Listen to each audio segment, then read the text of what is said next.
Very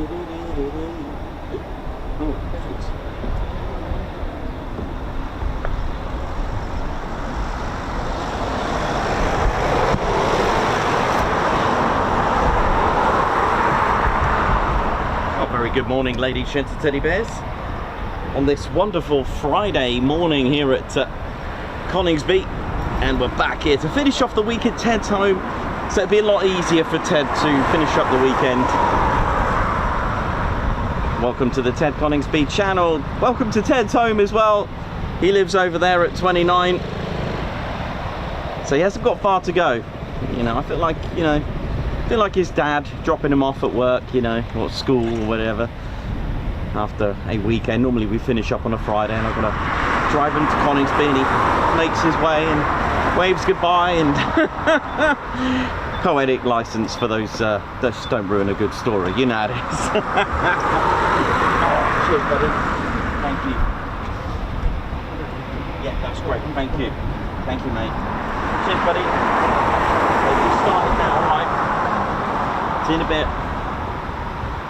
How we doing, ladies, gents, teddy bears? Welcome to the Ted Coningsby channel. My name's Nikos. I'm your cameraman, historian and commentator, and we're back here at Ted's home for another Ted Coningsby show. And we've got 41 Squadron starting their engines, and it's probably not going to be a busy one, but hey, we'll take anything. This is the real world of military aviation. You just sit back, relax, and just see what happens. In the end, these men and women are doing the proud honour of serving the country and protecting our airspace.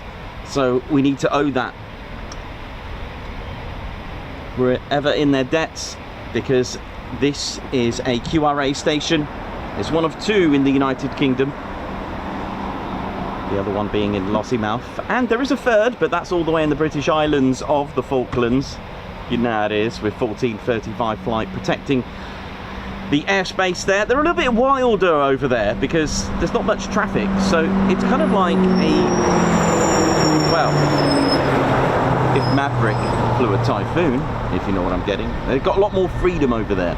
But welcome, ladies, gents and teddy bears, to RAF Coningsby. It's always such a good buzz. A question I get asked all the time: where is your favourite base? Well, there isn't, however, because I love the variety, which is why I always give you that answer. However, there is always something special about here, because this is where we all first started, the Ted Coningsby channel.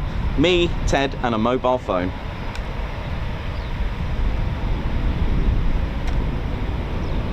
So give it up for Squadron Leader Ted Coningsby on the controls. Here he is. And who'd have thought it, eh? Who'd have thought it? You know, all of you, I mean, oh, let's sort that ensign out. Who'd have thought it, you know? Just, I had no idea this was going to happen to me. You know, me and Ted, Ted was a car mascot. We had no idea what was going to happen in our career. We had no idea. We were just doing our thing with a mobile phone. Ted didn't even have a beret. He wasn't even ranked. I mean, for me, I didn't even know what a Typhoon was. I know, right? Can you imagine me not knowing what a Typhoon? I know, I had no idea. I thought the Tornado was actually still flying. I wouldn't have been that far out. I was only a few years out, but when I say Tornado was still flying, I mean with the Royal Air Force. But speaking of Tornado, we've got a little Tornado special to education later on. I have a very special Coningsby livery from 65 Squadron. I know, I cannot wait to show you that. And but look where we are now. I didn't have a clue where this was going, and here we are now. My little channel is buzzing.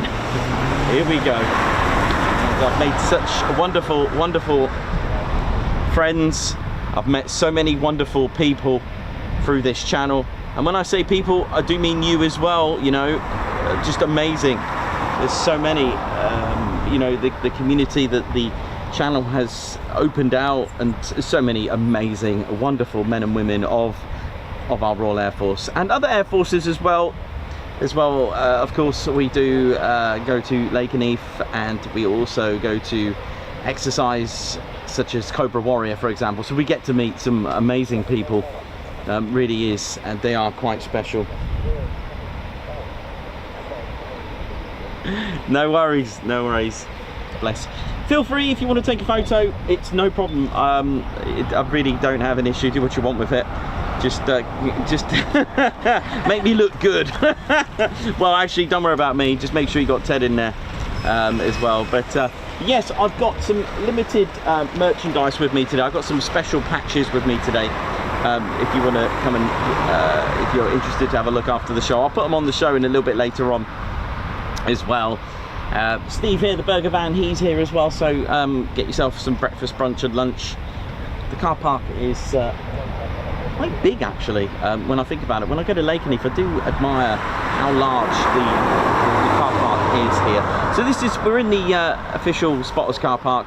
Plenty of parking. If you do find yourself that you can't get in because it's full, please don't park it just outside or anything like that. There are restrictions. Please just park it in the town or a lay-by that's legal. So we don't want to cause any problems there. In the village, there is it a village? Is it a town? Good question. I'm going to go with town now, isn't it? I don't know. Villages now turning into towns, right? But anyway, ladies and teddy bears, welcome to the Ted Coningsby channel. The big car park in the town is only £2 all day, and I don't know, I think it's free for the first 2 hours and then £2 for the rest of the day, which is pretty cool, right? Not bad. It's about 15-20 minutes from here, as well, if you're going to walk. But enjoy, that's the whole point. Enjoy the show. Again, housekeeping, please don't rest your ladders on the fence. Please don't damage the fence. Please don't climb it. Absolutely not. Please don't do that. Do take care. Don't block crash gates and stay away from the red and white coloured fences. And if you're in your vehicle, when the light starts flashing, you stop, which I'll show you in a moment. At the moment, here at Coningsby, we've got 41 Squadron, one of 5 Typhoon squadrons here at Coningsby. 41 take care of test and evaluating the Typhoon. They are 41 Squadron XL1. They do favour the Roman numerals. You may see XL1. Back in the time of the Second World War with their Spitfires, they were beautifully marked with Echo Bravo. That was their markings. They've been here with various aircraft such as the Jaguar, the Harrier as well. I know, they were here. And of course the Tornado, which I will show you our very first. I'm going to put in a link actually for this particular Tornado, because I'd like to give a massive shout out and a big thank you to one of our huge donators. It's Jeff from AGR Models. A lot of these models are donated to us from you lovely people, and a highlight, to name a few, is AGR Models. That's Jeff. I'll put a link. I've got to remember to do it, to put Jeff's link on this particular model. They have trains and cars, I believe, but let's give it away for Jeff at AGR Models. So a big thank you to him, who's donated an F3 and the Anson as well. So thank you.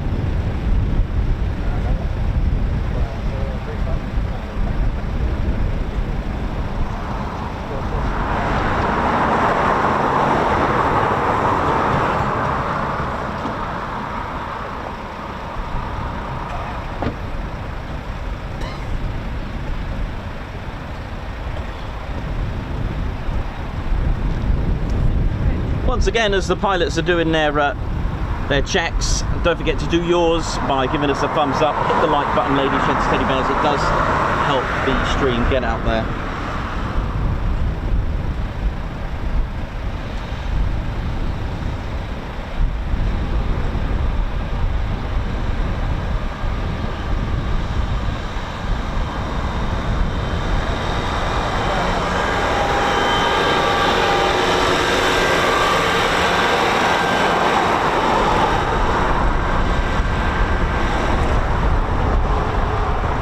So welcome to your one and only Ted Coningsby channel.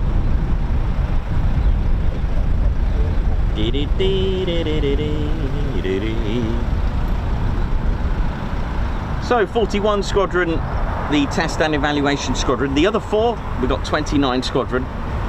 which is the OCU, the Operational Conversion Unit. So training and tuning up the future Typhoon pilot to get them qualified onto the Typhoon. The last aircraft they would have flown would be the Hawk T2 from RAF Valley, and in some instances, yes, the Hawk Mark 167, which is a Hawk T2 with number 11 Qatari Emirate Air Force stationed at RAF Leeming. There is that route as well, and they, again, once they've finished from Leeming or Valley, they will come here and fly with 29 Squadron. Once they've qualified, well, it's then frontline, and there are various frontline squadrons to choose from. Number 1 fighter, number 2 AC, number 6 and number 9 squadron, the Greenbacks. So the other remaining 3 squadrons that are here at Coningsby, we do have a joint Qatari Emirate Air Force. They're the new kids on the block, but every year goes by, it's not very new anymore, but they're the latest. At 2020 they came here, and here we go, we've got a Typhoon taxiing now. And then we've got 2 frontline combat ready squadrons, number 3 fighter and number 11 fighter.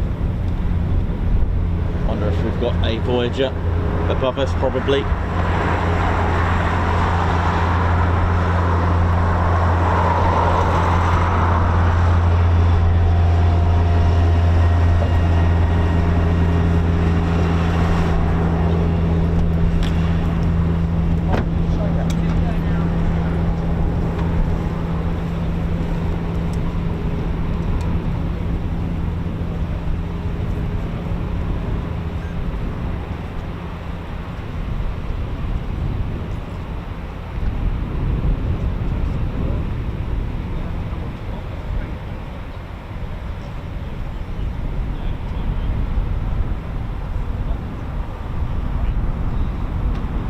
A little bit bright to spot that Voyager at the moment, unfortunately.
Now he's got to get his coffee first, bless him. He can't do it without his coffee. I know. Would it cheaper to bring your own? I do have my own. Someone, a friend bought this for me. Oh!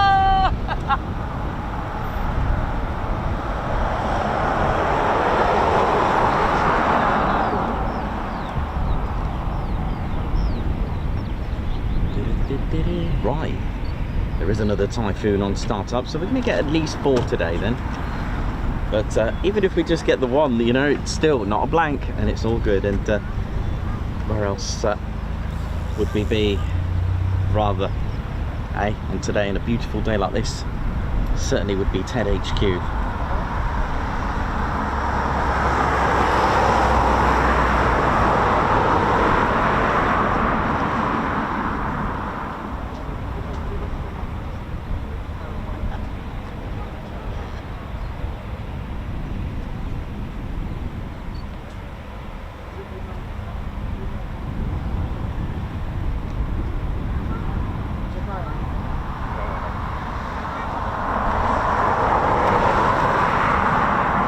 It is Foon Friday. Definitely, here we go. You never know, we might get lucky with BBMF as well. It is a nice day for flying. Hopefully the Dakota is okay. I remember at Cosford it wasn't there. I wonder if it went tech or something like that along those lines. Unfortunately, these things happen even with modern aircraft as well.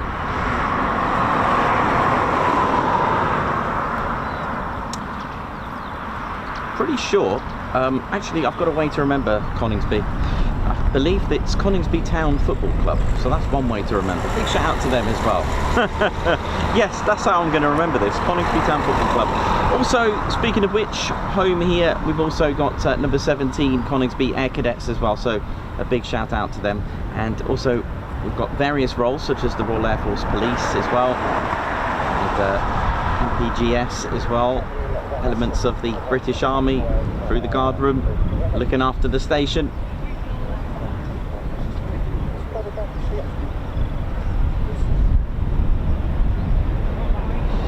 So that's how I'm going to remember that. That's it. So you can hear a EJ200 engine on the start up there. Produces 20,200 pounds of thrust with reheat each. There are 2 of those.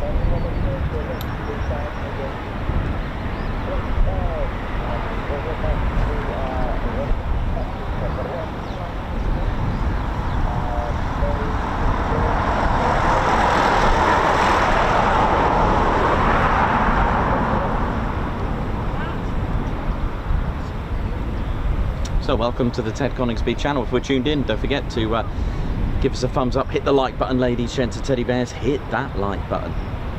Do support us. It does help with the YouTube algorithms, and if we're all tuned in and hitting the like button, it's all good.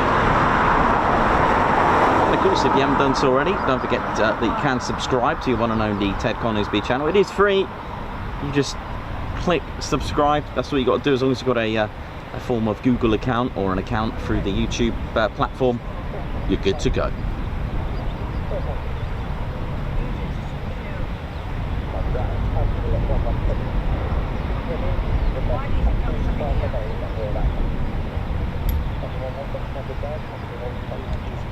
Looks like we've got this, where is it? In the shelter there. I did have it. Where are you? There you are. That'll be taxiing out that one there. And of course, don't forget the crash teams, defence, fire and rescue as well, not forgetting them. AWCU comms teams, air traffic controllers, chefs, so many roles here. Okay, so looks like our first departure will be a flight of 341 Squadron.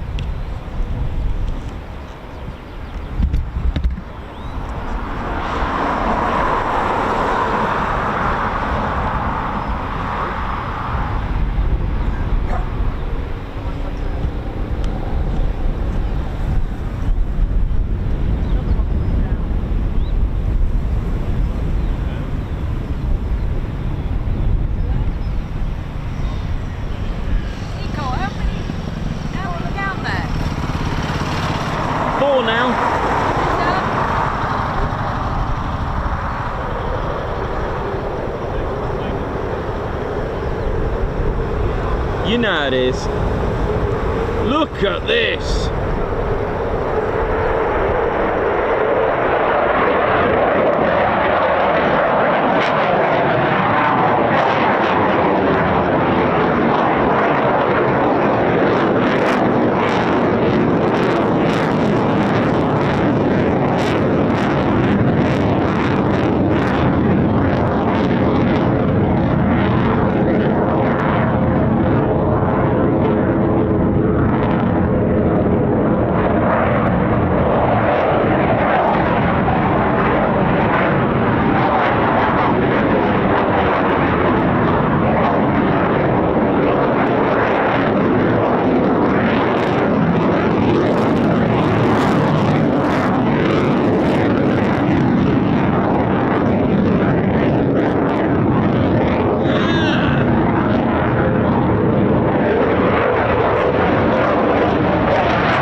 why it's also good to come here on a Friday.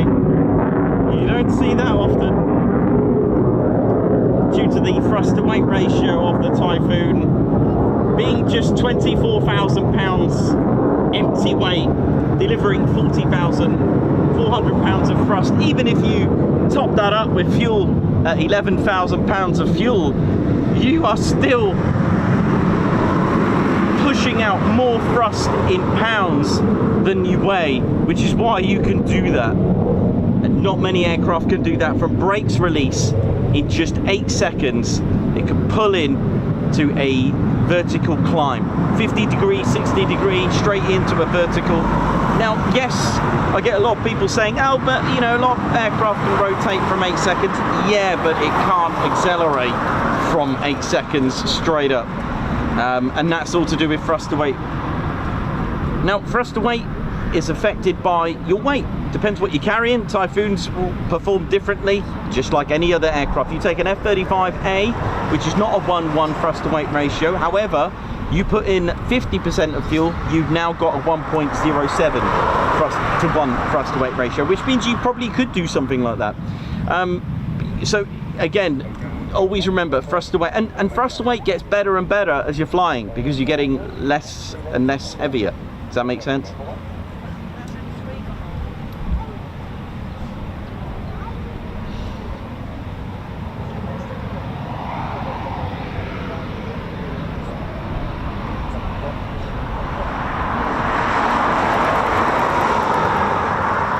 And from brakes release to 30 seconds, the Typhoon can actually go supersonic. It is super cruise as well. What does super cruise mean? Super cruise means it's the ability to be supersonic speeds without the use of afterburner or reheat. Benefit of that? Well, you're hiding your IR signature, so your heat. You're not seeing any heat from there. Plus, it's more fuel efficient as well. And we got another Typhoon. So one down there and there's one taxi, and here we go. So those that I'd like to be in the know, here we go. So 3 performance takeoff. So that's why it's called a performance takeoff here. Unrestricted climb, same thing. Remember, unrestricted climbs do not mean, or even a performance takeoff, it does not mean going vertical. This is probably thanks to the movies and Hollywood, etc. Top Gun, unrestricted. It means it's an unrestricted climb rate, okay? It's going to go quick. It's going to go quicker than any other aircraft on takeoff, okay? That's it. It's going to max it out in power to get to where it needs to be quick. And that doesn't necessarily mean straight up vertical. It doesn't always mean that. G's pulled on that, you'll be very surprised, but if you think about it, it's rotating at around, again, depending on the pilot, it rotates at around 185 miles per hour. Rotate is when they literally got the wheels off the ground and start to, you know, actually take off. And they're maintaining that, okay, and then pulling up from 185 miles per hour and then climbing nicely and accelerating nicely. The maximum G will ever be pulled on a performance takeoff will be 2, maximum, plus 2. It's done a little bit different at Lakenheath because they haven't got the 1-1 thrust to weight ratio the way they're configured at that time. The F-35s and F-15s, they're going to be a lot heavier. They're going to be below the 1-1 thrust to weight ratio, probably 0.8 maybe about that, 0.9 maybe about that. So what they need to do, they need to gain speed, 450 miles per hour before they pull up. Now, if you're going to do that and then do a turnout from there, you're going to experience 5 to 7 Gs.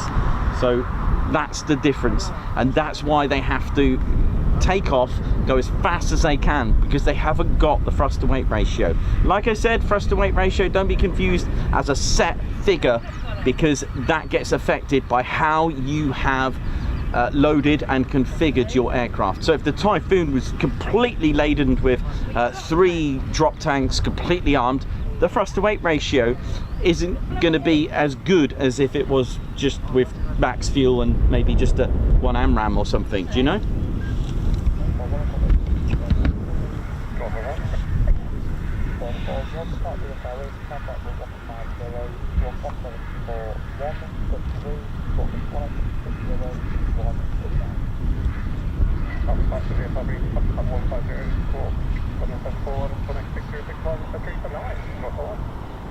Here we go.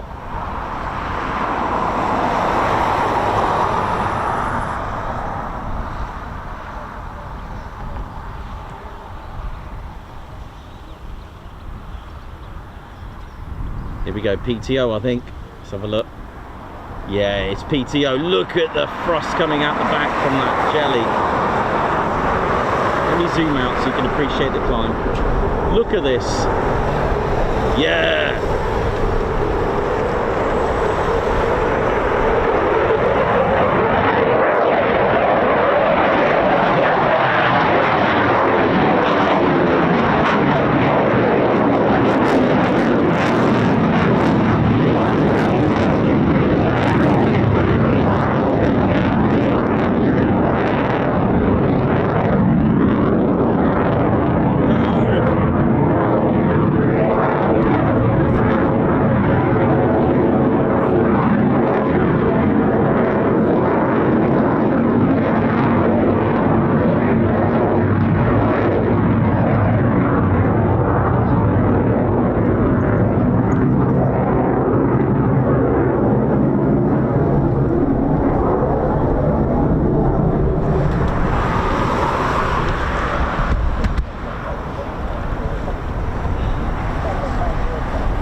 Send it.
Well,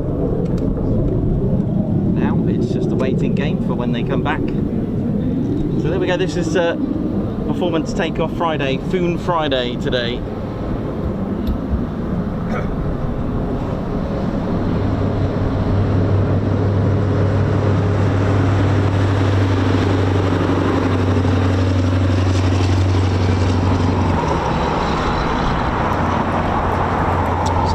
Performance takeoffs. That's a great replacement for our regular show at Lake Keneath on a Friday. We're normally there on Fridays, but we're here. Lovely.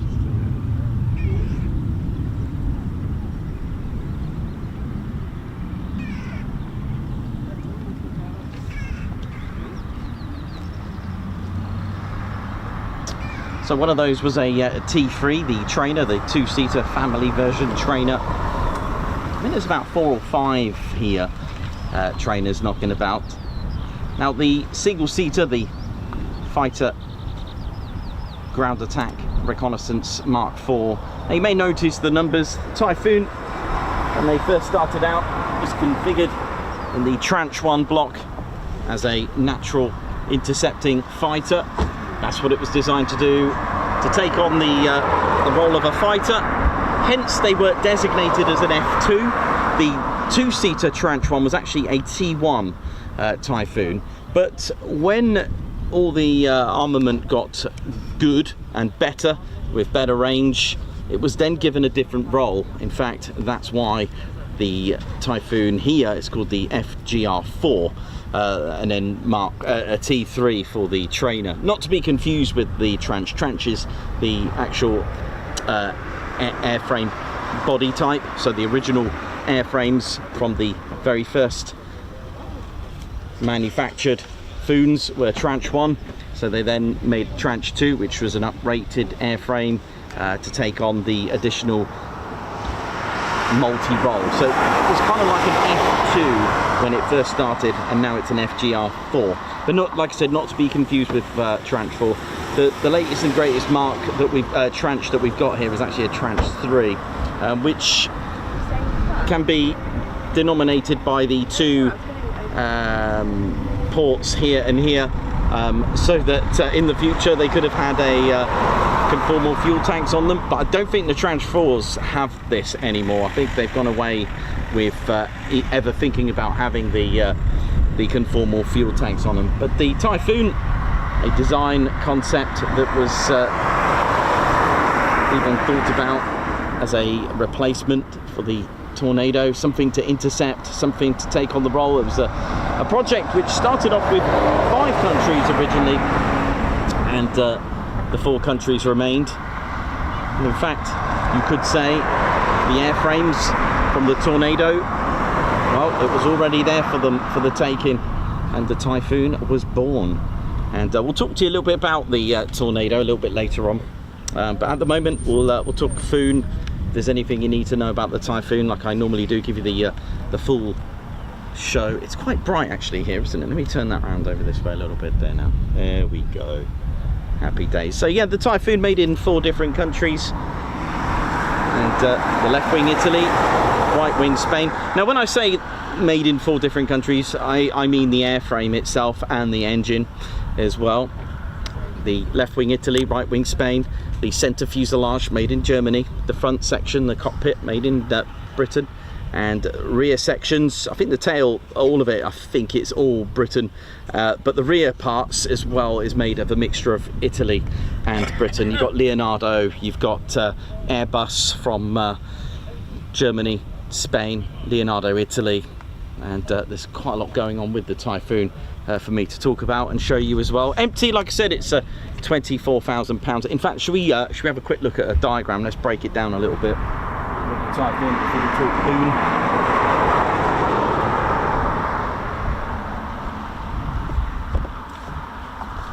Ooh, who asked me the question?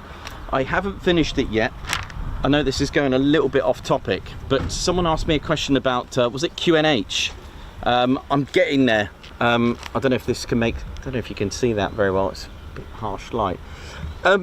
So I've not finished this yet. So obviously QNH, okay, it's the atmospheric pressure, okay, and it's affected by the mean sea level. All right, there's the pressure in hectopascals here, okay. Now as the sea rises and falls, the sea levels, it will actually change your altitude, because if you think that was 500 feet from this wave here, if the sea rose, then the actual altitude on QNH would be less, and also the actual hectopascals will affect the pressure. All right, I'm working on it. This isn't the full thing, but I just want you to understand, if this sea level here changes, then technically your altitude changes, and it's all measured through pressure. All right, so this is the pressure here. That's not a cookie, I wrote that there. So the altimeter needs to be changed. So if the QNH changes, the pilot needs to adjust the QNH, because you're going to get the wrong pressure, and if you get the wrong pressure, then you're going to get the wrong altitude. Okay, so that's the QNH in a nutshell. If that makes sense already, then I can just leave it there with this little quick rough guide. I'm just working on it at the moment. All right, so that was someone asked that at Marham, there you go. I'm working on it, trying to make it as simple as possible. You've also got QFE, but that's we'll leave that for now. We'll talk Foon at the moment. So breaking the Typhoon down into smaller pieces from the 4 countries, look, There we go. So you got the green.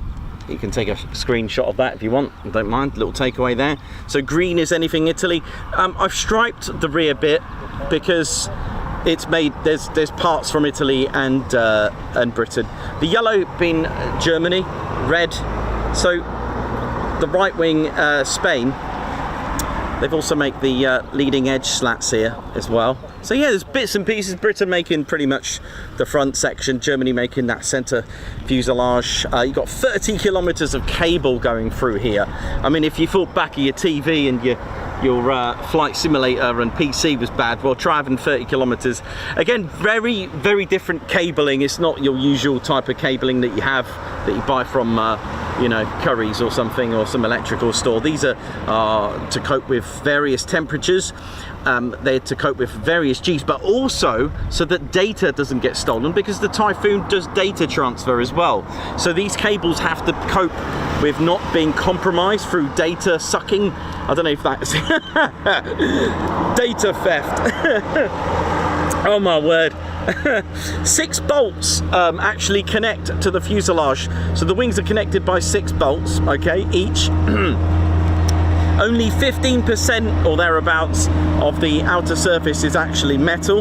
The engine is very special. It's been made on condition, which means 1200 flying hours without any maintenance. It is fly-by-wire. It's got the FCC system, the quadruplex, which is divided into 4 channels, hence quadruplex. Like I mentioned earlier, it does have Super Cruise. It does have 11,000 pounds of fuel on the 8 internal fuel tanks. It will have wing tanks as well.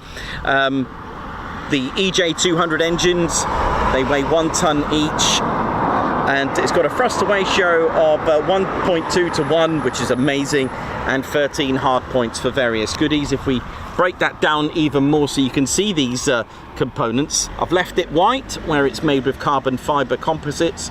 12% for any transparent glass, fiberglass reinforced plastic, so you're going to need that in your anywhere sensitive. So where you have your radome, your radar in there, you're going to need it on your oh gosh, I forgot the word. Defensive aid subsystem.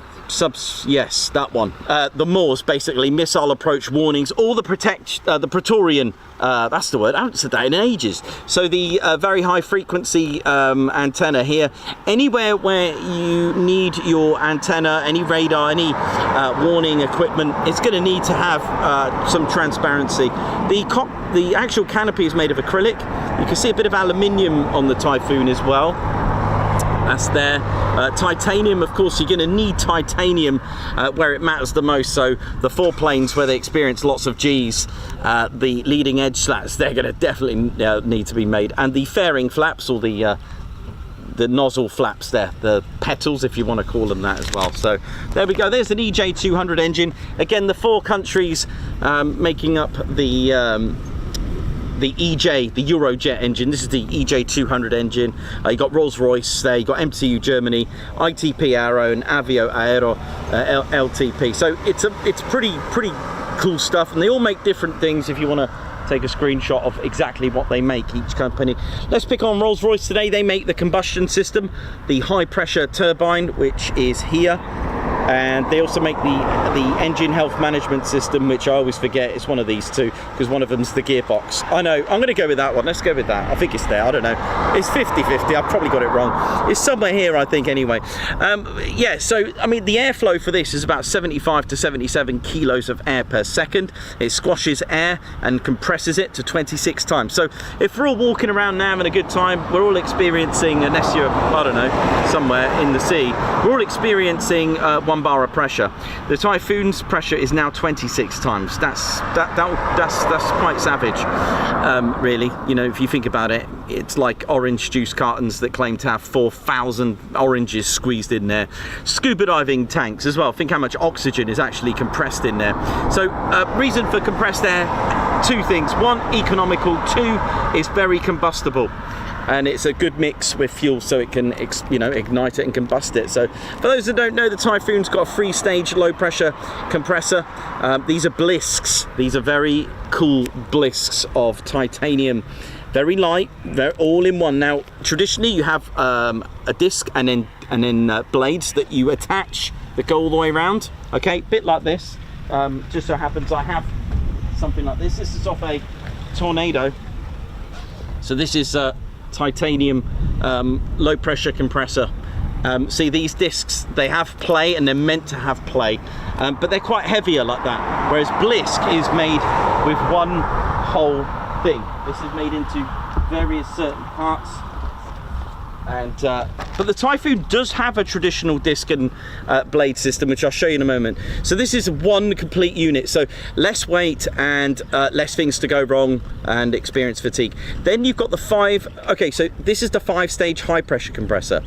Now when the air gets sucked in through the inlets, these 3 massive turbo fans here, the compressors, they actually compress the air 4.2 to 1. Then it meets 5 stages of high pressure compressor. Now they're supposed to go all the way around like these, but I've cut it just so you can see it all going through. The first 3 stages are Blisks, okay, and then the last 2 are just like what I showed you from that Tornado engine. Once you've compressed that air 26 times, see, you've now saved yourself a lot of room. You then spray some fuel in there, combust it, bang, and what happens with that kinetic energy, that turns these turbines. Okay, the first one is a high pressure turbine, and that actually powers the high pressure compressor. So that's amazing. So one little turbine is powering 5 stages, but then hear this, the next turbine, that second one there, that is a low pressure turbine. That actually powers those huge low pressure compressors. So if you left it there, that's thrust. Okay, that will be your, like a Rolls-Royce Trent, a CFM International 56, whatever. But to get afterburner and reheat, it's a little bit different, because what you're doing here, you're going to need a reheat chamber, and the reheat system is actually made by Avio Aero in here. Now what you're doing there, you haven't got your economical air here, you haven't compressed air here, you've got hot gases in here. You have to insulate it correctly and protect it from melting. And then what you're doing, these are spray bars, you're spraying fuel into raw hot gases, and then bang. Yes, it's not economical, but it's going to give you an increase in power from 13,500 dry to 20,200 pounds. Amazing, isn't it?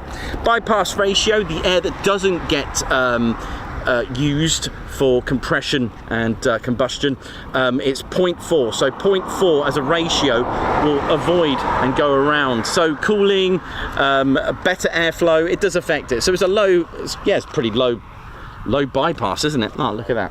Hello. So there we go. That's our Typhoon now. So I hope that made a little bit more sense. So some fun facts, of course, the Typhoon max speed is Mach 2 point something. It's about 2. There's various sites such as Airbus claim that it's a little bit more, but I think some countries tune it down. There's no need to go any faster. There's a lot of misconception that it's got to be you have to have speed. They're not racing, they're not going on a race, which is really important to understand that. Aerial combat, aerial victories is old school now. There's not many aerial victories. They're becoming rarer and rarer due to the nature of the way aerial combat is. Aerial warfare is a lot different today. So you can't use your weapons properly. The weapons won't really function properly if you're going to go Mach 2.5. Speeds of aerial combat, the spectrum is not like you think. The spectrum is Mach 0.8 to 1.2. That's all you need. Otherwise your weapons aren't going to be very effective. When you need the speed to get out, yes, that's different. That's going to be a lot different. But yeah, so we class this as a Mach 2 aircraft, fighter. It is multi-role, so it can take on a variety of roles. So the Typhoon, again, comments that do make me laugh is the fact that the Typhoon has never seen combat. No, that's completely wrong. If you've ever heard that statement, it's been involved. You look at Mike Sutton's book, they were using this in Elemi on Libyan raids. They still use this today, Op Shader for one, because it is and have you ever wondered why we've got no bombers anymore? Because this takes on the role of a bomber as well. This could be a bomber. And remember the argument with Jeffrey de Havilland about the Mosquito. Hey, this aircraft, and it was the first ever multi-role aircraft, could be used as a bomber, it could be used as a fighter, it could be used as a reconnaissance. It stems from the Mosquito and Sir Geoffrey de Havilland. So this is amazing. So this is another reason why we don't have bombers anymore. No need when you've got the speed to go with it, because most bombers don't have the speed anyway. Okay, you've got the B1, I get it, fair enough. I'm not going to say no and argue with the B1, am I? But that would be a reason. That's just one reason that I can tell you, for example. So FGR, what does that mean? Fighter. So it can take on the role of a fighter. It can take the role on ground attacks and reconnaissance as well. So it's pretty cool. I think they were in Operation Enemy. Did I get the right one? Am I thinking of the right one? Oh well, you know what I mean. But the Typhoon was used, just suddenly occurred. I know the Tornado was in that, but I'm pretty sure the Typhoon was in there as well. But anyway, there we go. Just trying to say the point is that it is multi-role. Very, very cool. So yeah, they are getting upgrades to the radar. They're going to go. A lot of them have been upgraded. The ASA, the Active Electronically Scanned Array, which means that it can actually lock onto multiple targets in there as well. But the Typhoon's got loads of stuff anyway. With the ECR90, the Marconi, the very first manual one, was able to lock onto 20 to 30 targets. And we're talking, you know, have you ever heard the term BVR, Beyond Visual Range? We're talking about, you know, locking onto targets over 160 kilometers away. There goes your movie shot, you know, like, you know, Maverick takes off in a Typhoon and sees a plane 160 kilometers away, locks on, and that's the end of the movie. There you go, done. Sorry, Hollywood, that's the end. There you go, job done. And then larger aircraft, 300 kilometers away. But that, I mean, sorry, but that is ridiculous amounts, isn't it? It can prioritize on, let's say, 6 of those, and the Typhoon with the helmet mounted display on the helmet and the visor, the Typhoon pilot can actually see through the Typhoon and lock onto targets as well. So it does all that. You've also got the Pirate system, the IRST there, this sort of camera here. Now this is IRST, it's not FLIR. A lot of people think it's FLIR. It does FLIR. So FLIR, forward looking infrared. IRST is infrared search and track, so it does FLIR along with searching and tracking. So basically in the cover of darkness, a bit like the lantern system, a bit, where you can actually change into thermal scanning, infrared for night. Okay, so you'll see night vision through there. You can even land the Typhoon with the Pirate system. It has 4 different filters, not the ones that you use for selfie on Instagram. Other social media platforms are available. But yeah, not all countries have this. Austria and Germany have this omitted. They didn't want it, didn't need it, whatever the reasons, I'm not here to dispute or whatever, agree or disagree. They just don't have it. They didn't feel the need to require it, fair enough. But there is one exception, the DA1, one of the 7 or 8 prototypes on the Typhoon. You'll see the Luftwaffe Cross does actually have it, but they just didn't need it because the Typhoon's ASA already, the radar, does various amounts of stuff with it as well. The defensive aid subsystem suite, so it includes radar protection. That's why they were with fiberglass here. There's a couple of pimples here and here that protect. It's basically causing a protective bubble. You've got the MAWS system, this missile approach warning probe bit that sticks out. Can you see that? That's what that is. While I'm here, because I usually forget, just underneath it, that is your parachute. It does have a drogue brake chute on there. So yeah, you got your 4 planes here because the Typhoon doesn't have elevators, so you have these 4 planes here. Okay, so if they move up, the nose pushes up. If the 4 planes push down, the Typhoon bunts. Okay, that's called bunting. You don't want to do that too much, you end up having negative G. Could also be used as a speed brake. These have to be calibrated when it comes to servicing. I can't remember how many, do you know, I forgot how many hours it is for a Typhoon, just for a service maintenance. can't remember actually. I did have the number on my head. Maybe I'll remember it a little bit later on. But yeah, so these need to be calibrated, because if you think about it, if these are out by a degree or two, that's going to affect the performance, because it does have fly-by-wire on here. Fly-by-wire, what's going on there? Well, the Typhoon has a flight control system, an FCC, flight control channels, 4 of them, quadruplex. Leonardo make that, and what that means, it's split into 4 lines, and these 4 lines look after, divided between them, 70 computers around the Typhoon, which move all the parts. So basically, if the Typhoon didn't have any fly-by-wire, if it's flying in a straight line, the pilot doesn't really need to do a lot. If you've got fly-by-wire, those computers are working like Oompa Loompas at Charlie and the Chocolate Factory. They're going crazy. They're like little lemmings running around just changing stuff, okay? So that's the difference. So every turn, when you start doing crazy maneuvers, because the Typhoon's airframe is actually aerodynamically unstable, it'll fall out the sky. There's ADPs under here, air data pitos under here. There's 4, and there's reasons why there's 4, because it needs to send data to each of the lanes. I've had this question before, Nikos, what happens if the flight control system fails? Don't worry, it can even have 25, seen the data, it can have 25% gone, right? That's a lot of computers, that's about 18, 20 computers gone, and it will still get you home. There is a safety system, a bit like the EC engine management, EMS, on your car. So if that light, that dreaded engine light, who's experienced that dreaded engine light? It's got no power, but it will get you home. Will it start the next day? Hell no. Maintenance, please. So you're going to need to go and do that. A little fun fact, the Tranche 1, the diagnostics computer system is here, the computer system where you can access and do all the sorts of data and stuff. There's a performance departure there. It had a touch screen. Problem is with England, where it's usually, it rains about what, 380 days a year here, so because it gets wet, it didn't work very well. So they actually, on the Tranche 2 onwards, there's actually buttons on there now.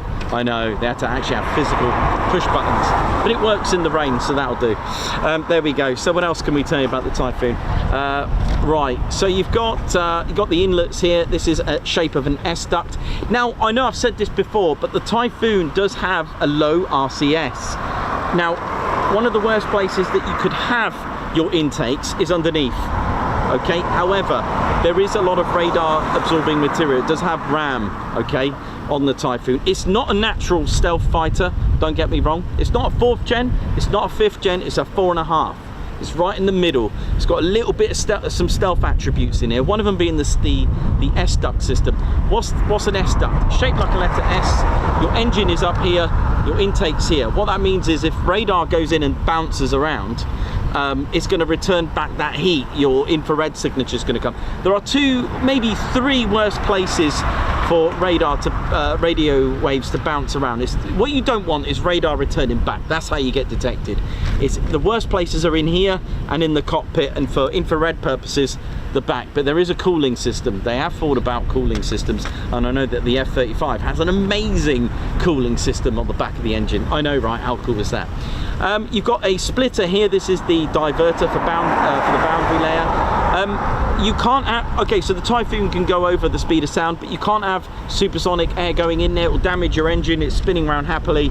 You start getting supersonic air in there, it's going to freak out and damage it. You've also got boundary layer, so as the air goes through, as an object goes through the air sticks, okay, which therefore drag is not a good thing, but it sticks to the aircraft. So that sticky air goes in, and if the fan is spinning round, you're gonna have cyclical bending. You're gonna have low pressure air hitting the top of the fan, and then high pressure. It's like 2 types of speeds of air hitting a fan. It's gonna break it. It's gonna damage it. It's not very good for the engine, and the performance will be not very good. So that's the reasons for this little splitter here, is to calm down the supersonic air and stop the boundary layer. These cowlings, they move up and down as well to control that type of air. The Typhoon has a BK-27 Mauser cannon fitted here. Okay, so muzzle velocity is about it's a 27mm cannon, about 11,000 meters a second. That's fast. Okay, that's cool. The F-35's cannon, the GAU-22, is 1,085 meters per second. So not a lot in it really. So yeah, the BK Mauser is quite an old school cannon. I think used in the Tornado as well. Okay, let's have a little look a bit more. You got an air brake here. You've also got this little intake here. This bit here, a lot of people ask me what this does. That is your ram heat exchanger. So when you've got lots of reheat going on, you want to cool down the engine. This is where it cools it down through sucking through air through here to cool down the reheats, which in Typhoon displays, etc. You got this pylon here. This is your FOTD, the fiber optic tow decoy. Leonardo make this, and it ejects a decoy. I think it's called a bright cloud. That's the one. And it's on a fiber optic cable. It can do. I'm pretty sure it can do data management. It can do data transfer and data. It can actually transfer data and actually suck up data and do ECM. So if an enemy aircraft is trying to get a lock, it will try to break the lock. It will try to confuse the enemy pilot. And worst case scenario, it will actually blink as a signature of a Typhoon, so that gets destroyed, but that'll be the end of it. And it's not a blow-up Typhoon. I did actually think, I don't know why, my artistic mind thought that it was a nice little blow-up Typhoon on a lanyard. No, it's not. So if we flick that round, okay, so if you're going to get detected by a guided missile, there's things that you can do, and your warning systems will be going crazy. You've got chaff dispensers here and here. They're like bits of metal. I guess that's what they use today. They used to call that window in World War II. That will completely fool enemy radar, so electronic countermeasures right there as well with that. So yeah, that will fool the guided missile that's trying to get a lock onto you. You've also, if it's infrared, which is a lot more serious in some respects, because you know it's not guided, it's just going to look for heat, then you can use flares. There's a flare dispenser, these little holes here. I've also got an arrestor hook as well. It has one of them. It's got 13 hard points, the Typhoon has. So you've got one center one, and you can have an additional drop tank on each wing, leaving you with 5 on each side. So you can have 2 here and then 3 on the wing. So 2 here and then 3 on the wing. So that's a quick Typhoon tour for you.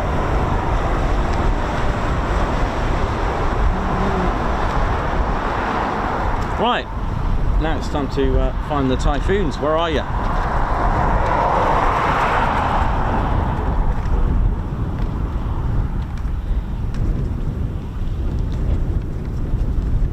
Yeah. Oh, morning. All right. Yeah, I believe 218 Squadron did something of electronic countermeasures using window. If they confused enemy radar by just dropping loads of window, as it was called. Pretty impressive.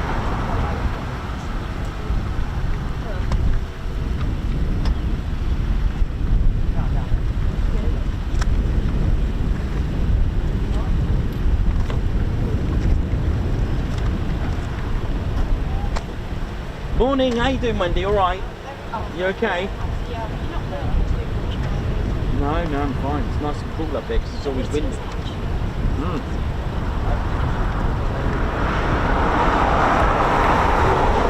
That was good, wasn't it? Yeah, it was really good. Thank you. Sure.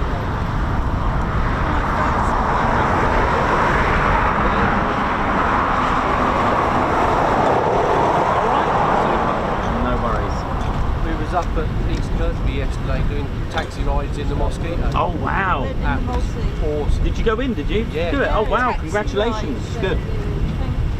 Yeah, that was brilliant. Oi, oi, man, how you doing? Oh, matching t-shirts. Hey. You don't want them. You don't want them. Yeah, good. You're right. Good.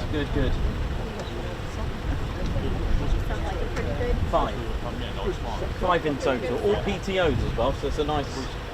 Yeah, I bet you got a good view of that.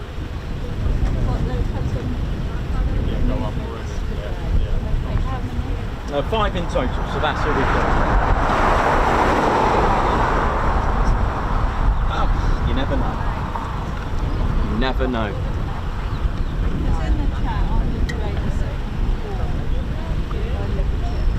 Oh, you are, sorry? Oh, is that you, is it?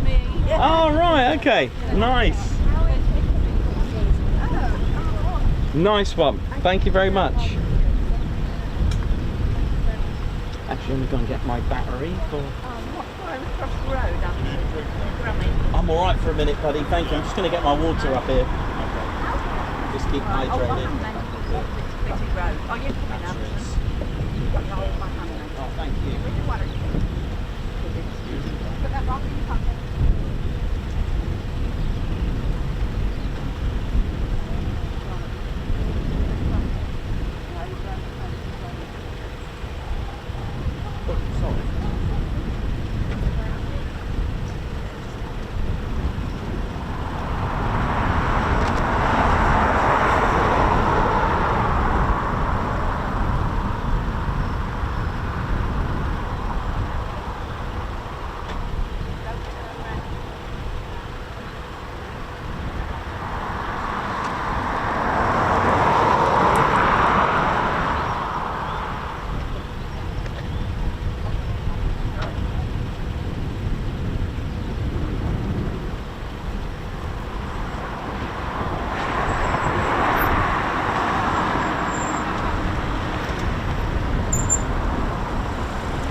How we're doing, ladies, gents, teddy bears? Hope we're all good and well.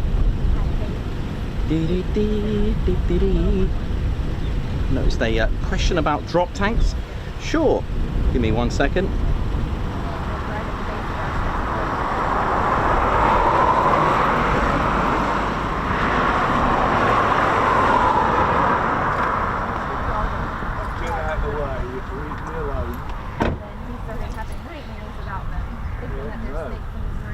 I'm just getting you some drop tanks.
Right, let's get some drop tanks going on here.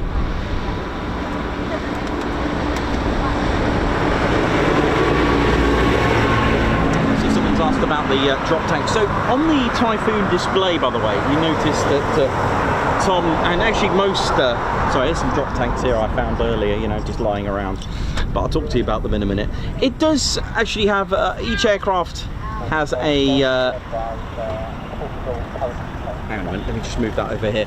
So yeah, so they can carry anything from 5,000 pounds of fuel, thereabouts, maybe 1,000 litres, if that makes sense, but it depends on the density of the fuel as well. But let's say, for argument's sake, the Typhoon can have about 5,000, I'm going to round it off to 5,000 pound of fuel on each drop tank, so 15,000 to 16,000 pounds of additional fuel. So internally the Typhoon has 11,000 pound of fuel. That's divided into the 8 fuel tanks in the Typhoon, so there's 8 in total inside, but you can also have additional fuel, raising it to 1,600. Let me just let's just have a quick look. So 1,600. So is that less then? Hang on a minute, that sounds a bit much. That's probably a total. So 1,600 pounds. Hang on a minute, I'm going to get you the total now. I can work this out. So if we do 1,600, take away 11,000 divided by 3. So we're looking at, okay, here we go, right.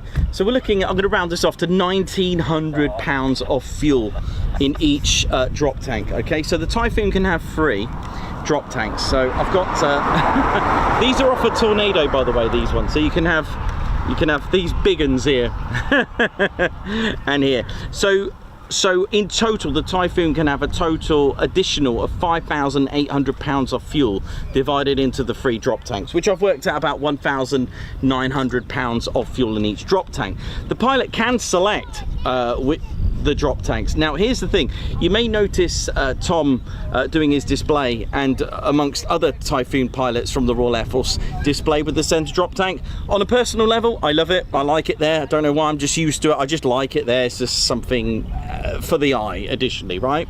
Okay, now obviously these do have weight, but the Typhoon never displays with fuel in there. It's just for transiting if there's any fuel. So when Tom left whichever aerodrome was at East Midlands or Liverpool to get to Cosford, there would have been fuel in there enough just to use that for the just to get to Cosford, for example, or if you know, to get to an air show, they'll use all that fuel, so you can select. However, in the world of aerial combat, you need to make sure that if you are going to engage in a dogfight, these need to drop. Okay, hence why they're called drop tanks. They're not conformal fuel tanks. Conformal fuel tanks are like the F-15, where they're actually fitted on the, usually hugging the fuselage. They have additional fuel. There's pros and cons. You can't drop them, but they are in essence lighter, okay, because these do weigh, I can't remember how many pounds, I think about 600 pounds empty, I think, anyway, roughly. All right, so you're going to attach these, but if you're going to engage in aerial combat, you need to get rid of them. A perfect example, Maverick with the F-18s, completely fully laden with drop tanks and all sorts. You can't move. The reason why you drop them is you're going to be a lot more maneuverable. Plus, if you do get hit on this, it's going to explode. It's like a pressurized gas in there. And it's also with the likes of in World War II. I remember watching a video, Ed Cottrell said and noticed some, you know, very junior Luftwaffe pilots that forgot to drop the drop tanks, okay, because if you get hit here, it's going to explode. So one, remove it for safety and making you a lot more maneuverable. That is the reasons behind it. There's another reason why you would drop them as well. If you took off and you had an emergency and you didn't have time to fuel dump, the quickest way, so there is a process, they don't just drop them anywhere. I think that I'm not a pilot, so I can't tell you the whole thing, but I know that in emergency scenarios, you will need to drop your drop tanks. Also, a little funny story, if I remember, there is an incident where it was used as a weapon as a last resort, because I'm not being funny, but if that hit you on the head, that's going to give you a lot more than, well, basically paracetamol and ibuprofen are going to need, you're going to need a lot more than that to sort that out. So there you go. So that's why, and you can select them. And when you do get air-to-air refueling, I'm pretty sure you can actually select where that fuel is going, I think. I can't remember if it can go into the drop tanks or not, but I know the pilots can select which tank it's going to go into. I think that kind of makes sense, I guess, but that one I just need to ask a pilot for that one on an internal point of view. So yeah, total in the drop tanks, £5,800 in the Typhoon. Divide that by 3 is what, 1,933 to be exact. All right, I got that in the end. Mind you, go to the castle, go to the top, you'll get perfect. Yeah. Liberator 74, how you doing? I'm here.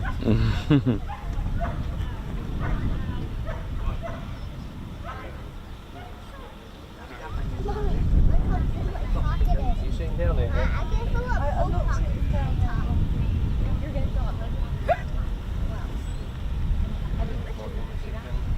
If you take the boxes, I'll do it Sunday while you're no,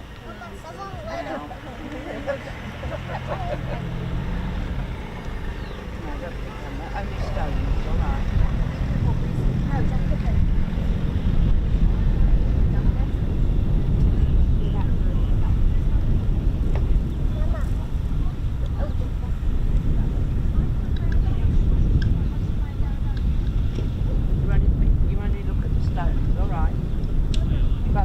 True Styles 32, thank you Ted so much for the channel subscription. I never had anyone do that before or received a gift from anyone I know in like 10 years, LOL, so that really meant a lot. I'm very grateful. You're most welcome. We do have some very generous members there. And again, if you have been gifted membership, please don't cancel it. Give it, trust me, you'll enjoy it.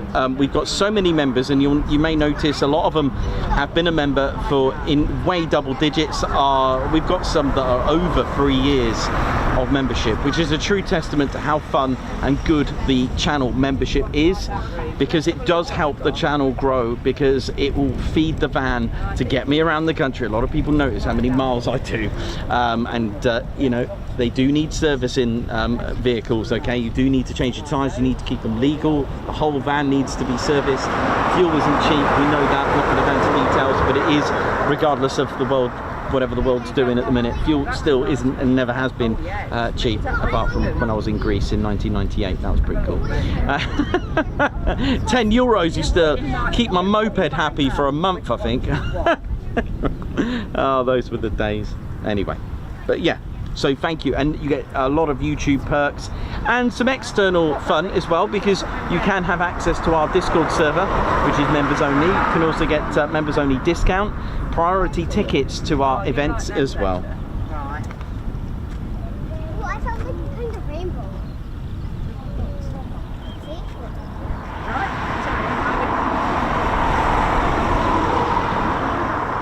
Heather K2B, Nikos, how long does the tanks last with fuel? Again, it's a question that it depends. It really does depend what they are doing. It really does. I mean, for example, the Typhoon uses the EJ200 engine, just the 1.6 litres of fuel dry, okay? But 6 litres per second.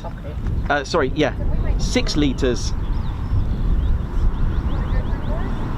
with reheat. So that's 360 litres, okay, per minute with reheats. That's a lot of fuel. That's quite chewy, isn't it?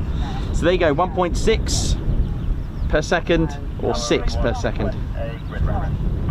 So that's quite a lot, but it depends what the Typhoon's doing. You can't really, yeah, you can't really yeah,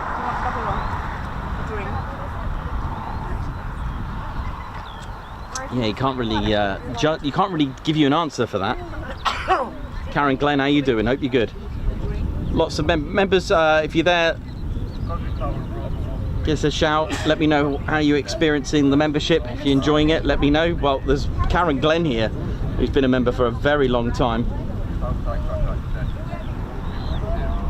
Thank you very much.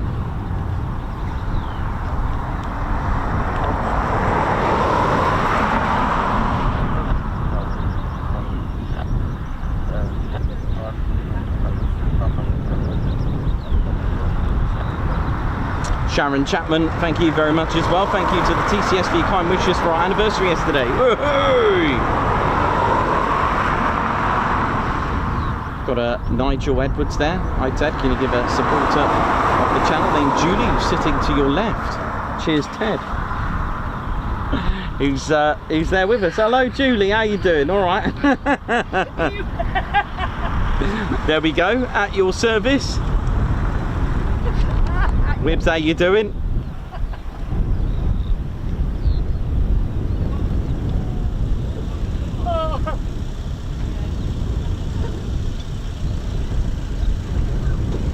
Right, I'm going to go and get my water. So if you want to know more details, you want to be part of the community, join as a member, and we've got many experienced spotters on there that will give you all the their personal tips and hints and where to go. Join the community and you'll have a great time. Right, let's get some water.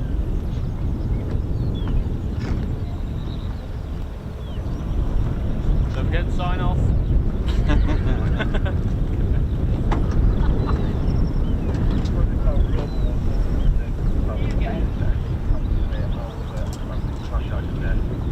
Oh, no, I missed someone.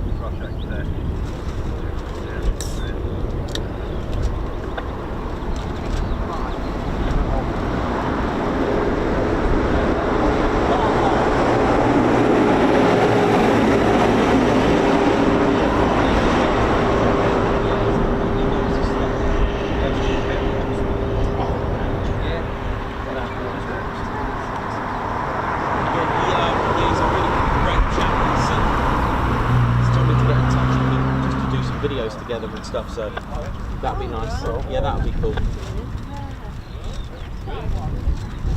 Right, so we've got so this is just a small selection of patches that I've got with me, but we have loads online. I'm going to show you visit tedconingsby.co.uk, or now I'm going to have to sort the light out here, so move that a little bit this way. Right, let me adjust that. There we go. So this is fairly new. It's our special ops patch. All made lovingly by Squadron Prints. This is in the subdued. It's pretty cool, isn't it? That's a really cool patch. They are. They do come with Velcro as well. And as you know, with Squadron Prints, the quality is amazing. So that's our special ops patch. Visit tedconingsby.co. I'm trying to find the best light for this actually. Oh, obviously I've got some with me. There you go. Oh, that's better, isn't it? That's better light there. So we'll do that. There we go. We've got, I'll tell you what I have with me, the very first patch here actually. I've only got the one with me today, but obviously we've got several online. Got our very first, look at that, our very first patch. The classic. This will always be available because it was our very first patch. It's got a lot of love, a lot of story behind this as well, so that's cool. Also one of our Lakeney themed ones as well, the Bowler Bears. Ted flew in February 2023 with the bowlers. Look at that. It was a very special flight as well actually, the 492nd Bowler Bears. And then Ted flew with the Valkyries twice, Halloween as well of all days. Look at that, the Ted Curries patch. Pretty cool, isn't it? So that's the Ted Curries.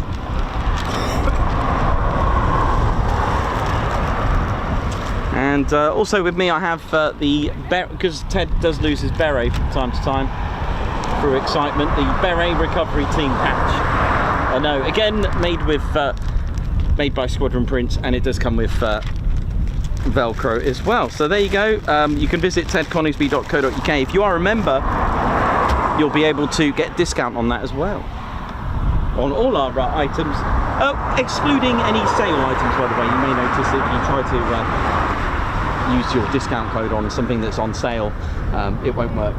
And also we do have an exclusion on charity items that we did have. We haven't got any at the moment, but charity items, there we go. Right, let's have a look on ADSB, see what we got floating around.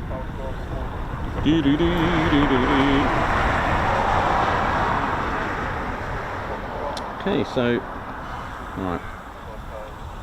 Okay, that's where the foons are, okay.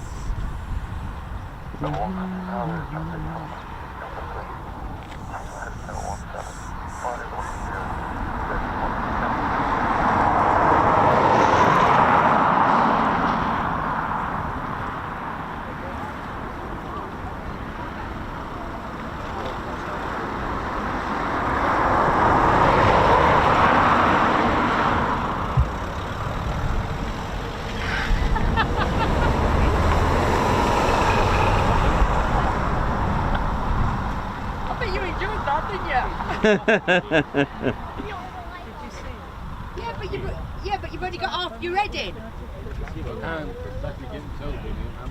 I hope we're all good, ladies, gents, teddy bears. There are no times publicised as well, so if you are quite new to this, just sit back, relax, wherever you're watching. Even if you're here, there is no time. You can't. There isn't really a time to say when they come back either. You just have to just wait. It could be any time, any time. They could even come back and do circuits here from takeoff. I've seen that before. There's a variety of time scales. It could be hours. They could have landed somewhere and won't see them for the rest of the day. Just one of those things that you just need to be mindful of.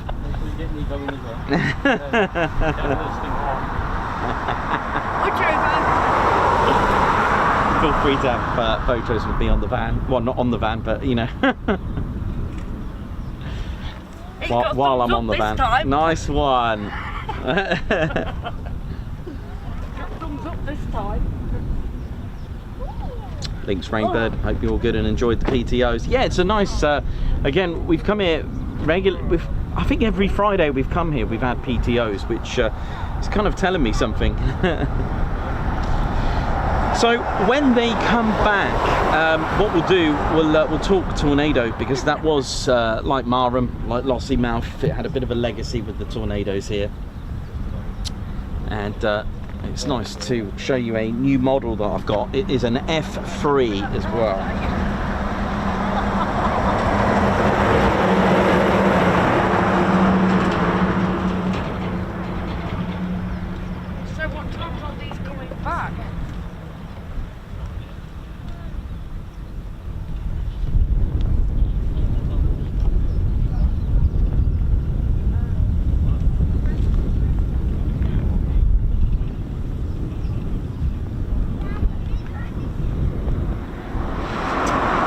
Thank you very much for your 29-month membership. There's also a regular on our show and always a very kind supporter. Thanks a lot, Babs. Who's put, wow, can't believe how much the channel has grown since I joined. When did you join? 29 months ago is the answer. Wow, 29 months, goodness me. Babs, thank you as well. High five, paw pump for that, for gifting 5 Ted Coningsby memberships as well. Thank you so much. So, Guards March to you. Also a Guards March to Bobby. Thank you very much for your super. Thanks a lot. Guards March to you. Margot, who's part of our fighter squadron, thank you very much for the super. Guards March. Dylan Cobb, a 22-month membership. Thanks a million. Nicholas 10, guns up. Yeah, love it. Guns up. Boss Colombo with 22 months. The one and only. Thank you very much for the emojis on there as well. Boots 99 UK, Oii Nikos, thanks Ian and Sue. Thanks a lot, Ian and Sue. Thank you very much for the super chat. Also Sharon Chapman, who's had her anniversary, who got married in Greece, which is pretty cool. She got married in Corfu, Balugastritsa. Sharon, who's put thank you to all the TCS for your kind wishes for our anniversary yesterday. Legends, all of you. Thank you very much indeed. I do remember Corfu. It's a fun island, that. I do love that. Alan Q, thanks a lot for the super. Davey, thank you for the super chat. Who's also part of our fighter squadron as well. Davey's put, from our beautiful new granddaughter Gracie, I could be your youngest viewer, 5 days old. Oh bless. Thanks a lot, Davey.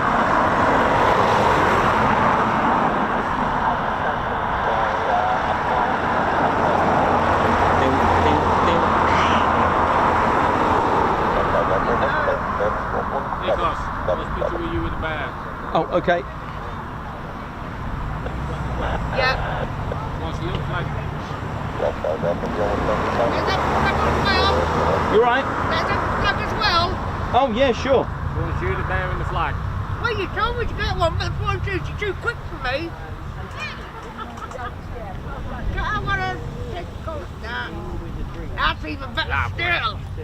Oh, I'm going to souvenir it. Right. I'm going to frame them and put them all on my living room wall. You do that. I'm going to do. I love it, love it. The Ted Coningsby wall. I'm going to install the plane. So there he is.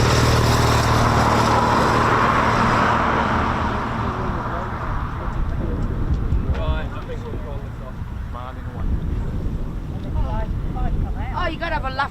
here, aren't you? Oh yeah, absolutely. You wouldn't need one. Thanks. I love it. Where you just It's the only time we do get a laugh. is I when know you always turn. get a laugh. You have a laugh. When you're not here, it's all as visible as sin. Live. Oh, live is live. What's going on here? Right, just It's like when you get a baby, Oh. you lean in front of the camera. I think that's funny. Yeah, especially when he loses his cap. Yeah. Especially when it's a windy day and he's doing it.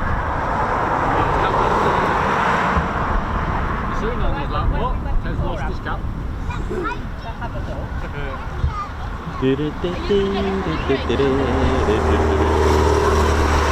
So I hope we're all good and well. Blaine Town. I'll tell you what, just to show you what's coming up next today, I will show you it. I'm quite excited. It's making its debut on the show, and again, I'll put a link from AGR Models,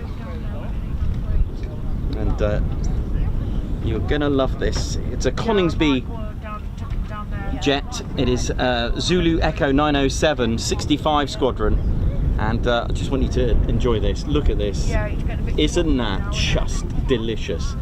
So that's coming up later on in the show. Tell you a little bit about the Tornado and the Legacy. It played such an important role for the Royal Air Force. You'll notice the VOR antenna on our Royal Air Force ones. It's pretty spectacular stuff, right? Look at that. This is the F3, the 65 Squadron, the display one. Look at it, beautiful, isn't it? I don't know what time they're coming back. Just push the wings back. Lovely. Isn't that just, oh, I think I've just damaged, I think the wheels come off. I'll go and glue that. Well, like everything in the Ted Coningsby world, we do repair a lot of stuff, but there we go, lovely. That's our F3 there. That's coming up a little bit later on. So I can't get enough of it, it's beautiful, isn't it? Lovely.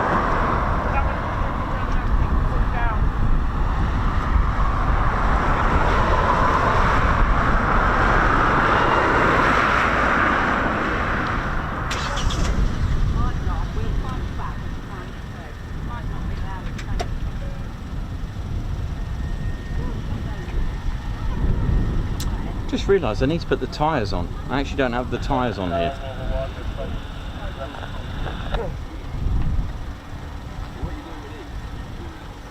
We'll see you next week, Nico, if you're here. Yes, I will be. Hopefully, fingers crossed, I should be here. All right, then, mate. Take care. It's same to you. Bye. Bye.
So a big thank you to AGR Models. What I'll do actually, let me take that off a minute, and what I'll do, I'll put that in the description.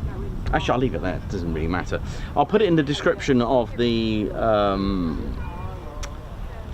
of this live stream to AGR Models. Bless him.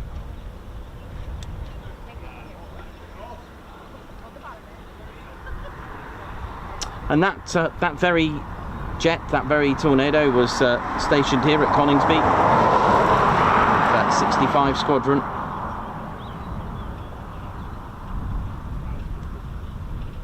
It's had a bit of a career as well, but we'll get to that a little bit later on.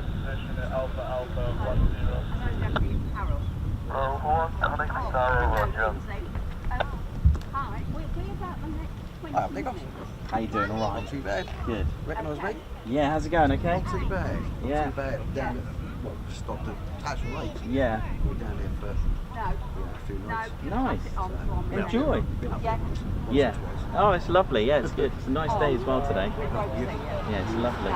Yeah. Lots of that stuff. Yes. Yeah, they have. Yeah. Yep. Hopefully.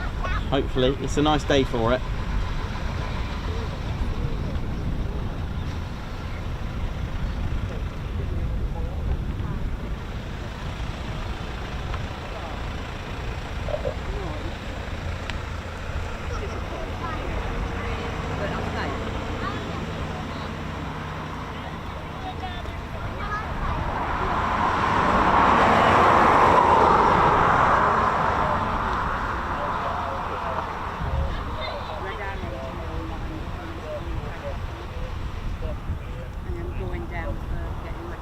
So when the Typhoons get back, there are 5 that we're waiting for. When they come back, we'll talk Tornado.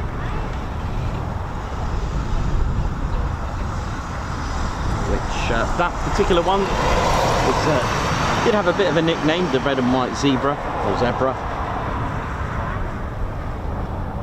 That was ZE or Zulu Echo 907.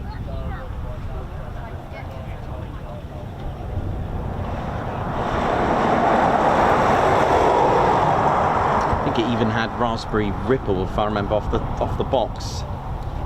It was even featured at Mildenhall Air Fete as well, that one. It was a display aircraft, celebrating 50 years as well.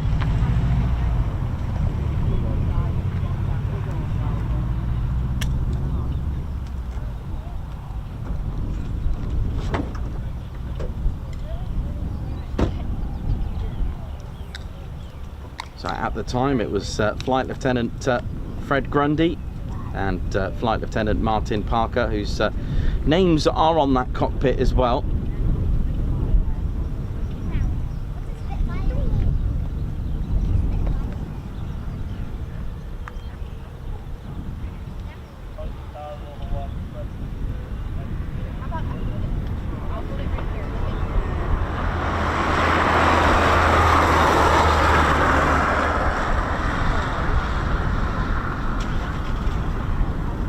Mick Carr, ironically, just mentioned that as well, so that's cool. Yes, great minds. So, yep, that is correct.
Hey man, how's it going?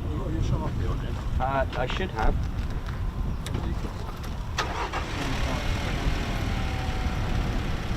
Yes. Who's this? Steve. Steve, just Steve. What, the burger van, Steve?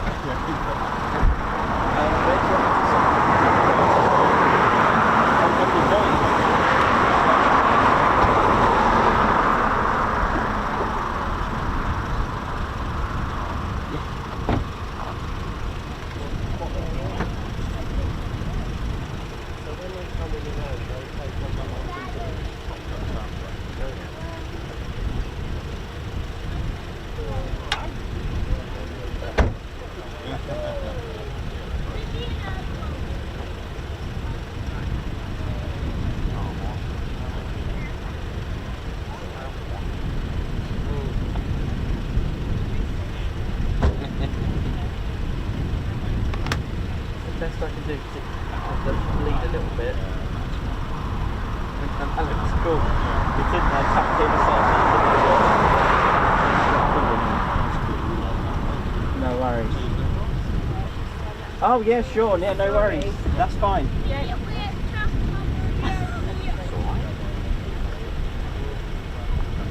How are you doing? All right. Yeah, Anywhere? Anywhere on the back? Yeah. anyway, yeah.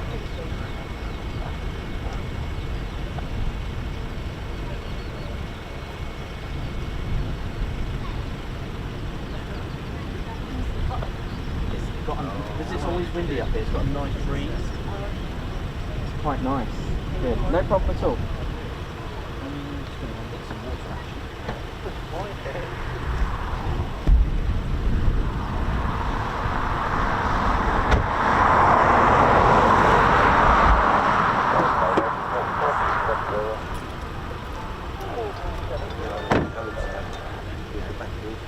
Back to normal. Yeah, cool, cool.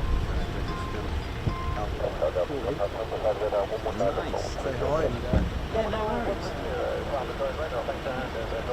what's going on.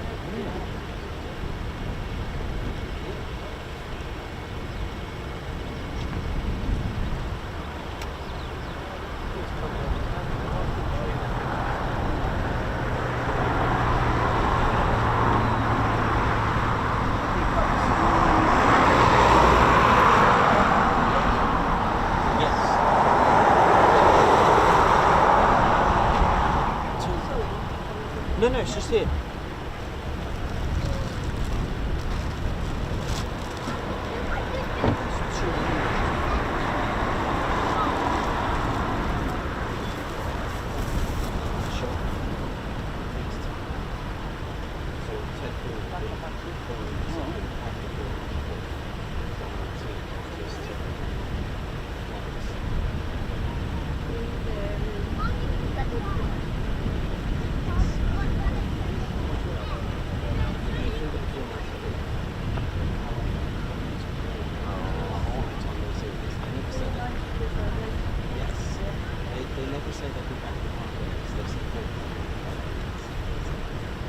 They say minus instead of minutes.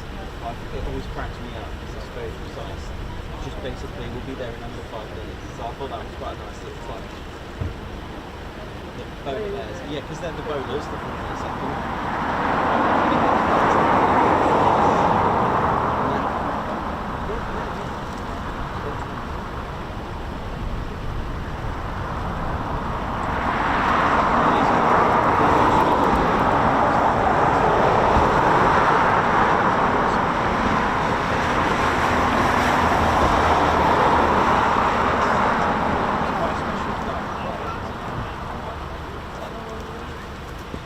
Red Air. Ted was the bad guy.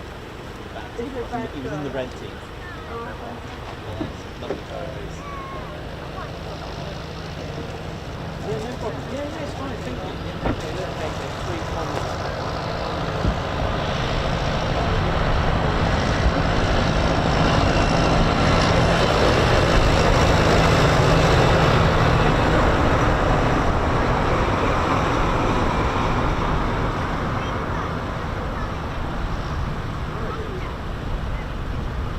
Take care, man, yeah? What, sure? No problem, take care, yeah? Yeah, you too, man.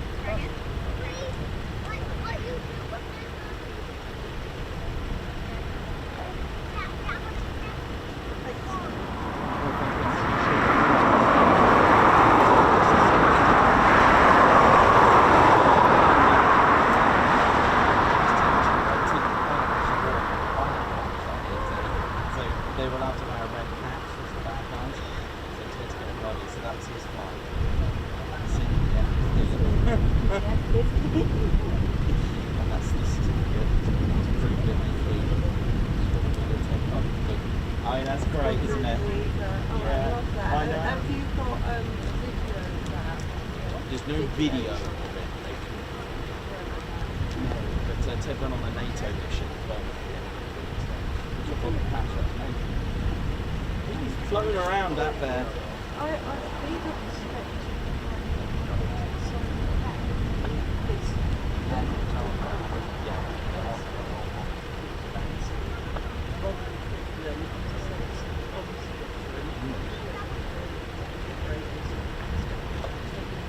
Right, yeah. And Tom, you did it to Right, yeah. Yeah. So 10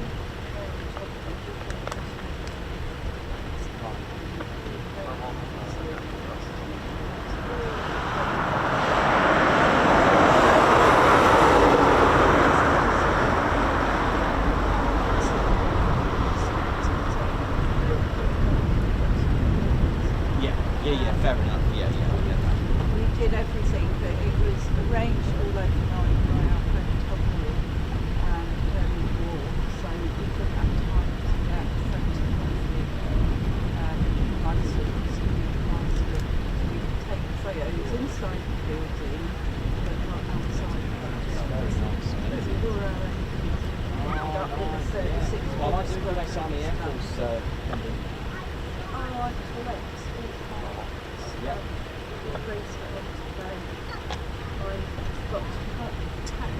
Yeah. So that's a World War II. Original World War II. I've got all the RAF stuff Show you this, as well, something like that. which I forgot to bring, which I should have brought.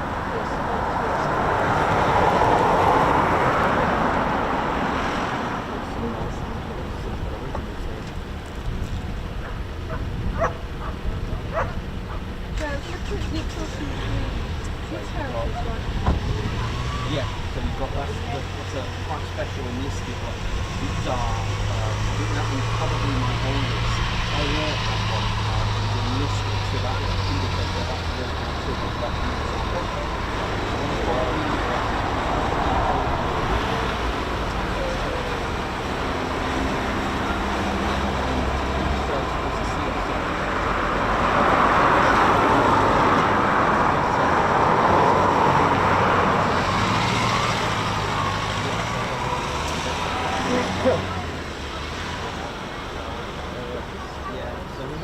These unmarked back up. They're silver.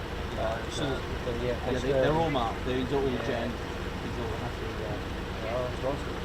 yeah, thank you. Yeah, my whole house maybe. Yeah, me too. We can relate. Filled This up. house is crazy. I've even got.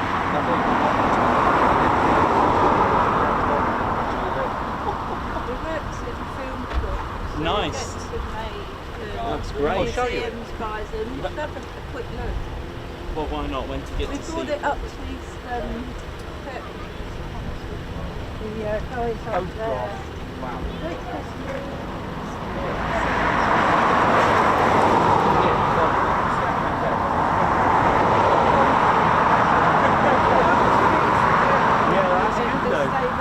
For their display. Yeah. Wow, that's amazing. Yeah. Oh, good for you. Thank you as well. Thank you. Thanks for showing this. No to me. problem at all. I thought you'd appreciate that. Yeah. Oh. How are we doing, ladies and teddy bears? Just waiting for our 5 Typhoons that took off.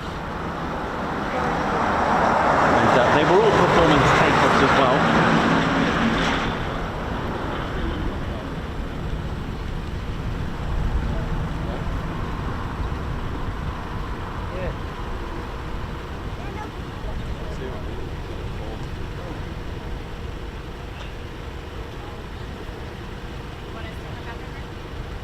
Oh yeah. How's he doing? Alright. Oh dear. Oh dear, what happened there? Okay. No worries. Let me just go and get some water and his mate.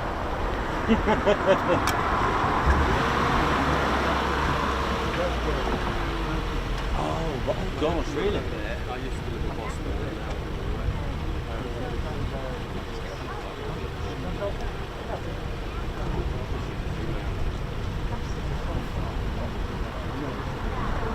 Yeah, we can see the aeroplanes.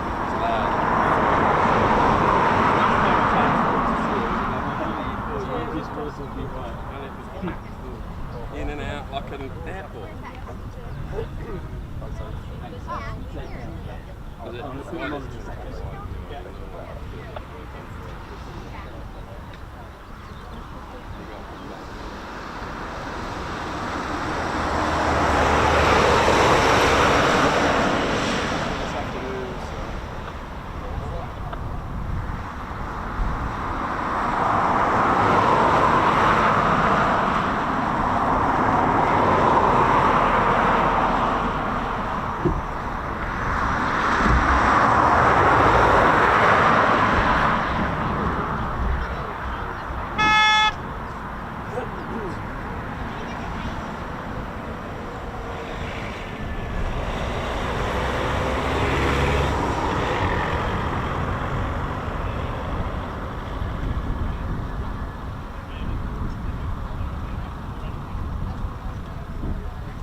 Are they coming back in, do you know?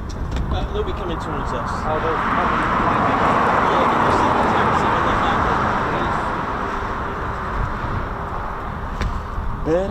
You had a good shot of taking off then? Yeah, it was good. Yeah, it was really good. Oh, I missed that. We were driving over. So where did you come from then, Nicholas? Just about an hour away, Stamford. Oh, right. Oh, it's not too bad then. Nah, not far. Yeah.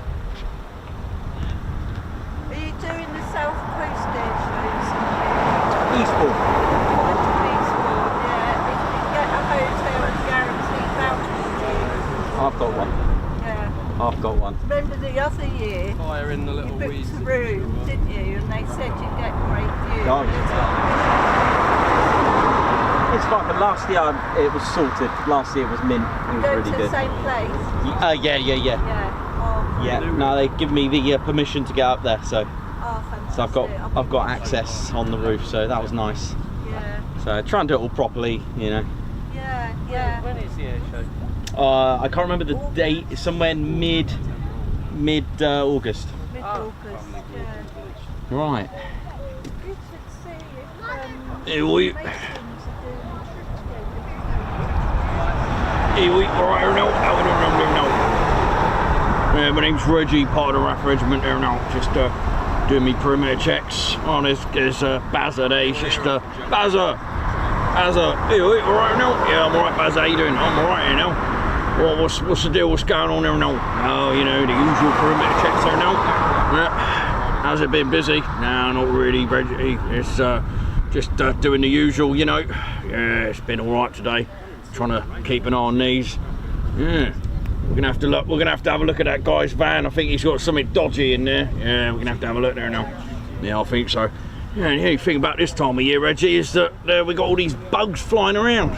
I know. It's a shame they're not chucking. Might as well be fully fed in it, or no? Yeah, that's it, or no? Right.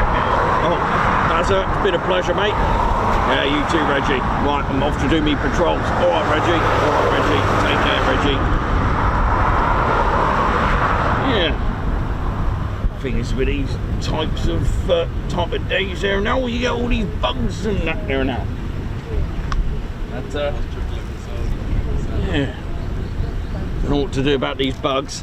Hello, Wiggy here, reporting for duty. How you doing? Yes, far. Oh gosh, what you got there, Wiggy?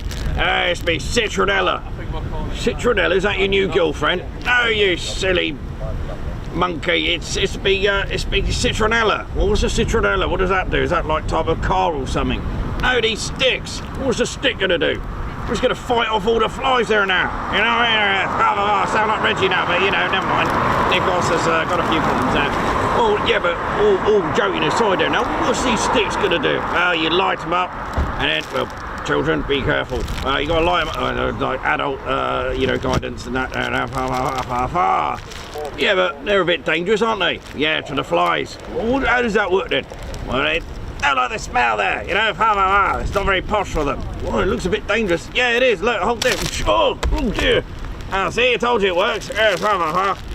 Yes, Joanna, take my sticks. I'm off to the tennis court. Yes, I'm gonna play tennis. What are you laughing at? Shut up.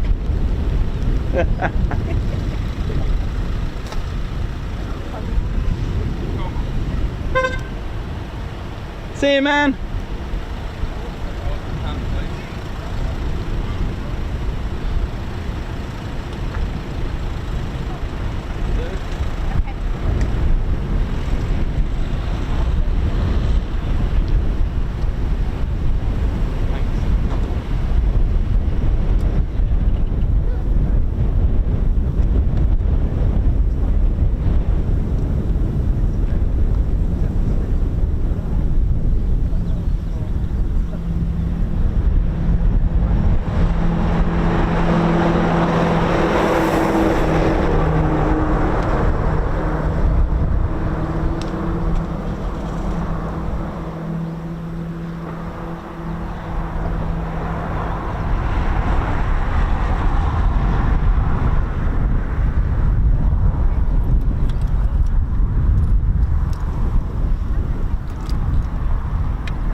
How we doing, ladies, gents, steady bears? Hope we're all good. Welcome to the Ted Coningsby channel, live here at RAF Coningsby. We have 5 Typhoons of 41 Squadron, well, 4 Typhoons of 41 Squadron out and about, just waiting for their return.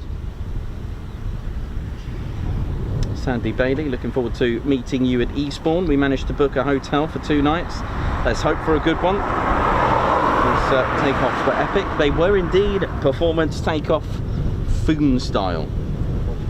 Thanks Rainbird, Vienna, Davell, how's it going? So we're going to stay here till around about 1500 local today. I'm going to give it a shot, give it a go, see what we're going to catch. Always expect the unexpected, you know it is.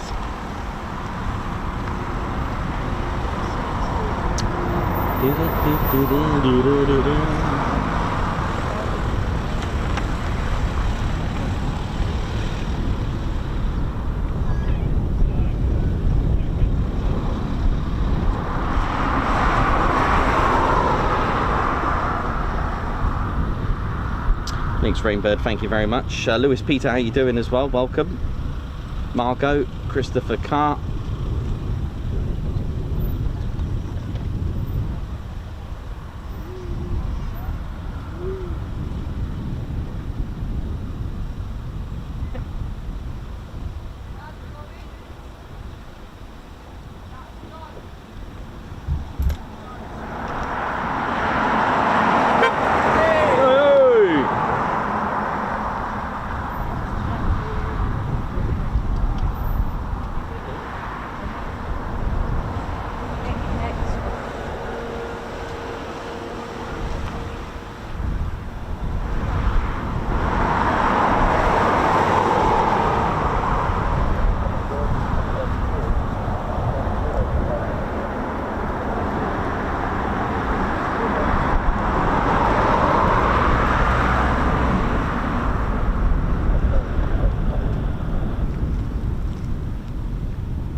Oh yeah, Bazza went on, mate.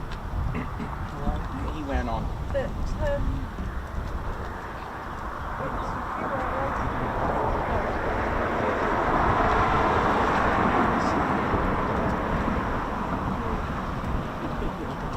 Oh, did you?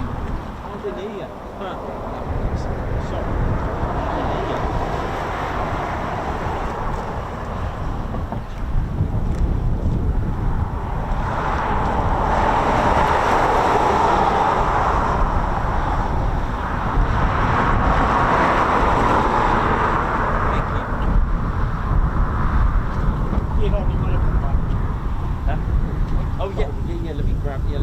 Keep him up there safe. Hopefully he doesn't melt.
How you doing? Grand Crew Drew here. How's it all going? Hope you're all well. How you doing? How's everyone doing on this finest of days? The current bun is out.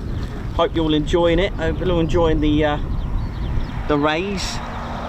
Good time to get the old Ray-Bans on, isn't it? Yeah, nice. Yeah, I've just been just doing a bit of work with 29 over there on the main. God, I tell you what. If you're wondering why I'm holding a drop tank, it's because been working with them. That's right, been working with my drop tanks here. That's right. Can be a bit of fun on windy days. You usually get a few drop tanks rolling around. I know, pretty cool, isn't it? Actually, if you look over here, let me show you something. A little bit of nostalgia. Speaking of drop tanks, see that building there? See that one with the blue doors? In there, we used to have the drop tanks for the Phantoms in there, and we used to have the spare engine Phantom. I know. Oh, how you doing? All right. Yep, in there. And the wind blowing around. You know, we had to keep them safe. Pretty strong those walls to cope with that. Yeah, my name's Grand Crew Drew. That's what I do. Pilots bend the aircraft, I fix it. I know. They break it, we fix it. That's what we do. We own the aircraft. Do you know what I mean? Hey, listen, if you're watching it on the wobbly jelly or your dog and bone, don't forget to hit that like button. Do you know what I mean? Or even the lamb chop. That's right, better not drop me drop tank. Yeah, it's all good. Right, be right back.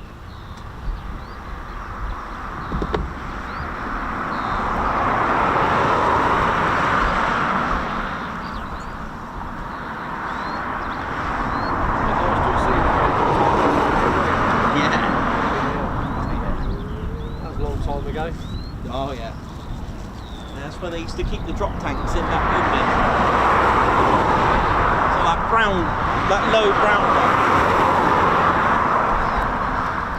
Yeah, I hope you enjoyed that bit of nostalgia. Yeah. So yeah, well, that's where they used to keep the drop tanks back in the days. Yeah, spare engine. I know. Number 6 squadron we're in, 69. That's right, the flying can openers with the Phantoms. I know, 29 and lots of other squadrons rear and all. And yeah, it was always good fun with the drop tanks rolling around. Drop tanks are cool.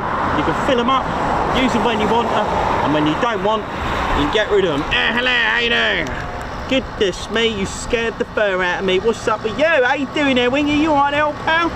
Careful with the old, well, you're holding sticks. Yeah, it's not a walking stick, it's a citronella. Citronella? Ella, me and my citronella. Goodness me, what are you going to do with those? Yeah, I'm going to scare the bugs. That's it. Joanna, take my sticks. Well, be careful with that here. Sure. Hey, you made me drop the drop tank. Oh, that's why they call drop tanks. Goodbye.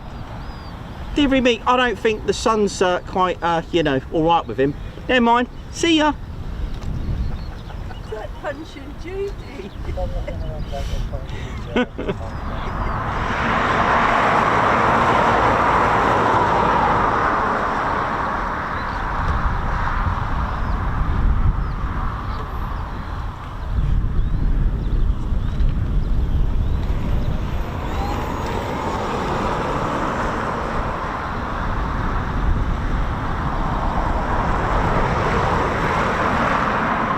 See ya.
Apparently.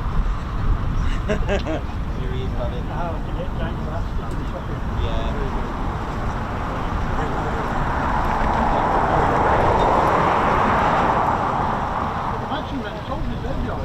Yeah. Yeah, maybe if you took it off and put it in the wash, it might come off. Yeah. Fucking real.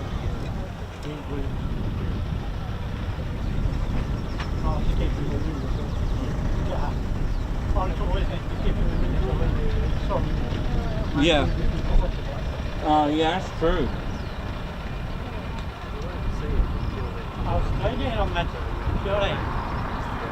Yeah, very well, thanks, mate. Yeah, she's doing alright. She's at work today.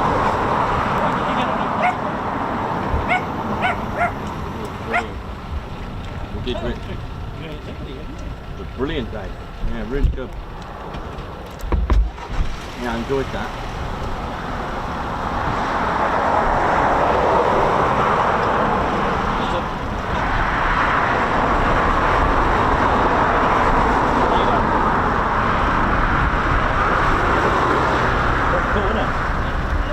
Later. What, did you get that on it? No, I bought it for the show. Yeah, I thought I'd bring it on the show. It's the high pressure, so they get smaller and smaller. The front is about that big. They get smaller. Yeah, they get smaller.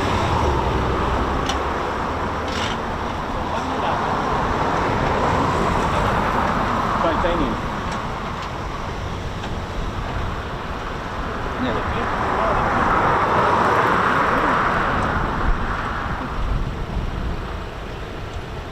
Right, where's our Typhoon?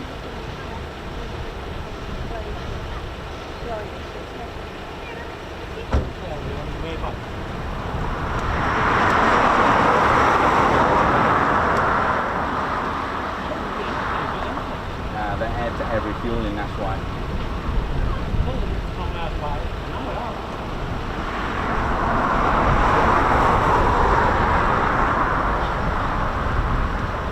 Yeah, they're still refueling out in the North Sea.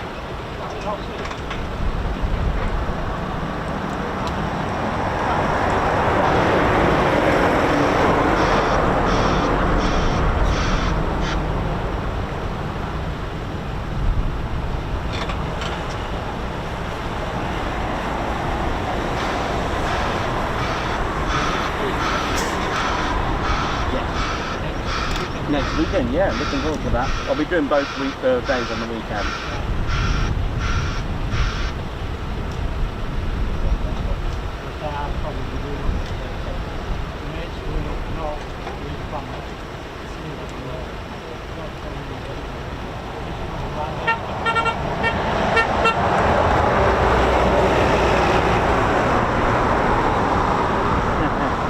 She's always waving and messaging me on there.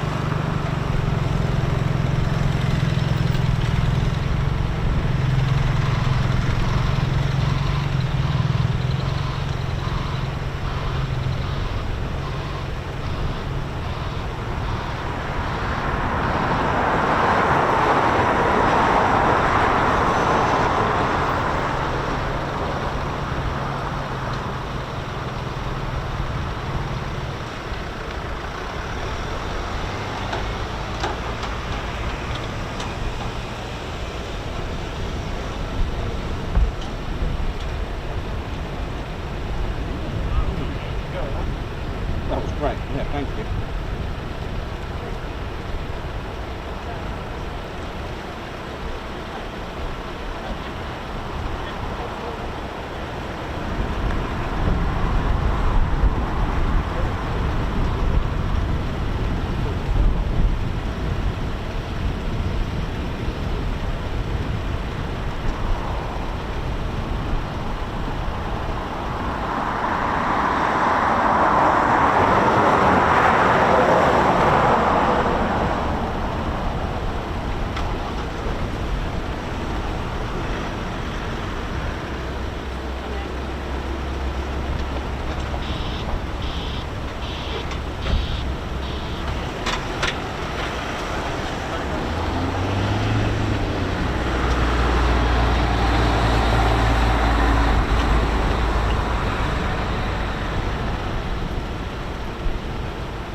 Yeah, I'll just get it up here and put it on.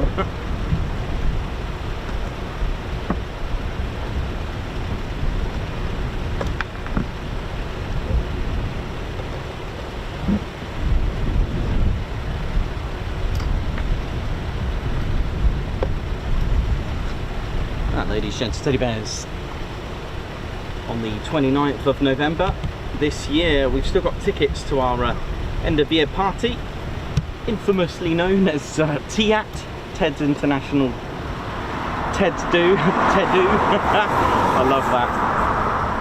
Oh, I love that. Ted's International Air Ted do. I love that. That's very cool. Very cool. And we are this year raising money for number 17 Coningsby Air Cadets.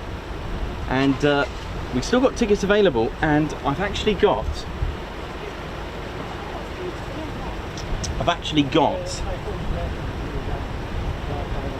one of the items that has been kindly donated. So we have charity raffles, we have charity auctions. Of course, we've got the Ted Coningsby latest and greatest merchandise, but for the fundraiser, we have an auction, we have a raffle.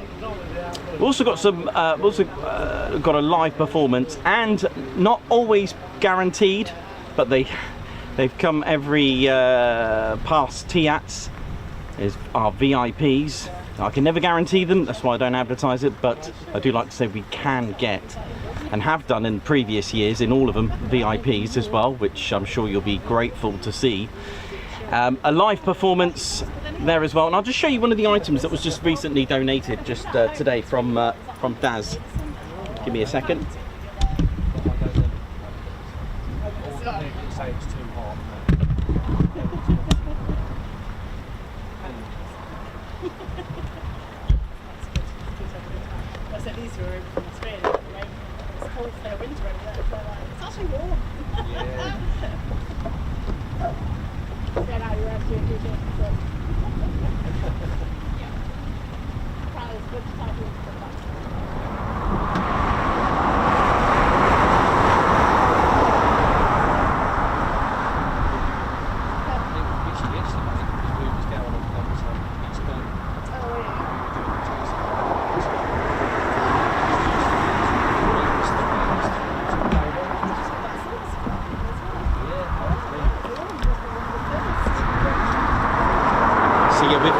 Donations as well. I've also picked up a few bits and pieces. We do take donations, but of course subject to condition, etc., and if it's suitable. So this is, I don't know if you can see that very well. Probably hang on a minute. I don't know if you can see that. Genuine, or signed by the Red Arrows there. Limited edition. Beautiful, isn't it? Bit windy, so I've got to be careful, and it is glass. Yeah, 205 of the 1,000. We'll be putting that in our charity auction. I don't know if you can see that better. It's the Lancaster salute. There is a Lancaster there in the background, leading the way with the red arrows. Pretty cool, isn't it? It's when Red 1 was squadron leader, AP Thurley. Cool, isn't it? That was 1993, that print. Wow.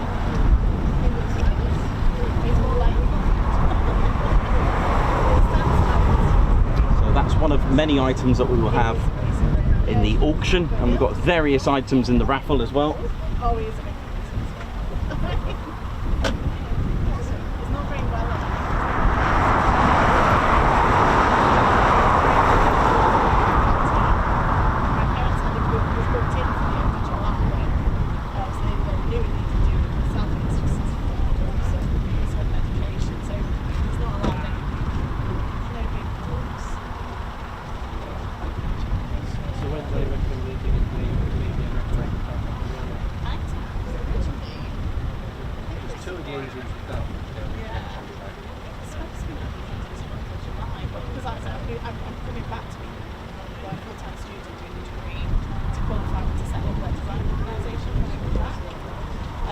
That's why I've actually been out of the water because I'm just doing it. It's great. But yes, I'm sure it was supposed to be June or July, so I had to bring back to came down for like my presentations.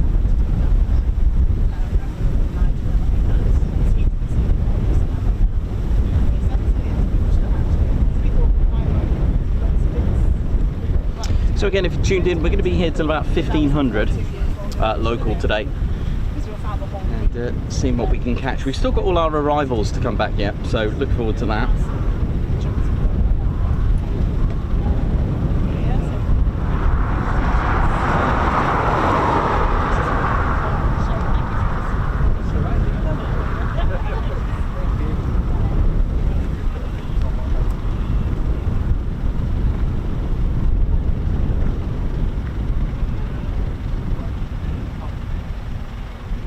Emma 86, how you doing? Hope you're good. Yeah, so the party's held at the Petwood this year at in Woodhall Spa. Looking forward to that. A famous town where it, although RAF Scampton seems to hold the title in some ways for being very synonymous with 617 Squadron. Interestingly, it's actually Woodhall Spa that was actually their home for a lot longer, and they carried out most of their operational sorties, which was once upon a time called RAF Brattleby. I know, and changed its name to Scampton. I wonder why that was, but it was called Brattleby Airfield during the First World War. I'll have to find out a little bit of history when they changed that. It's a good point.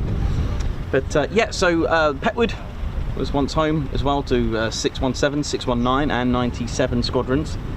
All of those 3 squadrons were also here because Woodhall Spa, built in 1942, was in the station. It was actually a satellite station for RAF Coningsby during the period as well, to help it convert its pilots to the Avro Lancaster, as during the time in 1941 to 42 they were operating the Handley Page Hampden and the Avro Manchester.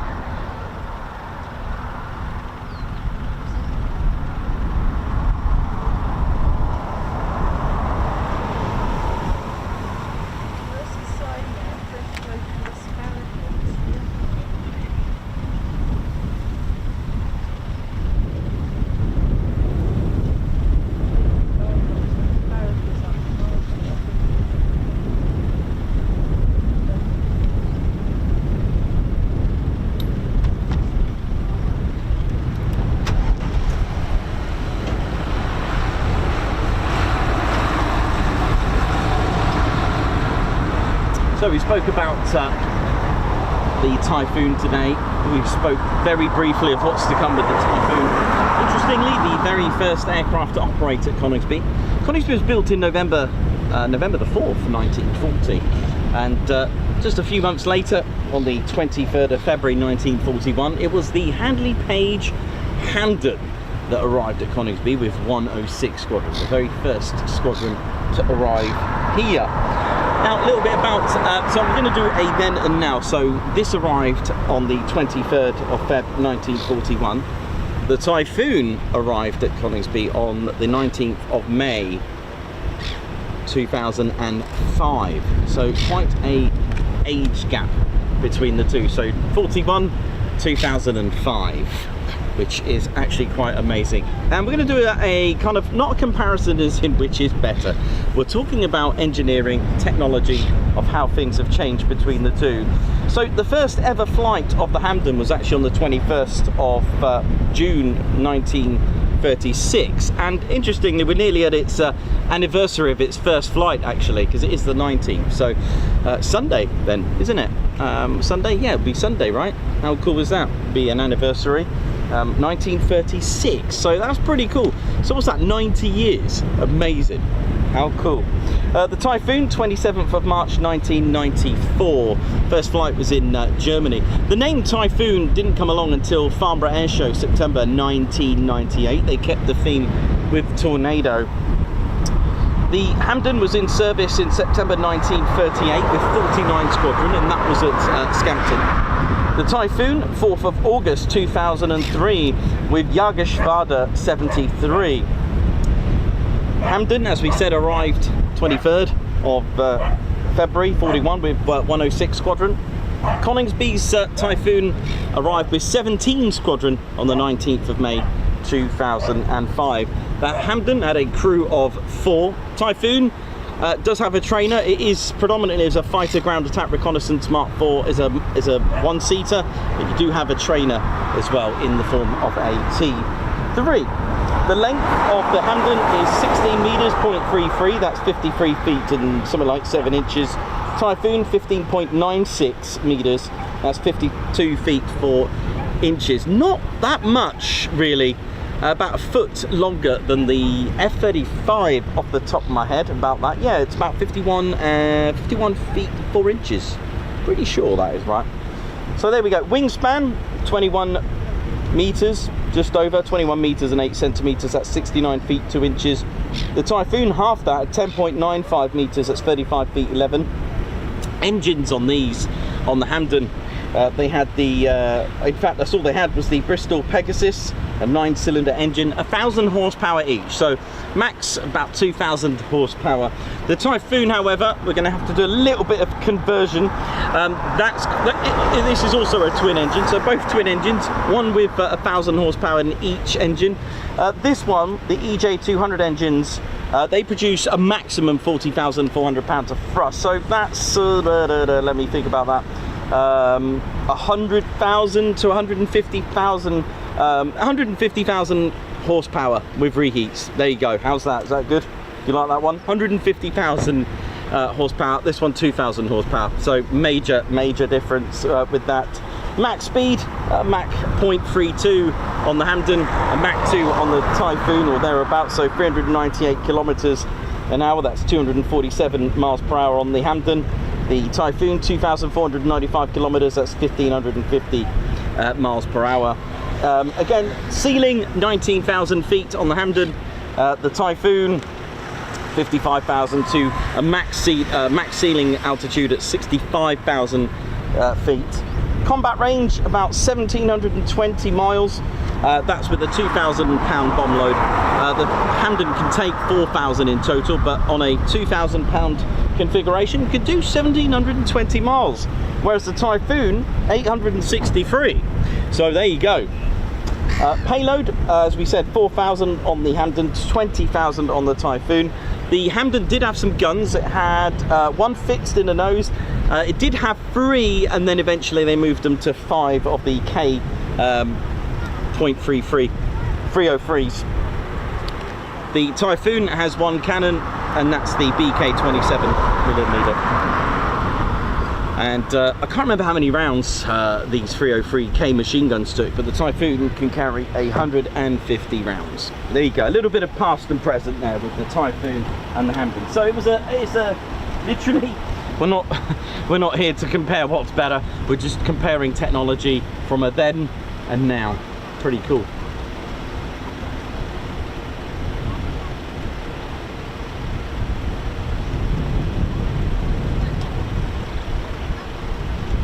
Ginger Bailey, how you doing? Hope you're good.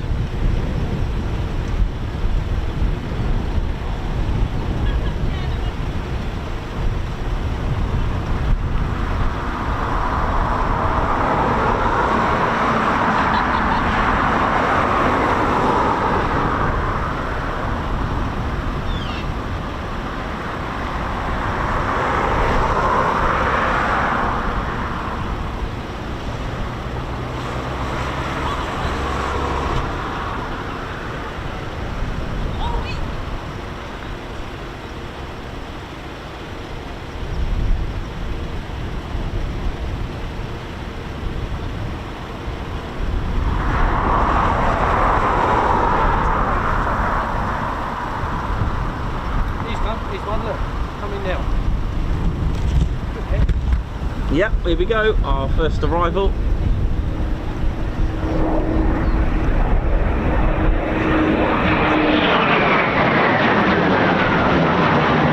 Thank you.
approach, here we go.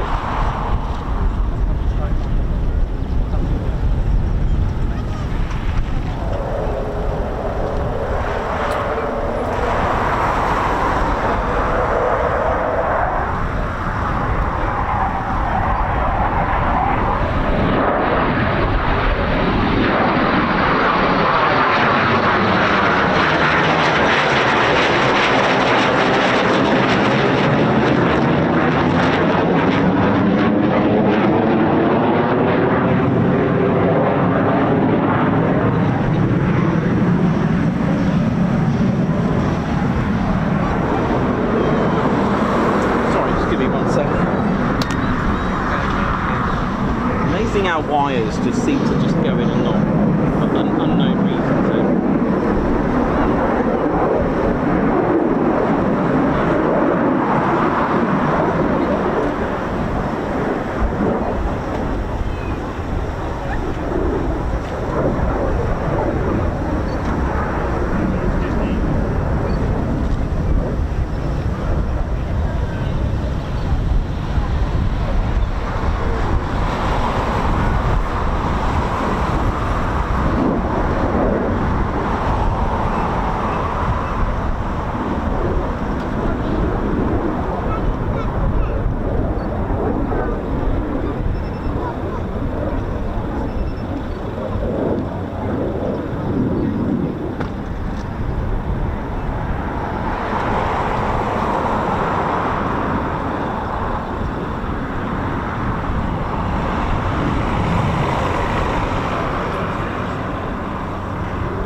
That seagull nearly smashed into me.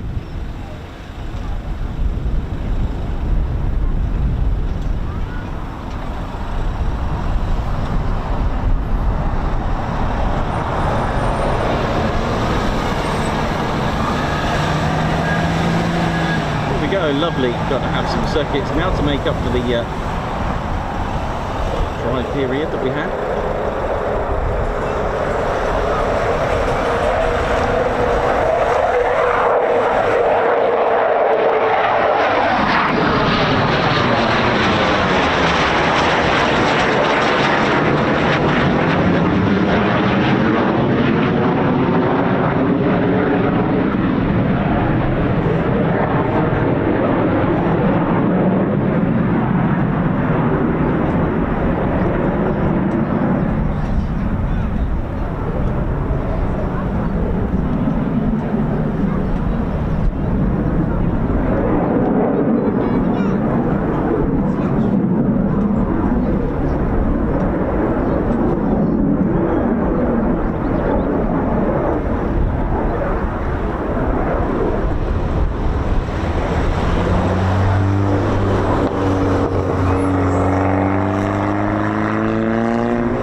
wonderful memories in ZK381.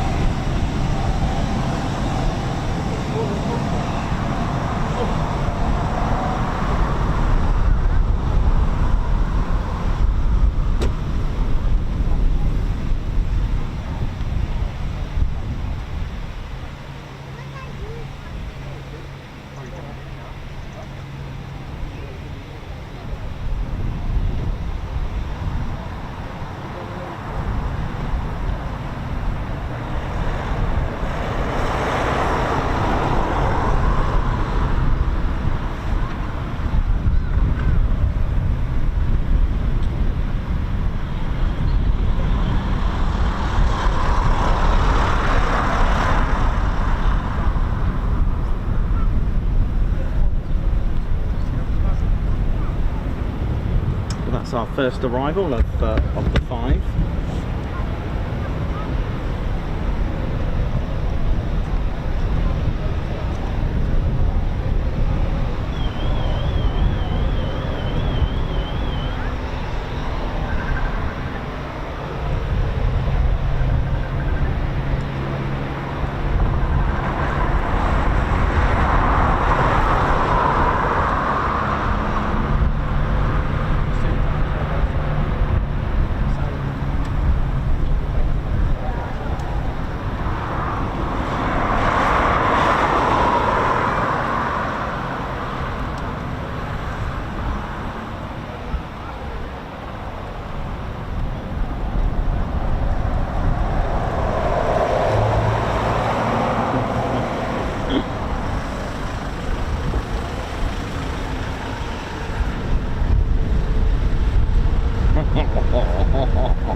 Yeah, that was the special ZK381, the world's only 4-seater Typhoon. That one.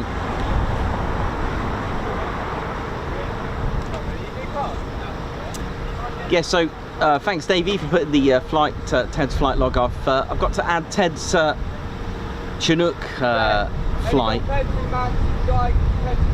Got to add Ted's Chinook flight at Cosford.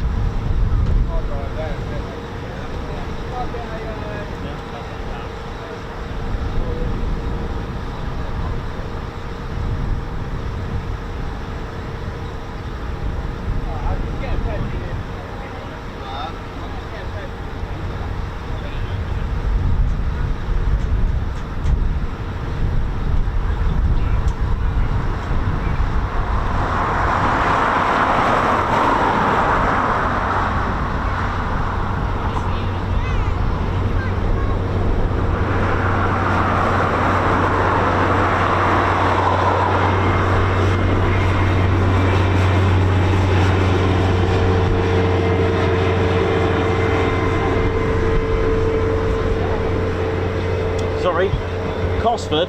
Yes, how you doing? All right? You okay? Good, thank you. Yeah, very good. Yes, yeah, later on. No problem at all, no worries.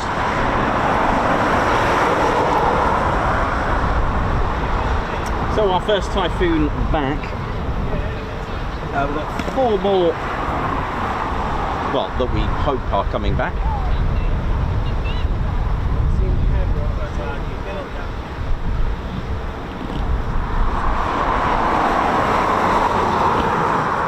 Nothing is guaranteed in the military world as a spotter.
So we're just gonna wait patiently for our 4 Typhoons that are operating in the tow line 6 area at the moment.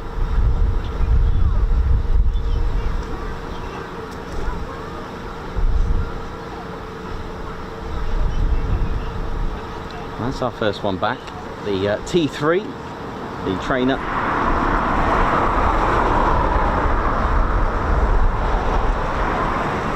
Ted's been in that one. I think he's been in this one quite a few times actually, ZK381. And you can have a look at Ted's flight log. He's got, he's flown for King and Country. Oi, oi! He's flown for King and Country as well, bless him. Yeah, absolutely, Margot. Big shout out to the Chinook display team as well. Thanks to Whirly, the pilot, and the crew for taking Ted on another wonderful experience. Ted's had a bit of a Chinook ride in his career. He's flown at Riyadh in 2023, I think it was, in the actual display, when it was the Chinook display team in a full display, so the roller coaster. How amazing. And the year after that, he was in a roll demo at Riyadh as well. He's also fired 7,000 rounds at Holbeach with a very special squadron, and of course his 4th time in the Chinook was the roll demo again at Cosford this year. So for that we are bringing out a very special patch, which will be our first non-aeroplane patch. I know, we're going for it. We're going to get some Waka Waka patch.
So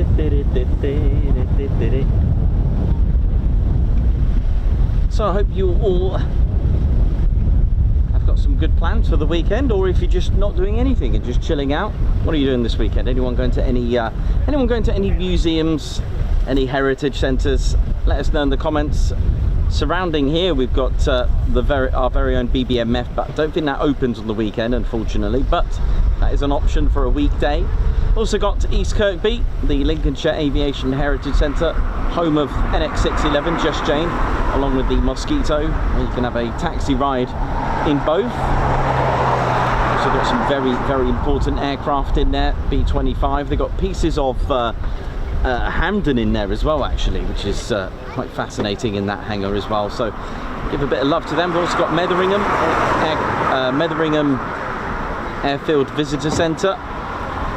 We've got Cranwell's Heritage Centre as well. We've got Newark Air Museum. Have I missed any? You've also got Woodhall Spa as well to check out. It's a beautiful town there. Beautiful, really lovely. A massive memorial to 617 Squadron. And some lovely places, local places to eat. The community pub in Tattershaw Bridge. No, sorry, Tattershaw Thorpe. Sorry, my bad. Tattershaw Thorpe. I've got to get this right. Tattershaw Thorpe, the Bluebell. You've also got Abbey Lodge. Got Lee Gate just here as well. Got quite a few. Got Dam Busters as well at Scampton. Lovely places to eat, local as well, which is always good. Ted and I are a big fan of that. And there's lots of places to eat in Coningsby as well. You've got Flair, you've got kebab shops, you've got Castle Pub, you've got is it the White Bull? Yeah, if you like Indian cuisine, there's one as well. There's Chinese. There's got quite a few, and also Coupland's pretty cool though, isn't it though? Yeah. Anyway, enjoy. I do apologise if I missed one, but there you go.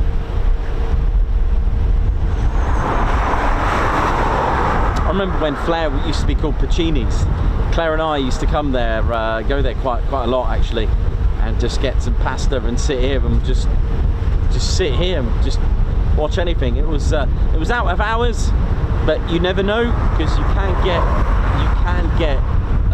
movement out of the hours, let's say, which is why we're going to stay till 1500, because you just never know.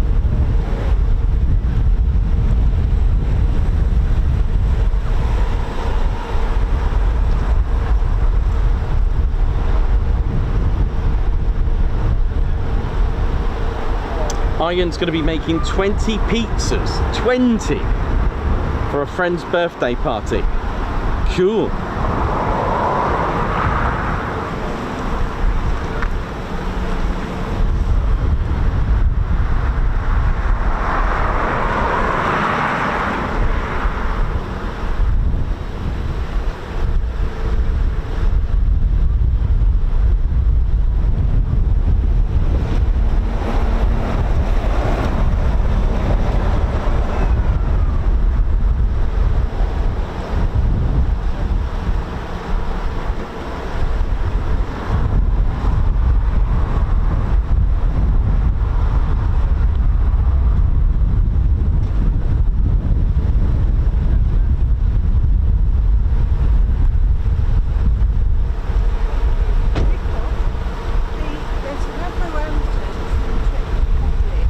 Oh yes, it is. Yeah, we've seen that at Cosford. Oh right. Oh yeah, of course it is. Yeah. Let me get my answer. There we go. That's why I've got it ready. Yep, it's finished. Yep, it's all glued. Nice. Oh wow. How long? Do you know how long it's there for? Tuesday. And then it's going down the shuttle. Is it? Oh, Yeah. it may be worth a while having a visit. Yeah. Okay, cool. Yeah, so you may have noticed at Cosford there was a beautiful Mark I Avro Anson, and it's stationed in Czech, in the RAF station Czechoslovakia, and it's actually at East Kirkby right now doing taxi rides. So if you want a rare opportunity to get a taxi ride in the Avro Anson, then now is the time, because it's at East Kirkby right now. How amazing is that, right? How cool. Amazing. And of course, the Avro Anson was actually here at Coningsby as well for a beam approach training unit, while the runways were just being finished off in concrete in 1943. That's right, Coningsby had a grass set of grass runways here originally, and it was decided to close the station and its runways. But a lot of the while that was going on, Coningsby had a Woodhall Spa as its satellite station, so it was able to train and utilise the crew at Woodhall Spa. So Coningsby had a satellite station, Woodhall Spa, and like I said, to test out the runways was this. Also, the Airspeed Oxfords were also using this beautiful trainer. Look at that, I'll show you the serials underneath that. Pretty cool, isn't it? Let me just move this notepad. Hang on.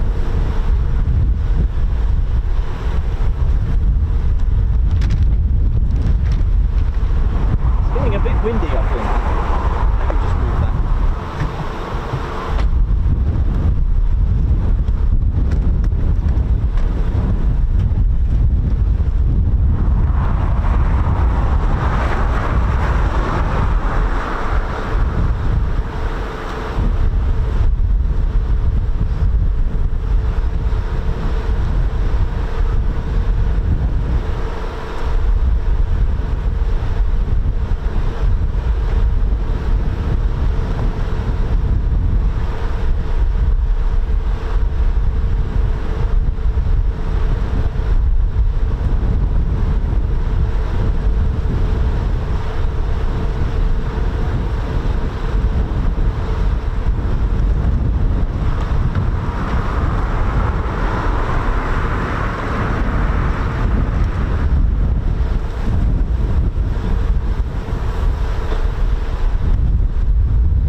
Clamp everything down.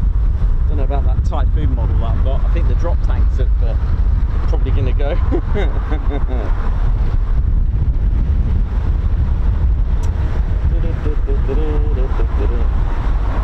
So yeah, while Coningsby had the issues with the Manchester, and while its satellite station in 1942 was built, Woodhall Spa, it's only about 5 miles that way in the direction north of the backwards crow flying. A 97 Squadron moved to Woodhall as well in March 1942. 106 Squadron went to Syerston and then Metheringham, which is why at Metheringham's Airfield Visitor Centre, do check that out, because you can actually go and see some of the original runway. You can actually drive around it and you can see some of the Fido that's still, you can see remains of the Fido there as well. Coningsby's airfield in 1942,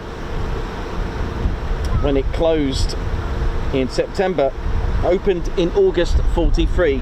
And like I said, to test the new runways, they were in the Class A. In fact, we're stood right now on the original airfield, and behind us you can see, I'll show you in just a second. You can see the hard stands to my right, and just behind me you can see those frying pans as well. You can actually walk over there.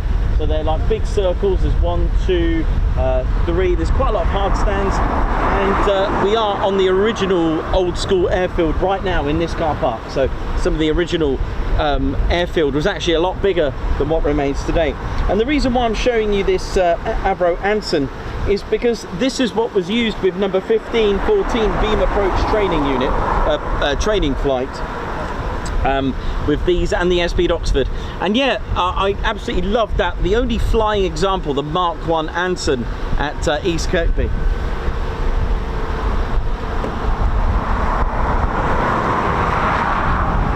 So if we have a look at the some of the old remnants of the old Coningsby. So they've got the car park, and then just over here you can see the pancakes or the frying pan hard stands. There's one over there and just over there as well. So the airfield was back in its prime, was a lot bigger than what it was today. So I wonder how old this road is then, when this road dissected along the way.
So our 41 Squadron Typhoons have gone quite far away, gone quite north, almost at the borders. On a quick glimpse, where are they exactly? Let's have a look. They are quite close to the Scottish border, aren't they?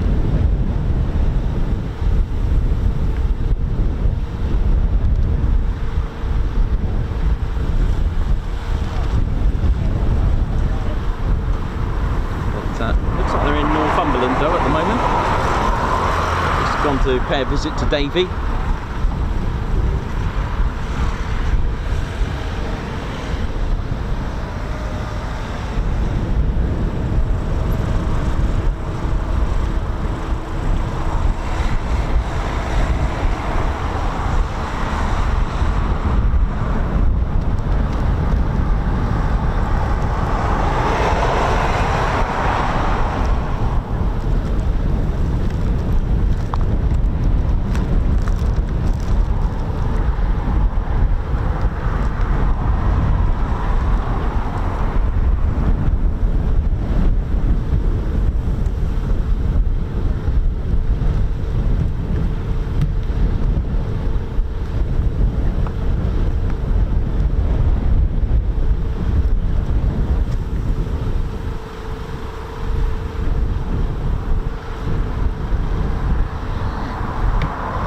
Doing, ladies, gents, teddy bears. Hope we're all good and well. So welcome to Ted's home, RAF Coningsby, as we finish up for the week. Amazing history here with Coningsby, and work started on Coningsby's airfield in 1937 for an airfield here at Coningsby, and it finally did open in November the 4th, 1940. And like I said, it started life with grass runways. And there's actually a allocated grass runway here. I'll just show you where the grass runway is at Coningsby. So it's marked by these sort of day-glow blocks on the ground. Look, there's one there and one there. That's sort of like the designated. And of course there'll be another two at the other end. So the Chipmunks use this for training, because the Battle of Britain Memorial Flight will need to get used to landing and taking off from a grass runway. So landing at, let's say, Shuttleworth, for example, they have a grass runway as well. And of course East Kirkby, there's another one there, should they need to. A bit of maintenance is required for things like this, because of course you've got like, I don't know, molehills, having a little looky here, what's going on here type of thing. So the AWCU and their units will need to, monitor it, just make sure they haven't got any rabbits dig into moles and molehills and all that kind of stuff. But it was opened with a grass runway. Benefits, again, like I said, of grass runways in the past is the fact that you didn't really need a designated class runway, so to speak. You can take off in any direction. Should you have you know, a stretch of land will be perfect for a Spitfire, or even lighter Hamdens, for example, could take off. Okay, they were subject to being, you know, waterlogged, flooding, and the drainage had to be looked into. I mean, runway numbers weren't actually a thing till about 1943 in the UK, that is. Of course, as far as I know, this method started out in America at I think at Ford. If I remember, when I gave you its education, it was the Ford, wasn't it? What was the, oh goodness me, I forgot the plane. Something like a not a triplane, it was a something. Oh goodness me. Anyway, no worries, but yeah, that's why they started off with grass runways. They didn't have anything heavier until the likes of July 1940 with number 7 Squadron, when the Sterling showed up. Things got heavy, and they needed, obviously, hardened runways. So, which is why the Air Ministry decided that any airfields that were being thought about to be developed after December 1940, they should be made with hardened Class A configured runways with concrete. First to arrive, as we mentioned, was 106 Squadron with the Handley Page Hamdens. I do have, what I didn't tell you is that the Hamden actually had 106 markings, so you would have seen exactly this. Zulu November were the markings, and if you can see that, how amazing. Although this actual, if you were eagle-eyed and had a look at the serial number, it didn't actually make it to Coningsby, this one, sadly. This had a bit of a sad end to it, unfortunately, a mishap. But the Zulu November, so these would have been parked up here. How cool is that? How amazing. And it's nice to actually have a Coningsby marked Hamden, which is pretty cool. I love stuff like this. I try my best to give you what it would have been like. I know I haven't got any, mind you, if I had some special fishing wire, I think it would have been smashing the screen by now, as it's rather windy. But it had a 4,000 pounder payload. You could have had the capability of having a torpedo, an 18-inch. They did make torpedo bomber versions of these as well, and I think Wing Commander Guy Gibson was operating these to his like. I think he was at, I think he may have pushed forward this. Could have been operating these at Lossiemouth, maybe. But there we go. That's what was here first, and Coningsby opened on the 4th of November 1940. The Hamdens arrived here 23rd of Feb 1941. First mission wasn't that far after. The night of the 1st into the 2nd of March 1941, 5 Hamdens took off for the raid to Hamburg. There were 0 losses on Coningsby's first ever mission, but on the following night, however, another raid into Hamburg, this time X3002, was the first ever loss of Coningsby, with the loss of all 4 crew, lest we forget. And that was on the 3rd into the 4th of March. 106 Squadron were joined by 97 Squadron with Oscar Foxtrot, OF were their markings, so they arrived on the 15th of March 1941. They arrived with the Avro Manchester, by the way, and if anyone knows the channel well, I won't go into too much detail, but literally this is in some ways a Manchester. I know, don't be offended, it's fine, because there is a play on words in some ways, but that said, the Manchester was a twin-engine version of the Lancaster. Literally, that's what it was. In fact, this was going to be called the Manchester Mark III. If you look at the Lancaster, it didn't actually have a Air Ministry specification on an aircraft to build. In fact, Air Ministry specification P13 or P13/36 was the Halifax, in some ways the Lancaster, and the Manchester. What's going on there? Because the Manchester was a twin-engine bomber, right? Handley Page were also given the go-ahead to build a twin-engine bomber. That's right, they were going to use the same engine as the Manchester, which was indeed the Rolls-Royce Vulture, which, although on paper was 1,760 horsepower, which sounded great on paper, was a bit of a failure. That's right, the Handley Page HP52, I think it was, they were going to give that the go-ahead as well, but luckily for Handley Page, they decided against the Vulture engine, but the Avro team and Roy Chadwick developed a twin-engine bomber that looked exactly like this. It flew well, you know, it did have some performance. However, do you know what the problem was? Yep, the engines, the Rolls-Royce Vulture. From shooting out its piston rods, from ball bearing overheating, they lost 25% of the 202 that were ever made in accidents. 40% were in battle. 20%, that's like 50 airframes. They were that unreliable, and should you get away and surviving at night on your night bombing mission, the engines had a habit of sparkling and causing all sorts of sparks at night, leaving trails of sparks, making it, well, if the night fighter wasn't going to rely on the radar, but it could also rely on the Rolls-Royce Vulture engine at night for guiding the way to shoot them down. So they lost 40%. That is a lot of airframes, and it was grounded several times due to the issues. And I mean, who in the right mind would sit inside a Lancaster with fully laden bombs when the piston rods will start shooting through? No. But there were some, that was a bit of a novelty, that Air Ministry specification, you know, because P13/36 had some comforts. Yes, it had a toilet. Yes, it had a folding seats to sleep if on long distance missions. On the leading edge, along the leading edge, it had intakes so that they could heat up the crew. I know, there's a lot of comfort involved, which is a bit of a novelty, because I think finally the Air Ministry realised a warm and happy crew will be a more successful crew.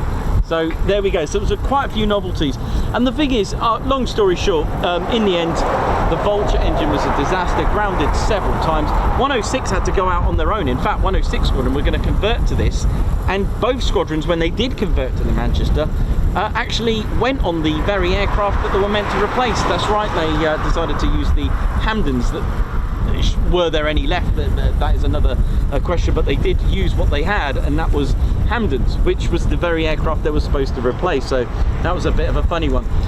The Manchester had a 12-foot shorter wingspan, because obviously it had two engines at the time.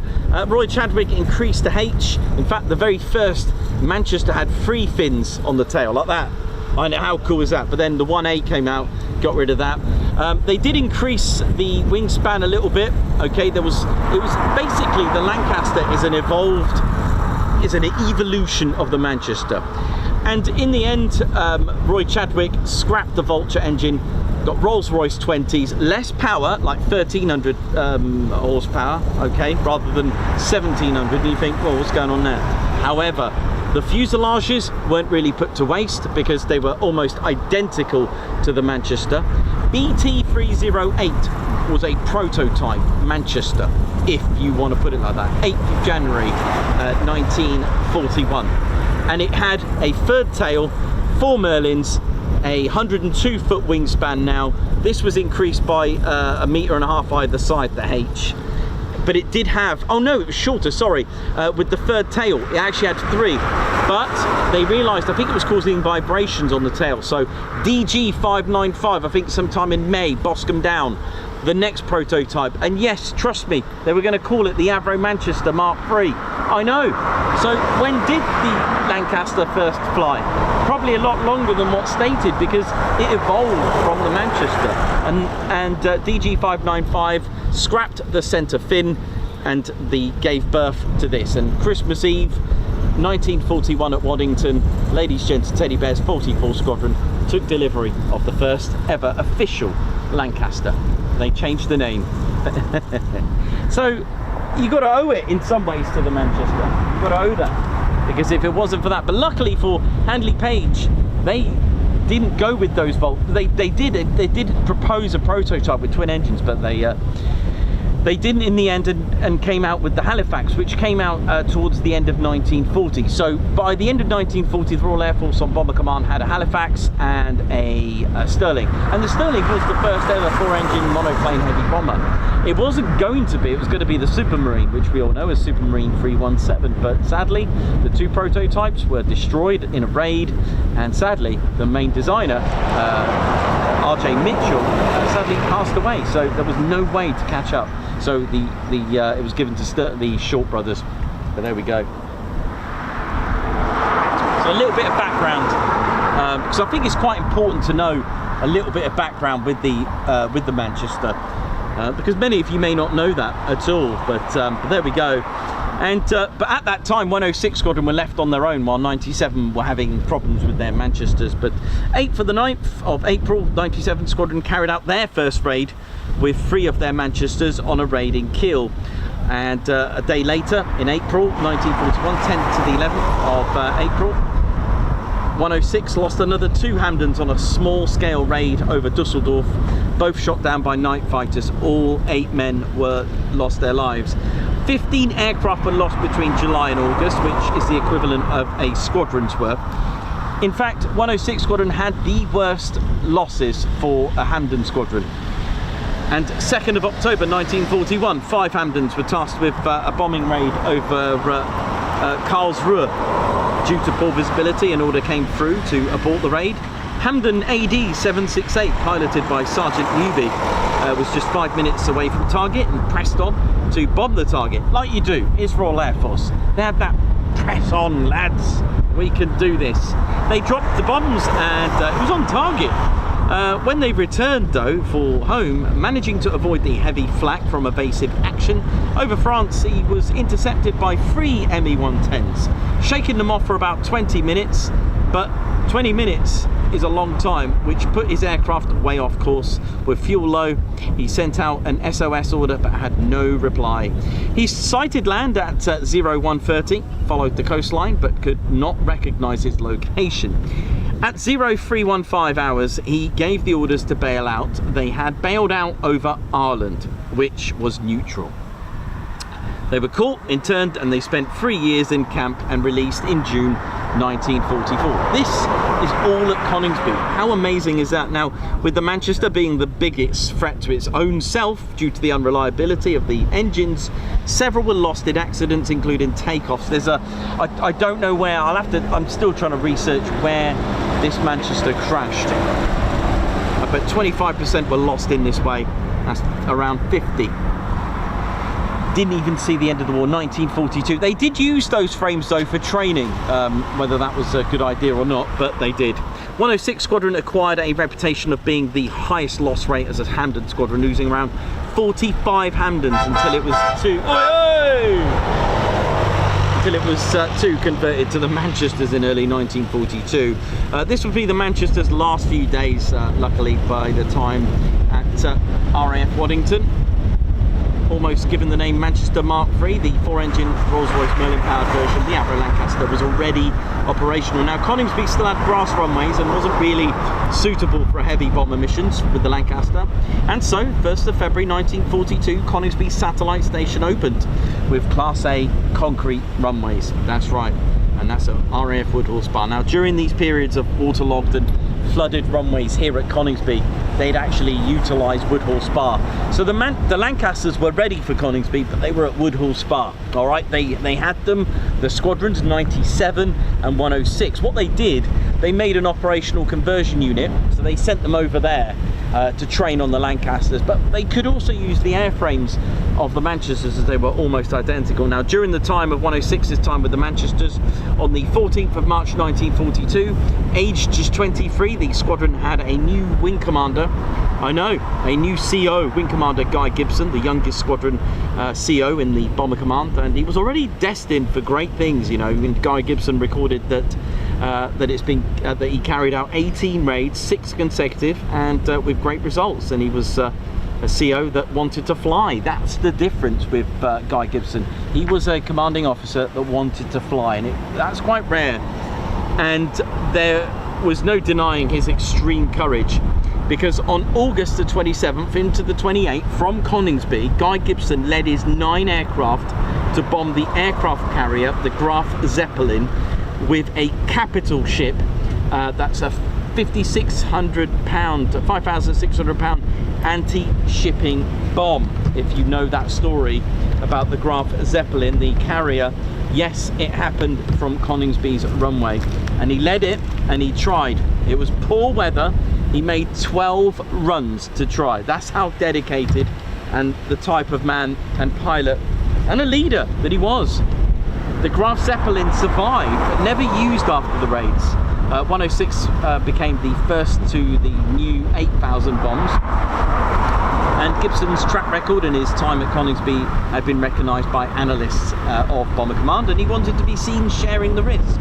And he wanted to be a leader, and that he did. Squadron X, Scampton, 617 Squadron. 20th of March 1942 was 106's first mission with their Manchesters, a mine-laying mission on Kiel.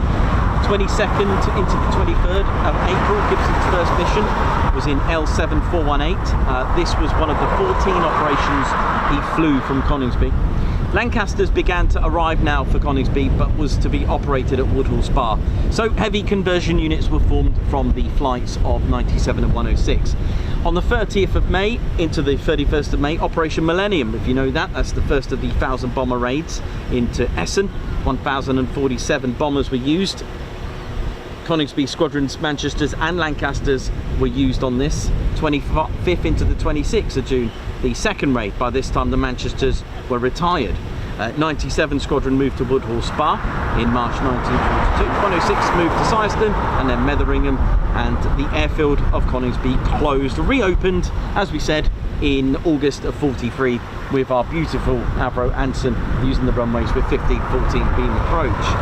On the 30th of August 1943, 617 Squadron under the command of Squadron Leader Holden, DSO, DFC, ABD and BAR were the first operational squadron to use the new runways at Coningsby operationally. 15th to the 16th of September 1943, 8 Lancasters of 617 took off from Coningsby to attack the Dortmund Ems Canal using the 12,000-pound high capacity bombs, but this came at a cost of 5 Lancasters which failed to return.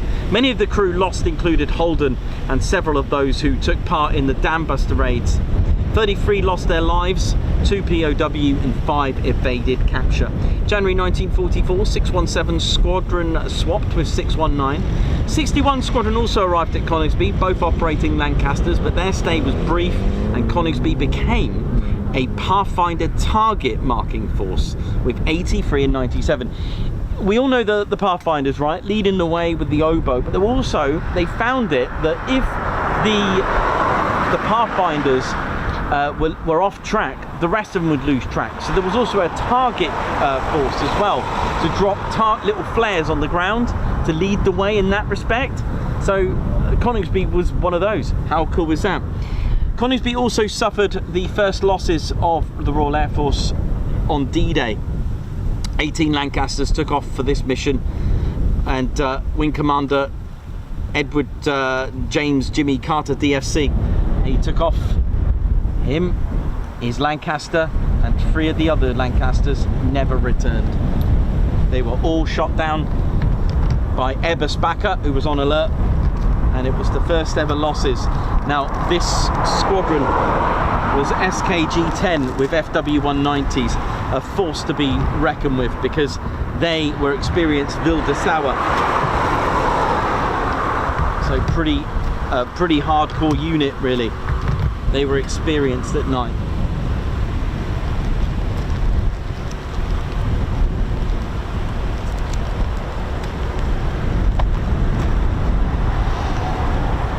So Gibson returned to Coningsby after his trip to Canada in the summer of 44, but as 54 base air staff officer, being a desk job, he hated it, but you know him, he found a way to fly occasionally, and a mission was tasked to him actually on a raid on München-Gladbach on the 19th into the 20th of September 1944. Now he chose to fly KB-267, a Mosquito 627 squadron. On the return flight, his Mosquito was seen crashing in Steenbergen, Netherlands. He and his navigator, squadron leader Warwick, both lost their lives. 25th of April 1945, Coningsby's last sortie against the oil refinery, Norway. 175 aircraft were lost here at Coningsby during the Second World War. If you want me to break that down, that's 17 Manchesters, 57 Hamdens and 101 Lancasters lost during World War II. July 1946, Avro Lincolns arrived with 83 and 97 squadrons. We did also have Mosquitoes here. They were Mosquitoes Mark 16s, 109 and 139, and there was also 231 OCU, along with a Mosquito Photo Reconnaissance Squadron here as well. 1950, care and maintenance for Coningsby, but the Boeing Washingtons also arrived that year. 149 Squadron, but by July 1952, Coningsby had 32 Boeing Washington B1s. That was with 15, 44 and 57 Squadron operating them. And then finally, 1953, Coningsby received its first ever jet aircraft. I know, the English electric Canberra with 149, 44, 15 and 57. The Canberras were B6s in the late 50s with 9 and 12 Squadron. Both of those, as you know, operate today. 1962, I know, this is cool. 1962, we had Avro Vulcans. They were just parked up over there. I've seen a lovely painting with the blue crew bus over there. How cool was that? Squadrons of the B2 were 9 35 squadrons. They went to Cottesmore in the end though in 64. And then finally 1968, Phantom FGR2s of 228 Squadron OCU started to arrive, and 1969 Phantom FGR2s of 6 Squadron, the flying can openers, they were arriving here as the first operational frontline squadron. 54, 41, Treble 1 and 29 and many other squadrons were here at Coningsby with the Spey engine Phantom, so a little bit different than the F4 McDonnell Douglas and the US Air Force, different engine. They eventually moved to Wattisham in the late 1970s. There were Phantoms here sort of rolling over into the 80s as well, but a majority of them went over to Wattisham to take over the role from the English Electric Lightning. 1985, 229 Squadron were operating the stopgap Tornado, which was the F2.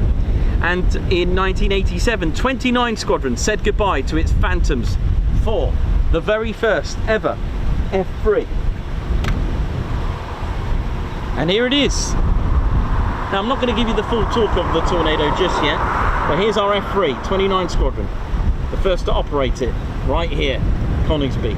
Our F3, a leaner, longer Tonka. Look at it. Beautiful shape, isn't it? This one's a Coningsby 65 Squadron. Beautiful. Flown by Flight Lieutenant Fred Grundy. Also Flight Lieutenant Martin Parker as well in the back. I know they're in there. They are actually, well, not the real ones, but you know what I mean. Celebrating 50 years, had funny nicknames, the Red Zebra or the Raspberry Ripple. Pretty cool, isn't it? I know, Coningsby had these. Beautiful, beautiful, beautiful.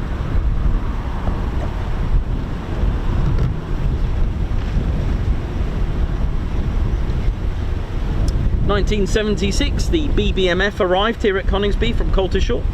1985, 229 Squadron were operating the Tornado. Sorry, I've done that bit, haven't I? F2. I've done that. Yeah, so where are we? 29 Squadron. Said goodbye to Phantoms for F3s. May 2005, the 19th, 17 Squadron arrived with the Typhoon. I know, that's when the Typhoons arrived here at Coningsby. May the 19th. If I can find a Typhoon. Somewhere in there. I was at the last one. There you go, there she is.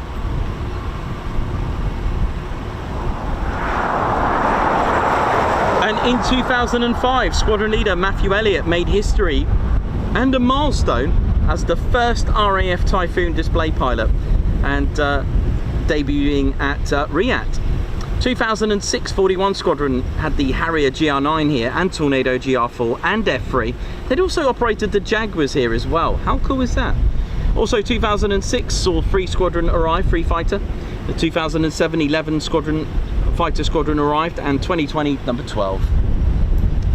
So a little bit of a different chat about Coningsby's history here. I thought I'd mix it up and make it a little bit different for you.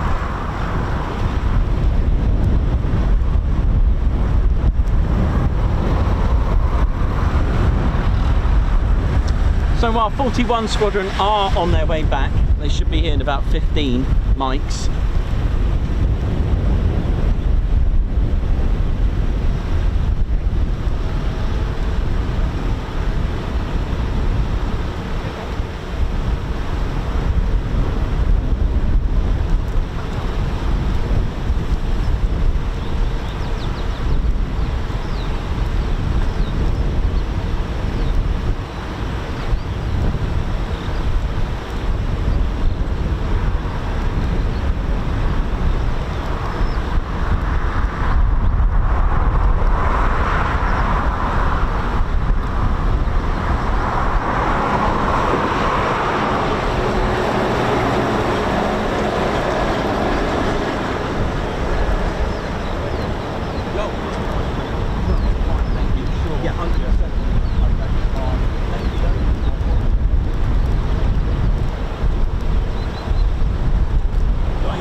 them in and back out.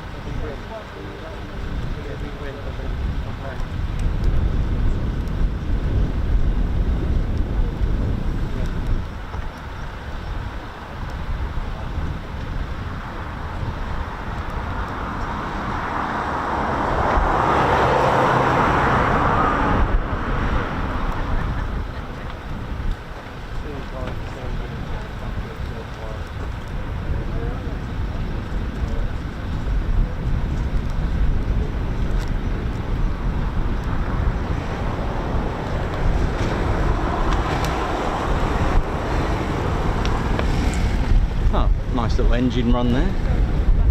Bit of flexing.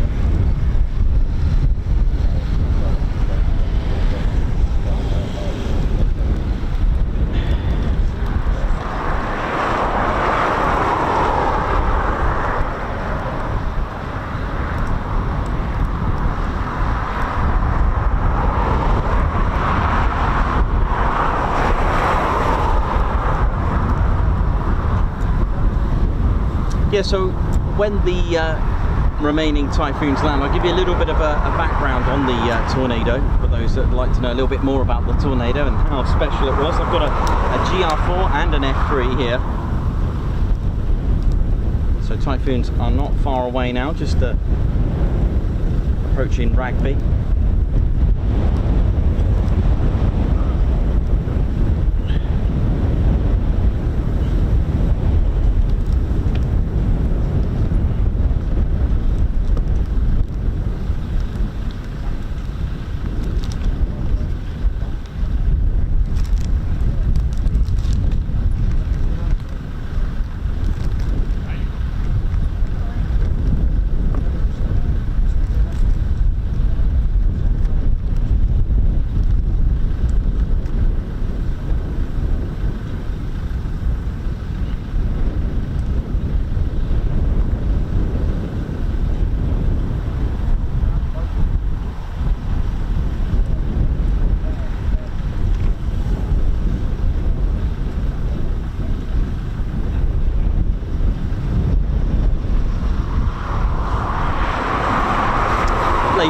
Thank you for your support. I've just seen your gifting of 10 Ted Coningsby memberships. Thank you so much. You can have a look if we've unlocked any emojis later today. I'll have a look when I get back home.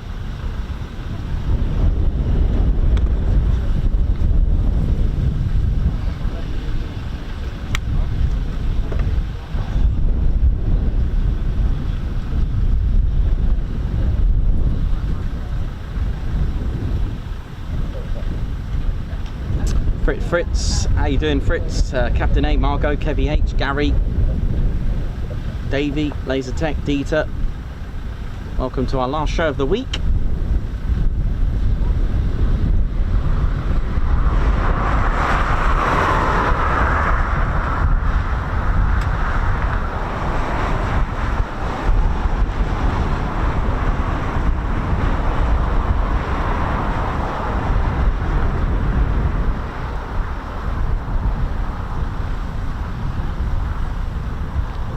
We could even get,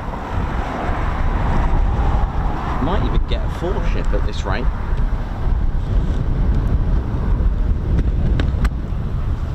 The R41 Squadron, destroyer call sign. So we'll keep a lookout.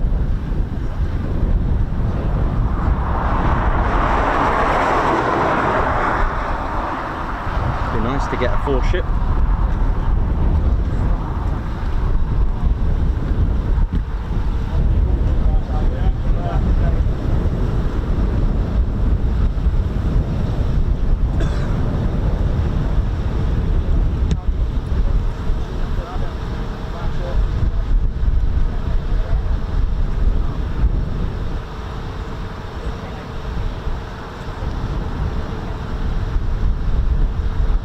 Over Spilsby, we'll go over East Kirkby.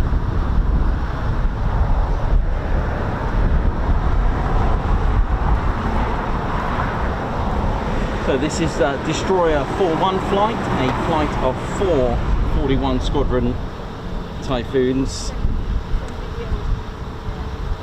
come over the top of the tower, 4 of them.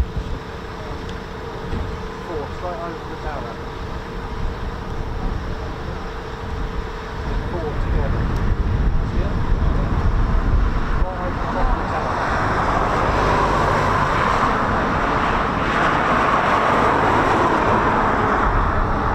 They're coming in a straight line. Straight line. See it?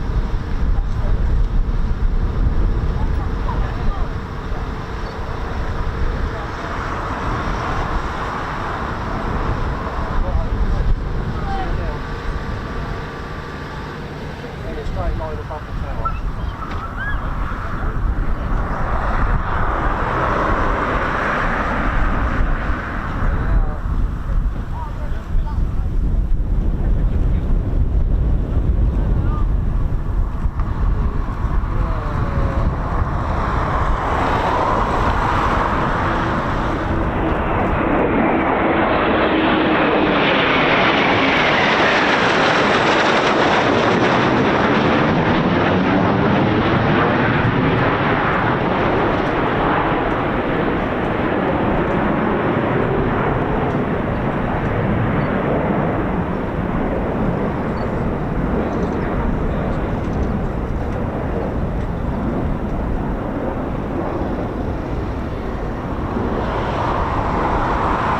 Beautiful, nice 4-ship break.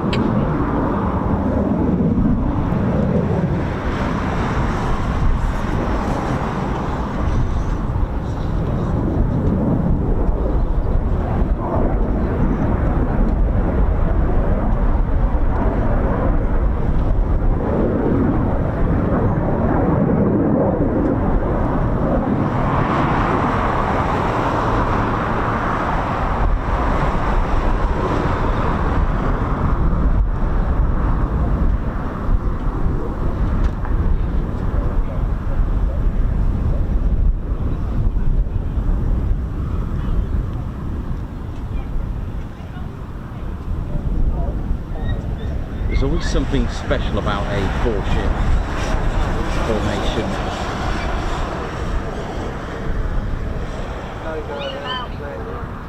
We'll see them taxiing. Yeah, first one just There's touched one down. touchdown. Oh, no, oh yeah, touch and go. Yes.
things that's just become apparent is the wind has just suddenly picked up. So any sort of hope for BBMF, I'm a little bit, well, only they can decide, but it's just suddenly got a bit more punchier than earlier.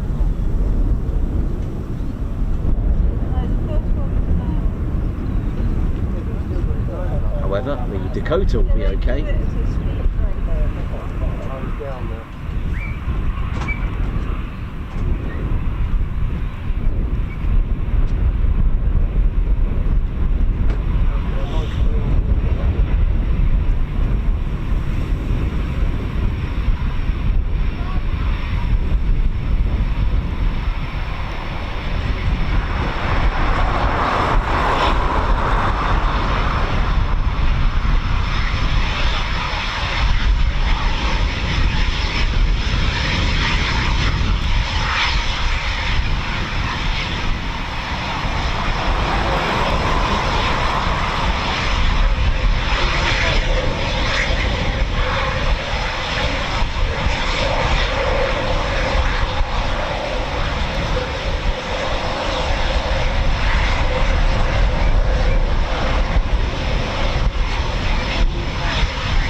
Fighter markings. Of course, like we've said in many times, that despite the markings, it's not always the pilot or the squadron that actually operate it.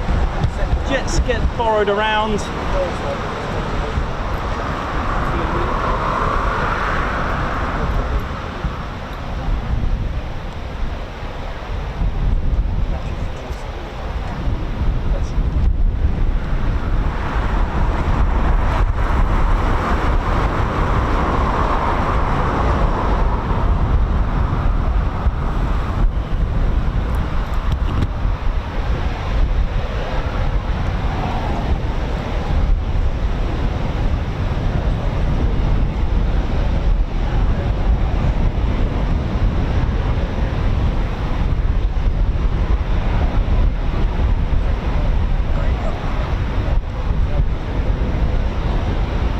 They don't always have their name on it. No, there's only one that didn't. No, as in that name isn't the pilot. Not the pilot, no. No, they it's just, oh, hello. Oh, the car disagrees with us. Yeah, not always. not always. Sometimes it's engineers as well on there in honour. Oh, is it? Yeah, they don't always have whoever's name is on there. It's not always. No, that last one had one fighter squadron markings, but it's flown by 41, so they just pass jets around. but it could have been that pilot as well. Yeah. It's not always what's written on there. It's an honour to have it on there, which is quite nice. Yes, it's not like the movies, I'm afraid. Like Maverick on there, you know. Yeah. Where's waiting for Oh, that air brake wave was great, wasn't it? I love stuff like that. The foreship was good, you know. Yeah. Yeah, it's been good because you know, it hasn't been busy, but we've had 5 performance takeoffs, a foreship, loads of circuits, and an air brake wave. You can't really argue with that. We saw the air brake wave. It's nice, isn't it? Said, oh, it's going to do another touch and go. So I said, no, that's an air brake for that. Yeah, that's right. That was the air brake. Yeah, it was like a wave to say thank you, yeah, salute. Yeah. I love stuff like that. It's nice that they do that. Oh yeah. Oh yeah. So, sometimes you get this. Yeah. I've seen stuff that's brilliant. I've seen it on the show. A pilot that I know did teddy bear ears, and he sent me. He goes, "Did you like the teddy bear?" He went like that. Oh, did he? Oh, I love it. Yeah, that was nice. Yeah. We're off to Lanzarote on Monday. Oh, are you? Spotting at the end of the runway. Oh, nice. Because you get a lot of the jets if you stand there and wait, and Yeah. they do normally give you a wave. Oh wow, cool. There's the runway lights country that goes out into Yeah. the sea, and they line up with it, and they're literally 40, 50 feet above the eight. You feel like the wheels are in the lock. Oh wow. And they land when they're on runway 27, and they're coming in over the sea, so it's like a pathway along the side of the beach, stand on the sea, down through the jet. We're always there, and I just love it. It comes with drones there as well. Oh right. I've not been there. You've been before? Twice a year we go. Nice.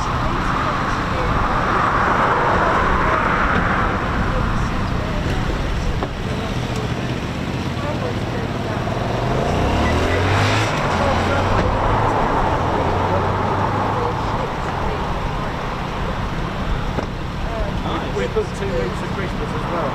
It's the best. You love so you're at your heart on that place. You love it. Yeah, I mean Christmas Day, 25 degrees, planes bottom. Perfect. Perfect. The year before last, Christmas,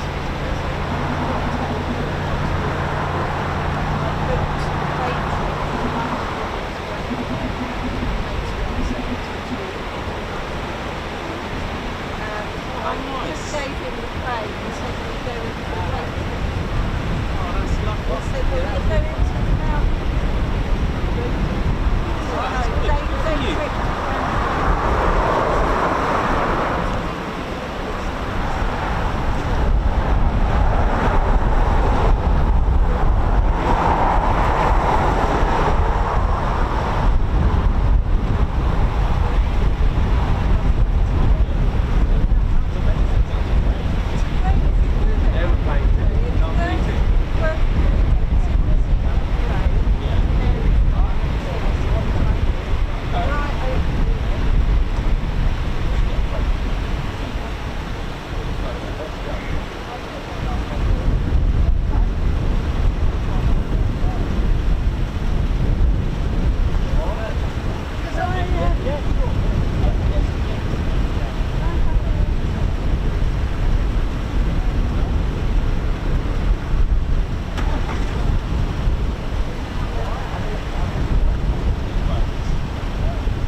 see your pilots getting out. I mean, these are the things that go a lot of people. Most safety should be safety I think literally just past the drum. Yeah,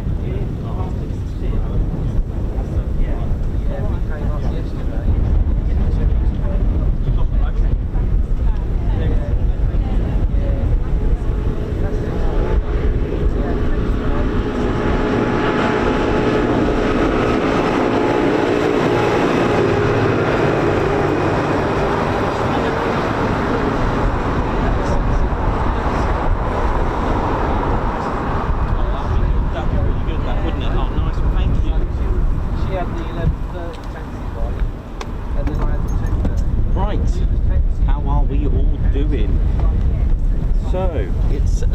Windy here at the minute. I'm a bit concerned for any hopes of any BBMF at the minute, but that's just my little gamble that I'm going to do, as you do, because it's military plane spotting, you know how it is.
A little question about the Typhoon IRST.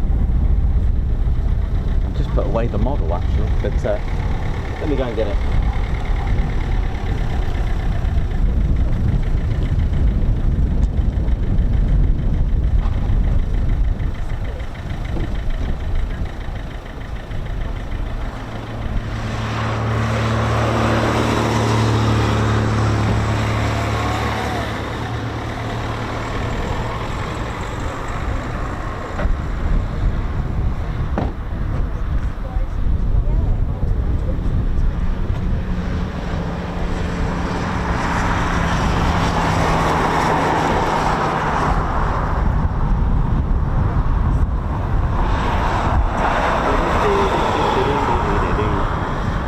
Yeah, so if you mean this item here, let's have a look.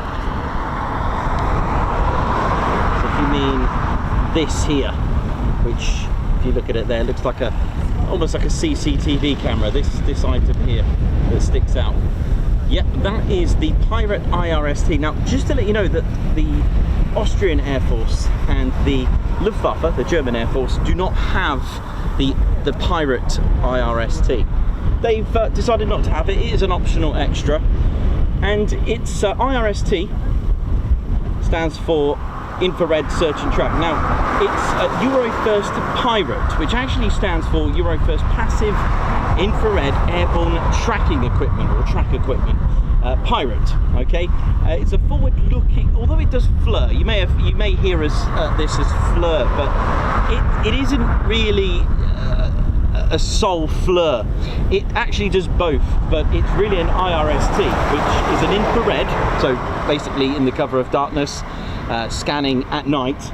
Search and track. So if you've ever seen infrared footage, it's pretty much black and white, except it's in ultra high definition. It's not this sort of pixelated, almost I don't know when it came out, 1980s Predator movie. Was it 80s? Did it come out in the late 80s or early 90s, if you remember that? But it's produced by Eurofighter, which is a consortium which does feature Leonardo and Thales. Now, Leonardo SPA of Italy, they're the lead contractor and design technical authority, but Thales, Land and Joint Systems of the UK. There's also Technobit as well of Spain as well. And this is the interesting thing with Thales, because if you look at the Thales advert, it shows you that you can actually land the Typhoon using the IRST, because it can actually see in complete cover of darkness. It's got four different filter, like it almost looks like heat vision, you know, that thermal, that's it, thermal. That's a really bad one earlier just then. It's got like a thermal vision. Oi oi! So basically it can search and track targets at night and in the cover of darkness. But not only that, in addition to the system, it can locate stealth aircraft at a significant difference. So this is what it can do, is really useful. So if you're wanting to track stealth aircraft, you can do it with the IRST. It detects infrared radiation generated from the heat of an aircraft's skin, either through air friction or hot parts such as the engines. This what makes the Typhoon absolutely amazing as a fighter, because it can actually detect stealth aircraft due to the Pirate IRST. It's pretty clever stuff, and it's something that hopefully that is what you meant, but there you go. The first ever Typhoon equipped with the Pirate was the Tranche 1 Block 5, for those that are interested in that kind of thing, which was delivered to the Italian Aeronautica Militare, which is of course the Italian Air Force, and that was in August 2007. The sensor, the passive system. It rotates. It's got a cooled infrared sensor, but it is high res as well, and that's the thing which makes it quite special.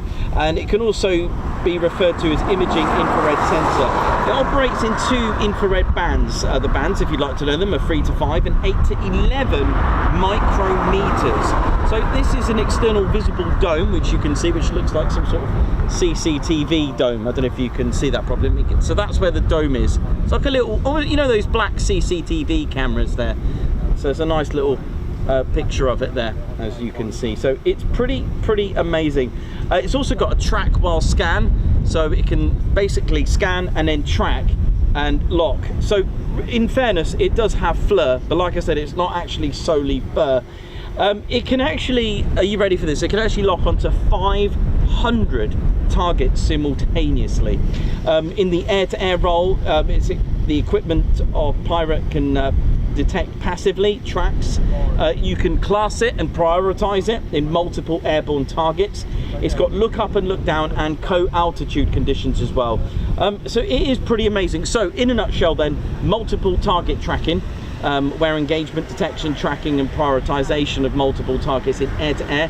So yeah, it can look up, look down, your plane's falling down, that kind of thing. Passive ranging data is also available. It's got a single track target tracking, and also they call this slave acquisition, where line of sight is slaved to externally defined pointing angles. Automatic acquisition of a single target, it's activated. So extras, so you can actually fly and land with IRST. It's steerable IR picture on the helmet as well, which they call SIRP, S-I-R-P-H, or SURF, I guess, maybe, depends. The range of these, it's around 70 kilometers. That's ridiculous, that is, if you think about it, you know. And you've got sort of like 50 nautical miles to potentially a subsonic target, and so on. So it's actually quite special bit of kit, that.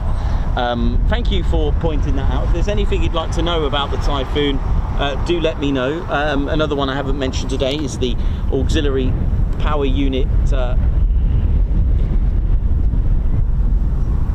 There you go, the auxiliary power unit inlet there. So that's just burnt soot.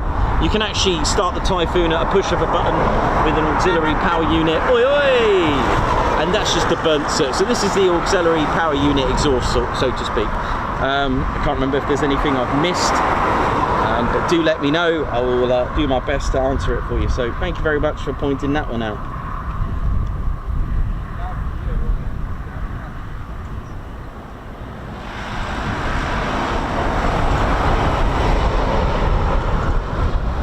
Ted and I will be covering Cleethorpes Armed Forces Day.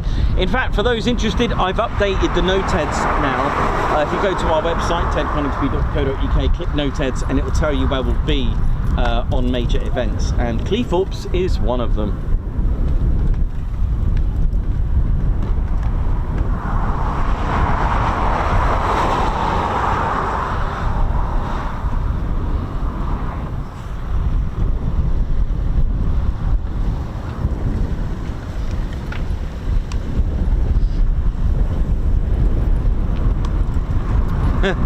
TEDx.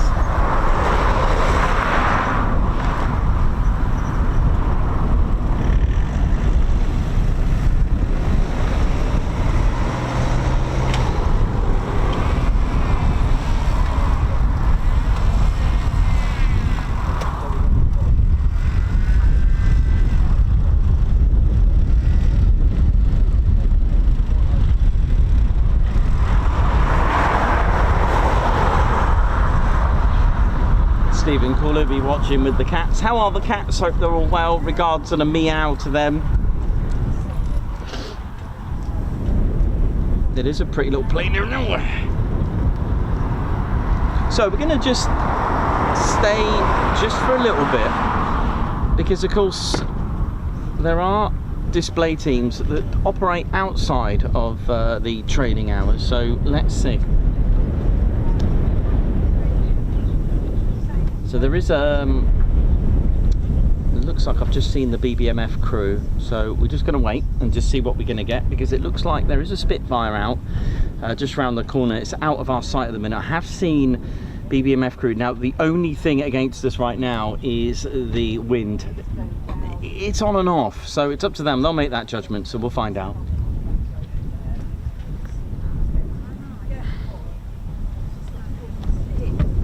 Everything is worth a go.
Yeah, I'm not sure what day, but I'll come. Probably Monday. Might come Monday if the weather's alright. Alright, see you later, buddy. Take care, man. Have a good weekend.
Teddy bears. Hope we're all good and well. It's the wind's just picked up a little bit, which is, like I said, you may have overheard me say that, just a little bit concerned for our hopes of BBMF. Nothing's obviously planned or 100%. We just hope for the best. I was going to give myself till 1500, which is the time we normally finish up on our shows, but we'll see. I guess it's a bit different up in the skies, the wind, so let's see what will happen. But if we let's say we dedicate 90 minutes and just hope for the best.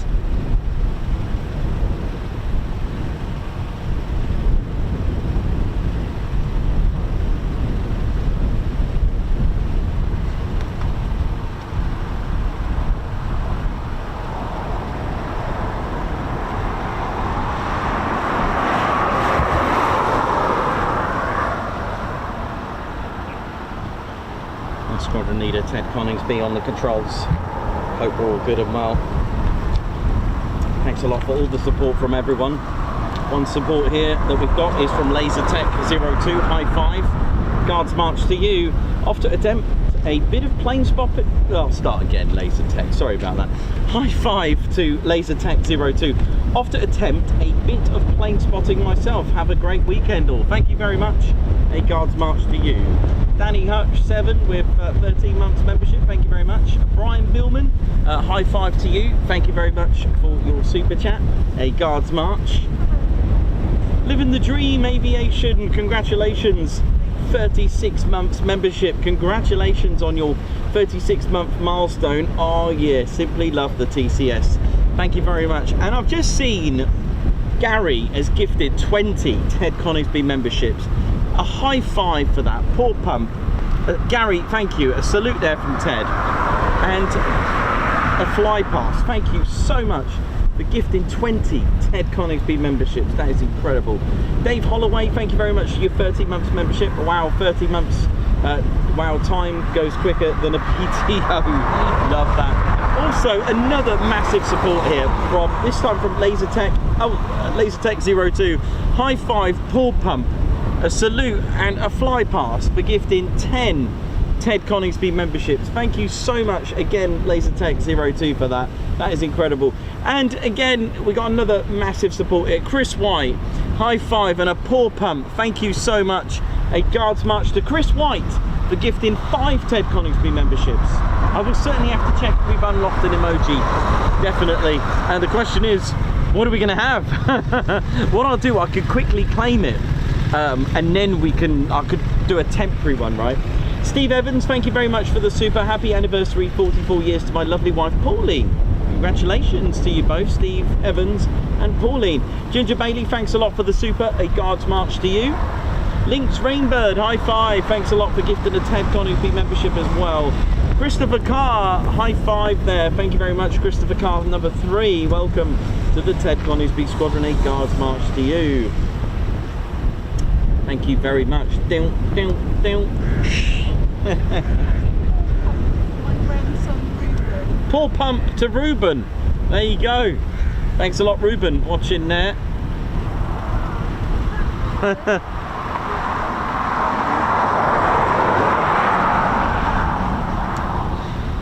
So, it's now a waiting game. Ladies, gents, teddy bears. Time to wait, see what we're going to get. We're going to finish up at 1500. If we don't get anything by 1500, well, it's time to go into our weekend. Although what is nice is that we've got typhoons to look at and admire. And in a moment, I'll give you a bit of history on the tornado.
second. I'll just get myself ready as we watch these beautiful Typhoons getting towed away for the weekend, so they can have their little sleep.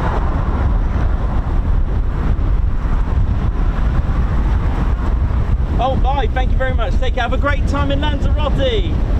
Take care, bye.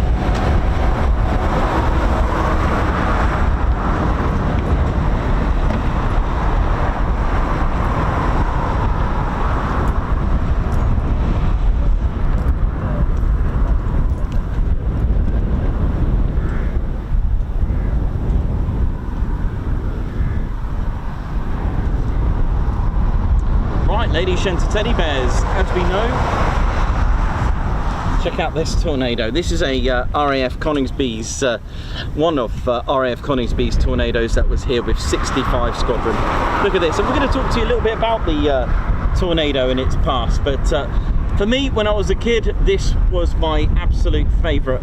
I wasn't really clued up on variants and stuff. I thought tornadoes were all the same, but I was only like 5 years old. But of course, F3 and GR4s, GR1s, absolutely amazing. This is a very special RAF Coningsby tornado that was once here, and I'm going to give you a little bit of a education about the tornado as well.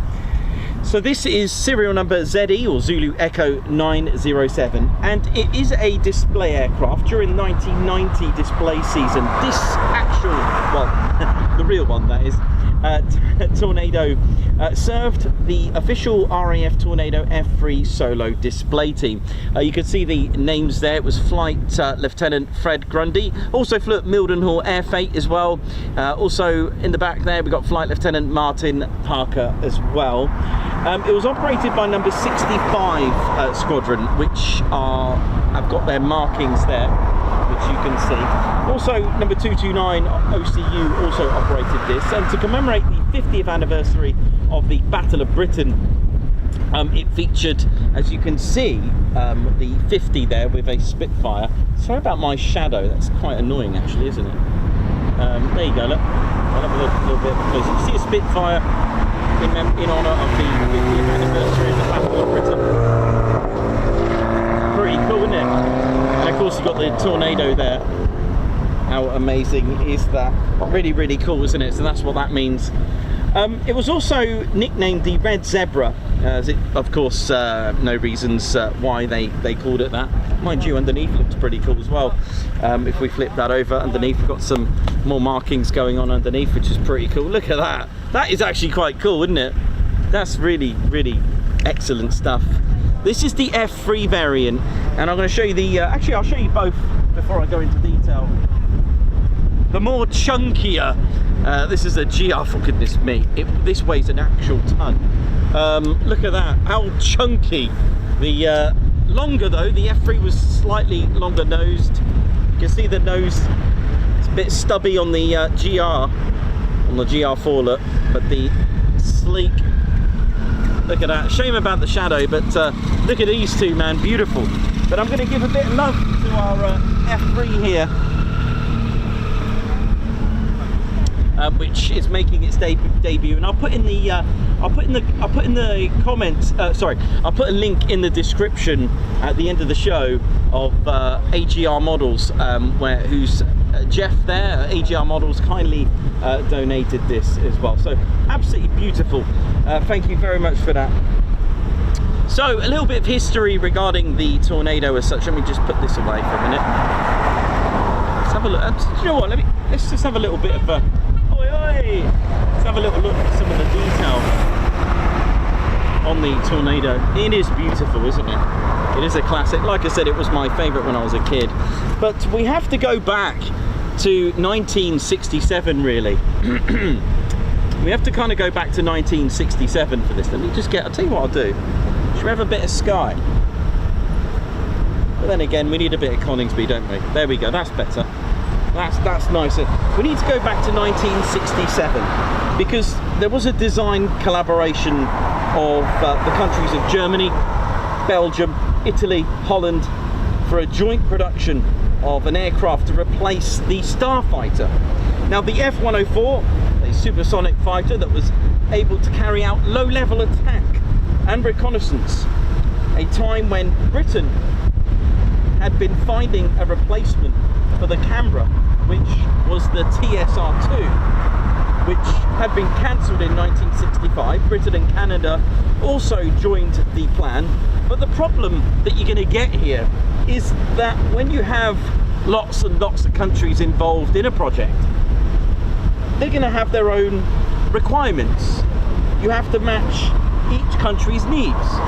So Belgium, Holland and Canada pulled out, leaving just Britain with 42.5%, Germany at 42.5% and Italy with 15% stake in the company known as Panavia, which I called as a kid all my life until probably my early 40s. I used to call it Panavia. So if I do say that, that is the name I thought it was called, and I've been saying that for 40 years. In 1969, Turbo Union was formed for the engine development, which is a consortium just like Eurojet. Involved Rolls-Royce of Britain, MTU and of Germany, and Fiat of Italy. Now meanwhile, Britain became the first export customer of the F4 Phantom, which ended up having its own type of engine, the Rolls-Royce Spey engine there. And it was originally the F111K orders, which was going to be, we were going to have F111K aardvarks, but they were cancelled. But number 6 Squadron was the first operational Royal Air Force unit to operate the McDonnell Douglas Phantom in the Spey engine formed here at Coningsby. Number 6 Squadron, the flying can openers. Why are they called that? Because they destroyed lots of tanks during the Second World War. This actually weighs a ton. Officially re-equipping with the Phantom, it was called, we designated it as the FGR4, and that was in May 1969 here at Coningsby. So the Tornado in its early stages wasn't called a Tornado, it was called the MRCA, the multi-role combat aircraft. It was also decided to have a single seat and a family version as well. I know, a single seat type Tornado. Turbo Union began work based in Bristol. Now Turbo Union made that beautiful RB199 engine, which I've got a piece here. Now it was designed by Rolls-Royce. The RB199 was developed.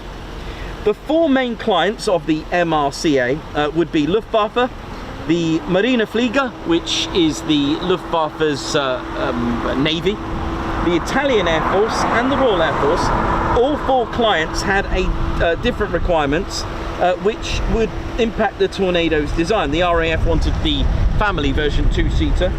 They wanted all-weather, they wanted a low-level attack aircraft. The variable geometry wing, so give it up for the variable geometry wing there.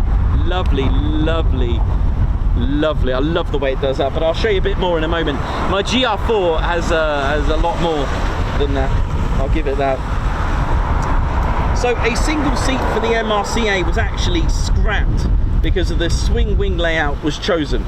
900 were initially ordered and around 400 of those were for the Royal Air Force. Companies such as Texas Instruments, they were contracted for the radar, Ferranti for the inertial navigation system. So in 1973 the prototype was ready, and in 1974 it began engine runs and flew her maiden flight on the 14th of August of 1974. Took off from Munich and flew for 30 minutes. Now on the 30th of October that same year, the British assembled the prototype, serial number XX946, took for her maiden flight at Warton. By 1976 there were 9 prototypes and it was officially renamed Tornado. It was a long project, 13 years to reach the operational deliveries with 5,000 hours of flight tests. As it was a multinational project, all 3 countries chose to form a joint training unit, which you may have heard of, called the Trinational Tornado Training Establishment, the TTTE, and that was located at RAF Coningsby. Instructors of each airfare were trained by the Tornado test pilots, then the instructors would then train the others. The first RAF Tornadoes, ZA320 and ZA322, they were delivered to the TTTE at RAF Coningsby on July 1980. The TTTE had all three countries' pilots and navigators mixed, okay, with each other. So an RAF pilot, for example, would fly with a German navigator. This was great as they could familiarise other nationalities flying in different terrain. They could share tactics and German beer as well. Just kidding, but the TTTE did work and it expanded. Once the training was complete to fly the Tornado, it was now time to train for combat. Formed in June 1981 at RAF Onington, which was chosen to become the Tornado Weapons Conversion Unit, where combat training would take place.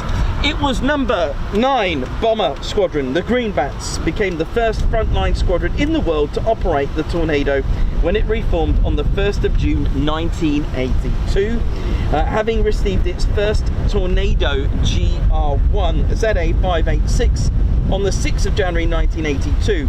2 more squadrons were formed at RAF Marham in 1983.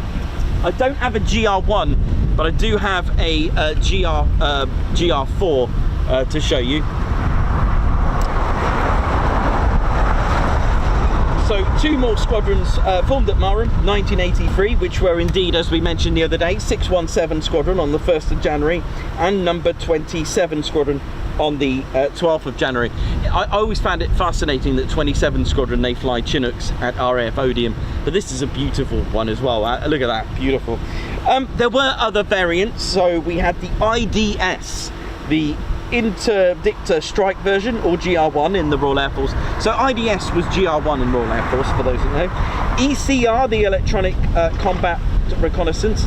And we also had ADV, the Air Defence variant, the F2 and later the F3 in the Royal Air Force, which I had just a moment ago. Let me go and grab that. Hope you're all enjoying the Tornado chat, because it is a bit of a special aircraft. So the GR1, let me grab the GR1 actually. Let me go back. Sorry. So the GR1 was a superb low level and ground attack, powered by 2 of the Turbo Union RB 199 engines. Now they were rated at 9,100 pounds dry and 16,000 16,900 pounds of thrust with afterburner each. Now the top speed for this was rated at Mach 2.2 and Mach 1.2 at sea level. Its amazing avionics allowed the Tornado to maintain supersonic speeds at just 100 feet. It could also pack heavy and carry 18,000 pounds of ordnance. That's the same as the F-35A. Compared to the Typhoon empty weight, which is 24,000 pounds, the Tornado empty weighed a staggering 30,622 pounds. So from conventional bombs to single-seat 500 kiloton kiloton nuclear bomb, could take 8 of the 1,000 pounders as well. I don't know what I've got on here. I've got some serious load on that one. Could take conventional or paveway laser guided bombs, and the Tornado had the LRMTS in the nose. That stands for Laser Ranger and Marked Target Seeker. This was in the nose here, which was a specialized system used primarily on Royal Air Force strike aircraft during the Cold War to enhance precision targeting. And the Tornado can also fire a paveway, while another using the LRMTS can actually guide it. Fully loaded, it had a combat radius of 900 miles. The GR1 had 2 27mm BK-27 Mauser cannons, and the Typhoon has 1. So you can have a flight of Tornadoes. Let's get the other one. And as long as they got they're equipped with the LRMTS, this Tornado could fire the guided missile, and this one can actually guide it. I mean, that is just ridiculous bit of technology, isn't it? How cool is that? So in 1984, 617 Squadron took part in a bombing contest hosted by the United States Air Force Strategic Air Command, and contestants represented their elite of their air forces. The scores? Well, let's find out. 617 Squadron, representing the Royal Air Force, took first and second place in the individual events, second in pairs, and first and third against the US Air Force F-111. So compared to the F-111, can we do that really? Well, the Tornado is a later aircraft. The F-111 would have probably been more compared with the TSR-2. Tornado has slight less range, as the F-111 is actually a dedicated long-range strategic bomber. The F-111 is a larger aircraft with basic navigation systems in the earlier F-111s, but later upgrades to the F-111 gave it a similar capability overall to the Tornado, but in a much larger aircraft. The Tornado was no stranger to green and red flag exercises. For those who don't know, red flag is literally simulating a war threat scenario. So you've got aggressors, you've got policies in place, you've got identical enemy aircraft to use.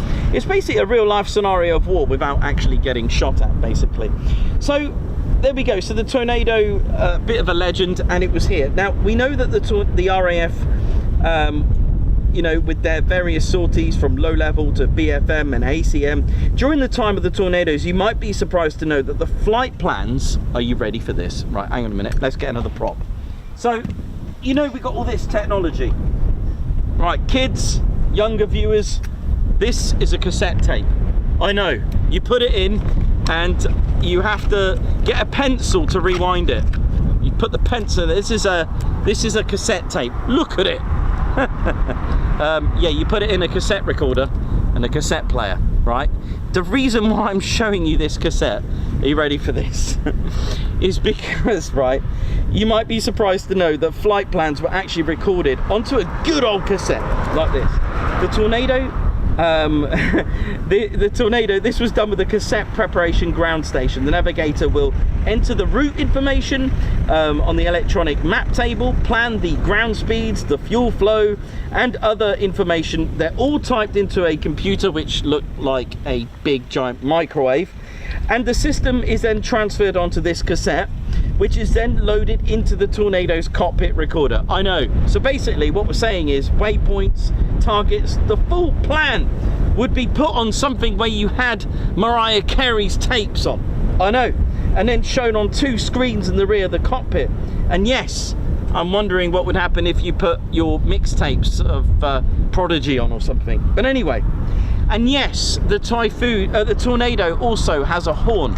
I know, the canopy horn. Let me just put my vintage cassette away. Let me just put that away there.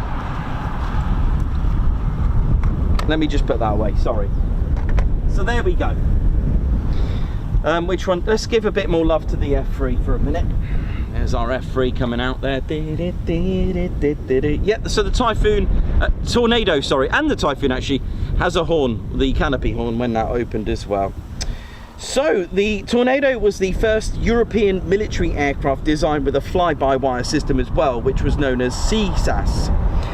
It stood for Command and Stability Augmentation System. CSAS was essential for stabilizing the aircraft during high speed and low level flight. There were two computers basically, one for pitch, thank you, and one for roll. And yaw, sorry, roll and yaw. I gotta remember the yaw bit. It even had a get you home or safe mode like a car. So if faults occur in the CSAS or battle damage occur and messes up your CSAS, the direct electrical links would actually take over the hydraulics. The CSAS fly-by-wire will move all the inputs for a smoother ride. Now the Tornadoes were equipped with a terrain following radar nav attack system like today's Lantern on the F-15. The Tornado incorporates a combined navigation attack Doppler radar that simultaneously scans for targets and conducts a fully automated terrain following for low-level flight operations. So being able to conduct all-weather hands-off for low-level flight was considered one of the core advantages of the Tornado. This feeds via the autopilot, but the systems, they're computerized with a main computer, but this needed to be manually inputted by the navigator. So it was a two-seater. You got a navigator, okay, and the pilot. The ADV version, designated as the F2, the stopgap before this, arrived for the first time with the Royal Air Force with 229 OCU at Coningsby. The ADV version was then designed to operate a very different role to the IDS. Major changes such as long-range interceptor.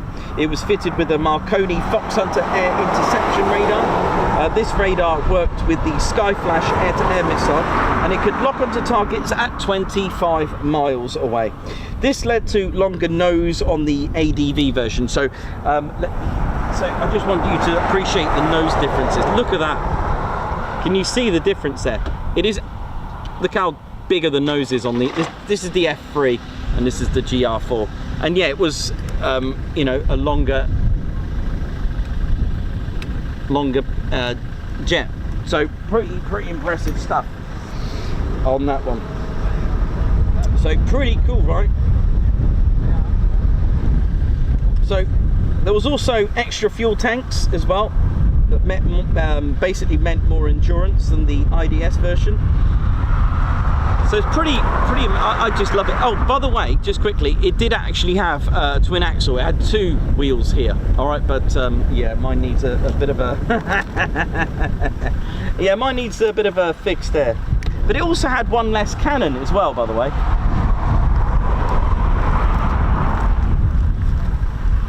So yeah, one less cannon to allow for refueling as well, to allow for a refueling probe, which is pretty cool. I'm trying to see if you can see it on here. Let me see the GR4. If you can. I think it's on the GR4. You can see it properly there. But never mind. So hang on a minute. It should be on the port side. Hang on a minute. I'm just trying to. There's our cannon there. In there. It should be on the port side. Oh well. I'm trying to see if I can see it, but no worries, no worries. Right, anyway, back to this.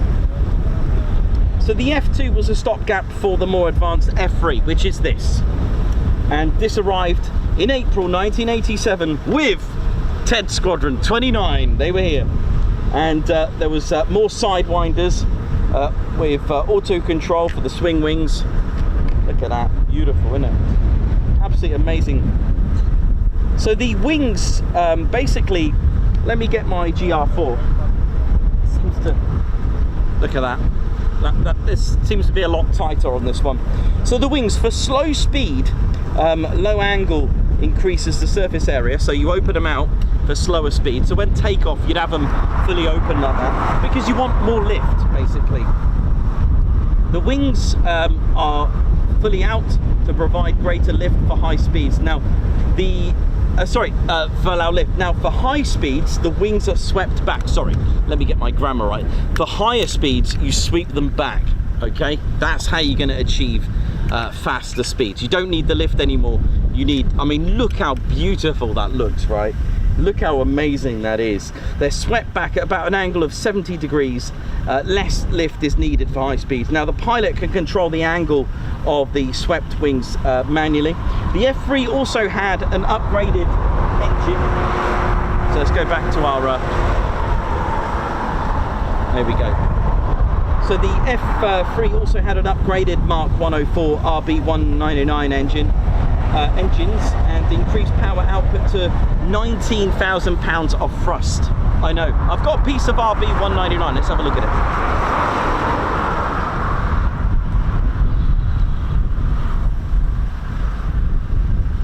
it. Let me just get my, I've got a little piece of engine.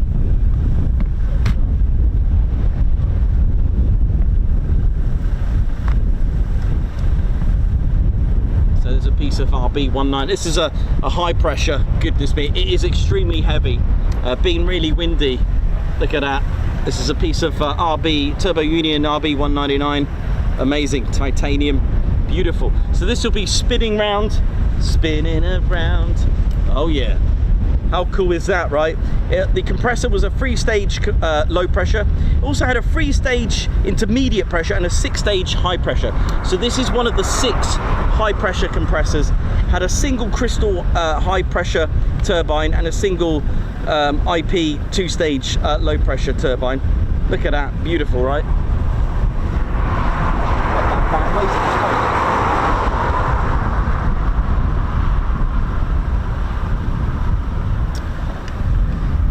But of course, I've always said when something new comes out, something old will be replaced, and that it did. The Lightnings and Phantoms, aircraft which took on the QRA role, were now replaced by the Tornado. Lucas had them, Leeming, in the QRF role, and the Tornado took over, and that is what the Typhoon did to the Tornado. It sounds like they're picking on it, isn't it? Anyway, so 1985, let's have a little bit of a look. 1985, Saudi Arabia and Oman ordered the Tornado. 1991, we had Operation Granby. 2003, the Typhoon arrived at Walton Aerodrome on the 19th of May 2005. 17 Squadron arrived to be the first operational squadron of the Typhoon. So it was now destined for this day. The days of the Tornado were now numbered. However, Lossiemouth, on the other hand, just kept going with the Tornado, didn't it? And Marham. Lossiemouth just didn't want to let go. So the 9th of March to the 31st of October 2011, we had Operations Elamy. The Tornado had 40 years continuous service at RAF Marham. In March 2019, the Tornado was retired, and our very good old squadron leader Nathan Scheuer, the 2025 Typhoon display pilot, was the last Tornado pilot to have ever been trained. How cool is that? There you go. I hope you enjoyed that. That was a little bit of a chat about the Tornado there.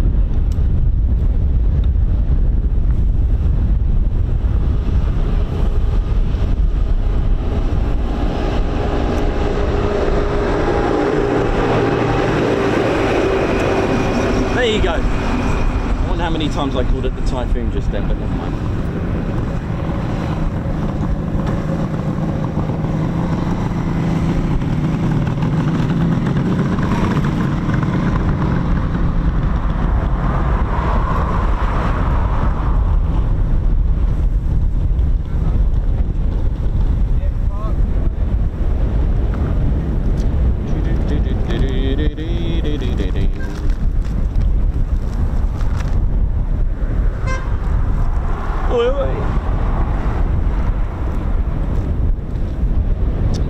Right, that is all from our Typhoons for today.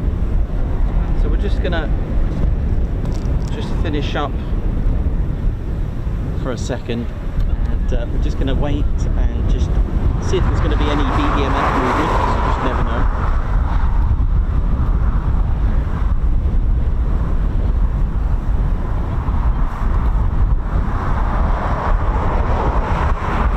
Dita, hope you enjoyed that. Avro Al, how you doing? Andrew Williams, Oii Scorcher. Sylvester Marvina, Gary, how you doing? Hope you're all good. Air Godzilla.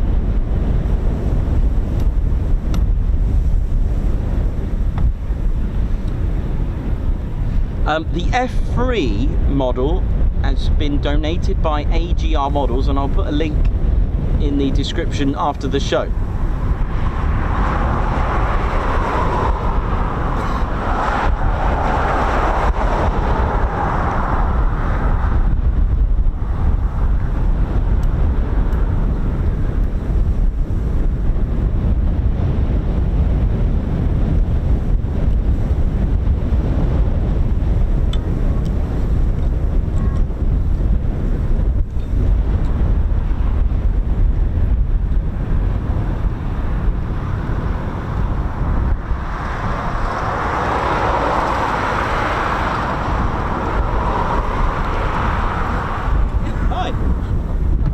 How's it going? I don't know nothing about planes, but they're after us. They fly? Yeah, I believe so. Is there anything happening today?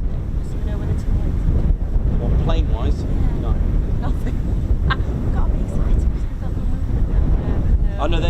weekend. Oh, but yeah, right. Is there any second days to conference? Just turn up. Turn up and hope for the best. I might say this about days. Well, however, give me a second. However, you may want to just hang around for about an hour. Oh, why? Is that something seriously? Yeah, why not? There might be something else. That's what I think. There might. I don't know. The wind is a factor. Unfortunately, so I don't want to say this and that. I'd wait just in case. Lobster red, right? But there's no guarantee. Yeah. Hence Strapping everything yeah, just down. taking a few drastic measures. Yeah, yeah. Right. Right, cool. Just give an hour. Alright. That's all I can tell you. If an hour passes, the lobster red. No worries.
How you doing? All right. Good.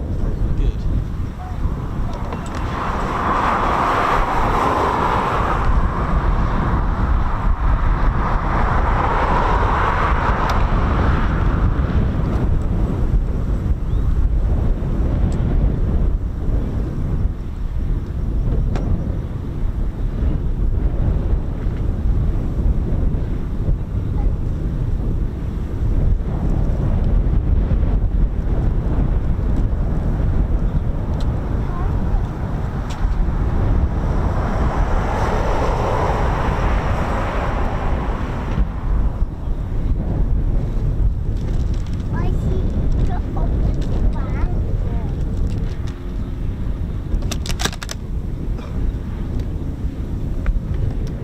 Right, so just to my left, the BBMF hangar has opened. Now, that's not going to guarantee anything, but you never know. Right, that's completely stuck.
Dakota may have been dragged out. What do you think? Did anyone see it?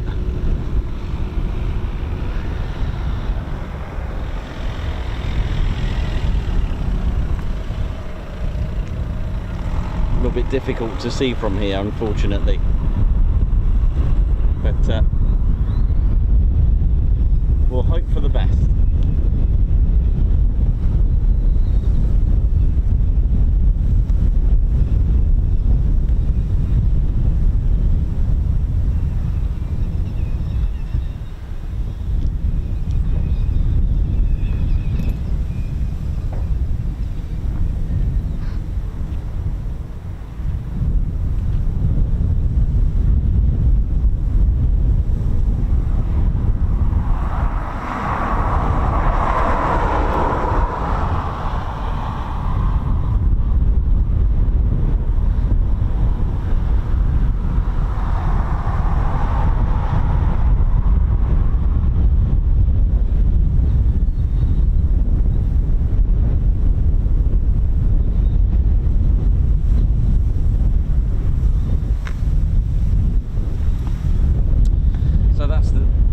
That's the gamble that we're going to take. We're going to just wait until 1500. It's 42 minutes to go, and you never know, we might get lucky, we might not. It's the way it is. We just have to hope for the best and hope that the BBMF go out. You never know. This is what we used to do a long time ago, didn't we?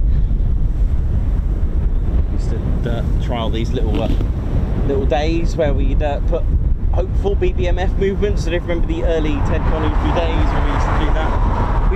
We've done one this year, which we got extremely lucky. We got a couple of displays. I think we've done a couple actually, maybe more than one. Maybe we did more than we just put BBMF movements because they're not guaranteed. And the thing is, they operate outside of the training of the Typhoon course. So just one of those things where you just gotta think, okay, I'll give it a few hours and see what happens, and that's the way military aviation works. But let's see. And well, that's nice to see the Typhoons going to bed for the weekend. Goodbye. A job well done, another week. But the thing is, for Coningsby though, as well as Lossiemouth, it never ends, because Coningsby is one of 2 QRA stations in the UK. It's a quick reaction alert, which means men and women right now ready to scramble this second if needed, right now. And that's RAF Lossiemouth, which is QRA station number 1 north. This is QRA station number 2 south. There is a third, and that's RAF Mount Pleasant with 1435 flight on the British Islands of the Falklands.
There we go.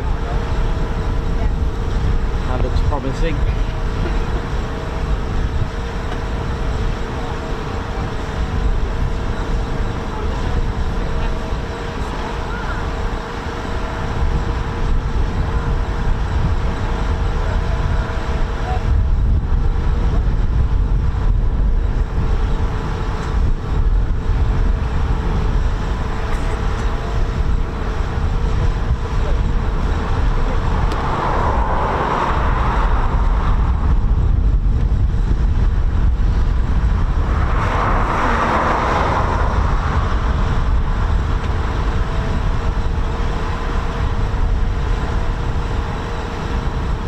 So this looks good. Battle of Britain Memorial flight there. Formed in 1957 on the 11th of July at Biggin Hill. They were known first of all as the RAF Historic Aircraft Flight. They've had a few name changes through the years. First aircraft to be received were PM 631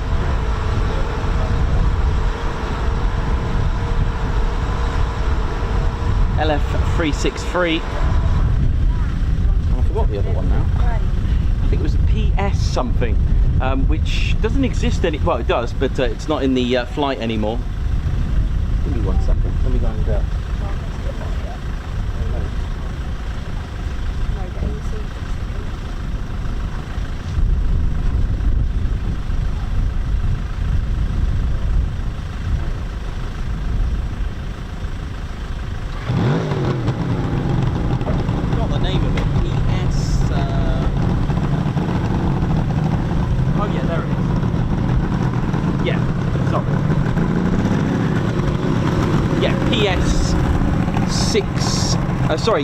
PM 631, PS 853 and PS 915. They were the first 3 Spitfires to arrive with the flight. That's the one.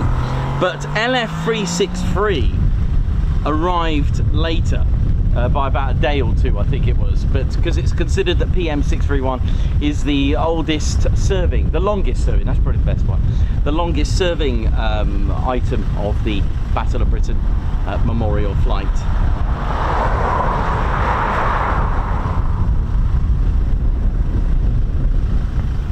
Sometimes I do get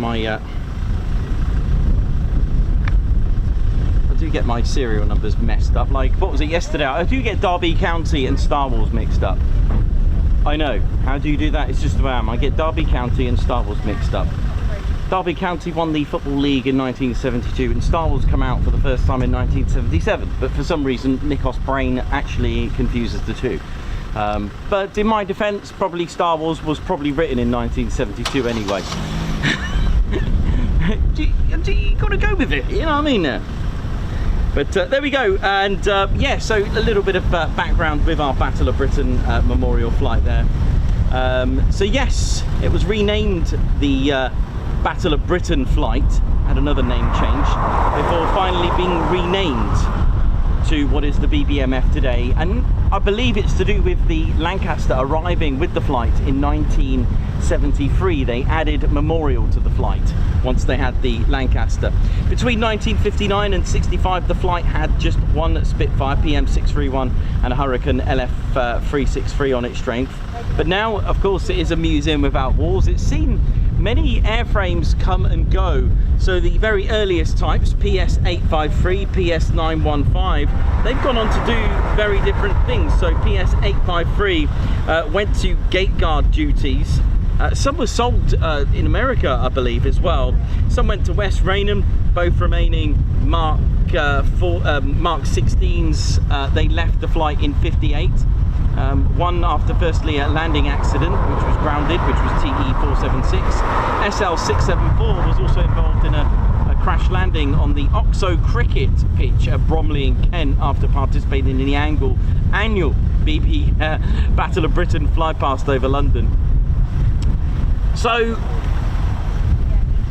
1972, the number of Hurricanes doubled to when PZ-865, the last Hurricane from the production line and former Hawker chase aircraft, arrived at Coltishall. So the following year, 1973, saw PA-474 arrive from Waddington, where it had been operating for a short period of time following restoration by personnel of 44 Squadron. 44 Squadron and Waddington, they do have an affinity with Waddington because that is where the Lancaster was first operating, 44 at Waddington. In fact, there's been many firsts at Waddington, especially with Avro, such as the Avro Manchester as well in 1940 with 207 Squadron. It's got quite a lot of Avro, and also the Vulcan was first operating there. I know, how cool is that? So there's quite a lot of Avro influence and firsts.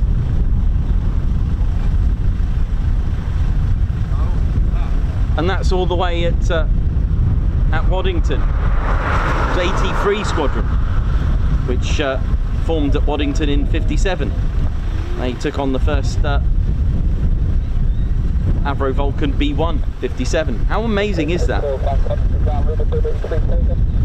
think we're going to get a little treat in just a moment.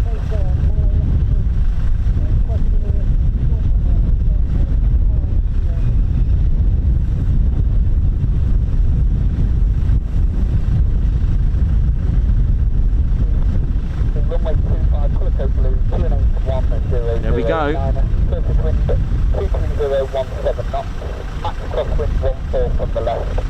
So, Officer Commanding and Bomber Pilot is Squadron Leader Paul Wise.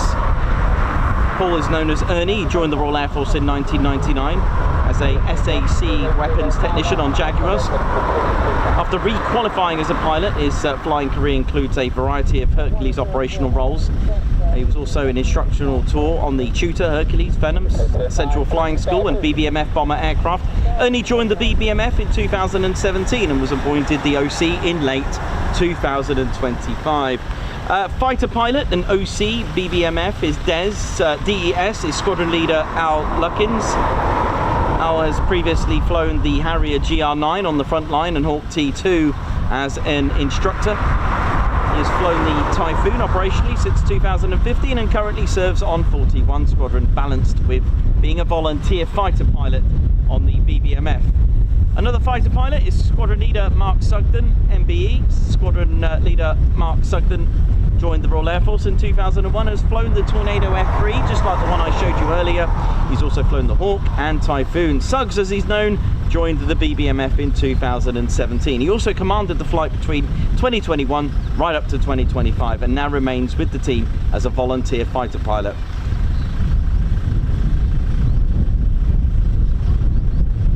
So another fighter lead is Squadron Leader Andy Priest. Andy has over 5,000 hours on 14 aircraft types, notably the Tornado GR1, Hawk, Harrier GR7 and Dominique. Later in his career he was the Royal Air Force tutor display pilot and has been with the BBMF for 10 years. Bomber lead is Flight Lieutenant Seb Davey. After joining the Royal Air Force in '99 and basic training, Seb completed over 13 years on the Hercules C-130J, including multiple operational detachments, followed by, to date, 11 years on the A400 Atlas as a qualified flying instructor, teaching both basic and advanced tactical air transport pilot discipline. Seb is also currently an A400M standards evaluation pilot examiner at Bryce Norton. 2026 is Seb's 14th year flying BBMF bombers. Another bomber pilot is Flight Lieutenant Jamie Jackson. He started his career with the C-17 Globemaster. 2012 he was transferred to the A400, where he is now a tactical air transport instructor on both of the frontline squadrons. Another bomber pilot is Flight Lieutenant Kev Holmes, who joined the Royal Air Force in 2001, where after flying training he was posted to 47 Squadron flying the C-130K. Kev is now on 70 Squadron with the A400, operating from Bryce Norton, and joined the BBMF team in 2025. Bomber pilot also is Flight Lieutenant Jed Swan. Now, he joined the Royal Air Force in '96 as an air electronics operator, radar, flying on the Nimrod MR2. Jed commenced flying training in 2003 and also flown and selected as one of the first ab initio pilots on the Sentinel R1. 2006 is Jed's second season with the BBMF. Opso and fighter pilot. We've also got squadron leader Ben Polwin, who joined the Royal Air Force in 2003, flew the Tornado GR4 before becoming a Hawk T2 instructor, where he was lucky enough to lead the Hawk T2 roll demo for the 2015 display. He's also been an exchange pilot, flown with the US Navy FA-18 Hornets before returning to the Typhoon.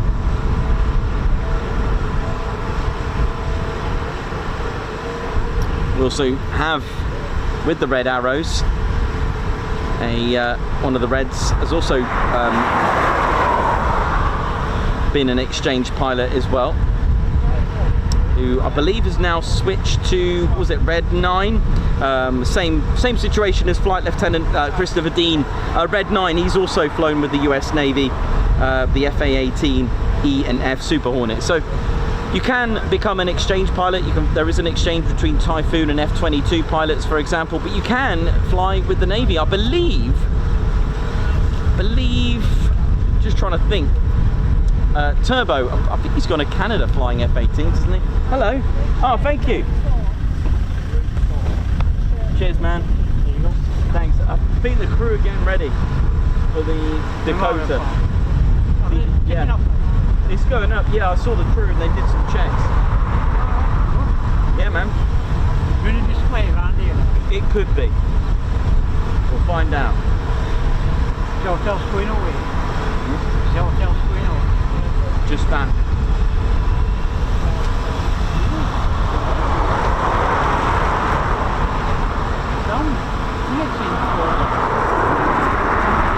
Yeah, it'd be pretty good.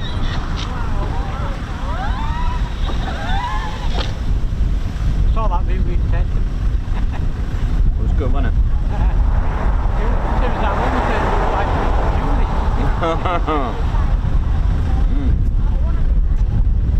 Yeah, it'd be pretty cool. So hopefully,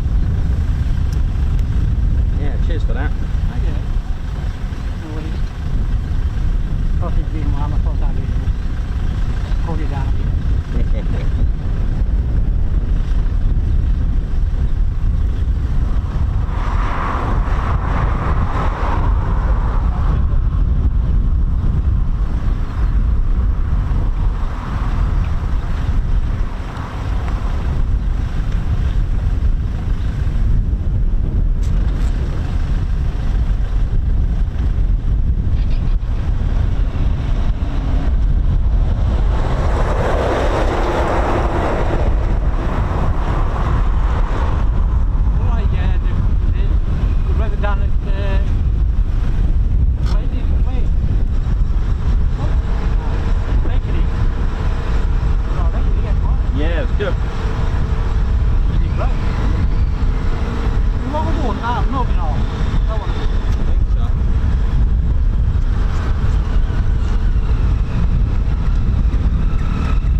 Yeah, you should come, innit? Yeah. It's about the old drive for me. You know. That's a good answer you would. Especially if something get that long.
Right, how are we doing, ladies and teddy bears? Hopefully in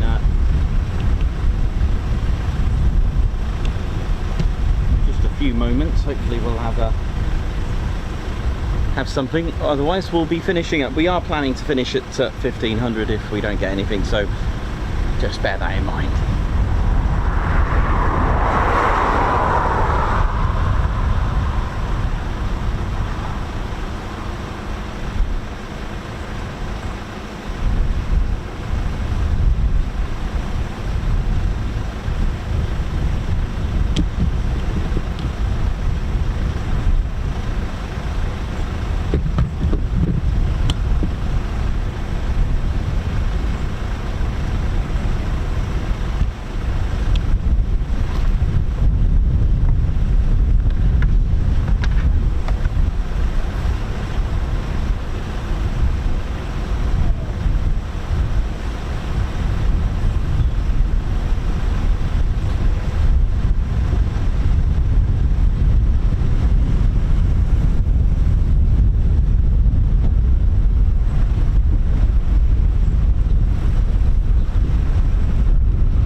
Oh, here we go.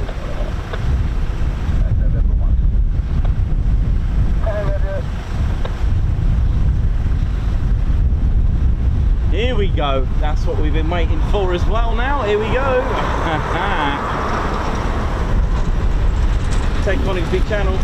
The luck that Ted brings. Look at this.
Career with the Royal Canadian Air Force,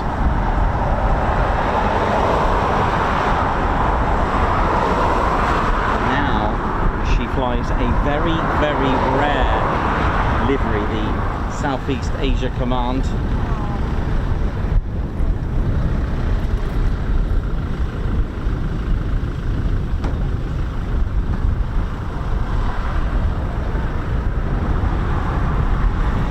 Gary, thank you so much. That's very kind of you. Thank you very much for that.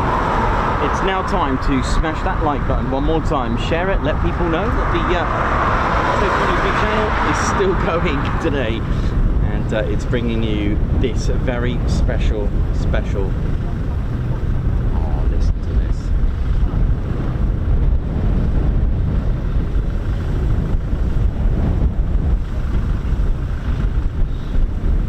A very rare livery. Shame about the wind, you can't really hear the engines very well. Normally I have to be quiet by now, but you can't actually hear it. But there's not many Southeast Asia Command liveries about, and recently you know, we were able to see this for the first time this year in that livery. 11th of February 2026 is when we first seen this livery. It is remarkable, beautiful. The BBMF Dakota, which today sports the serial ZA947, was constructed in 1942, so she is genuine. They're all genuine, the BBMF aircraft. And the C-47A by Douglas at Long Beach, California, USA, was delivered to the United States Army Air Force on the 7th of September 1942. Then just a few days later, on the 16th of September, she was transferred under the Lend-Lease agreement to the Royal Canadian Air Force and redesignated as a Dakota 3. She was allocated an RCAF, or Royal Canadian Air Force, serial number 661. Now, during the Second World War, Dakota 661 served entirely in Canada. She spent many of the years in World War II in Europe with the Royal Canadian Air Force and operated in support of the Canadian Forces from 1965 until 1969, when the aircraft was declared surplus to requirements. And for the next 23 years, the Dakota was operated by the British Royal Aircraft Establishment, as you may know as the RAE. Initially, it was given the Royal Air Force designation KG661. I might shut up now, just so you can hear those beautiful engines.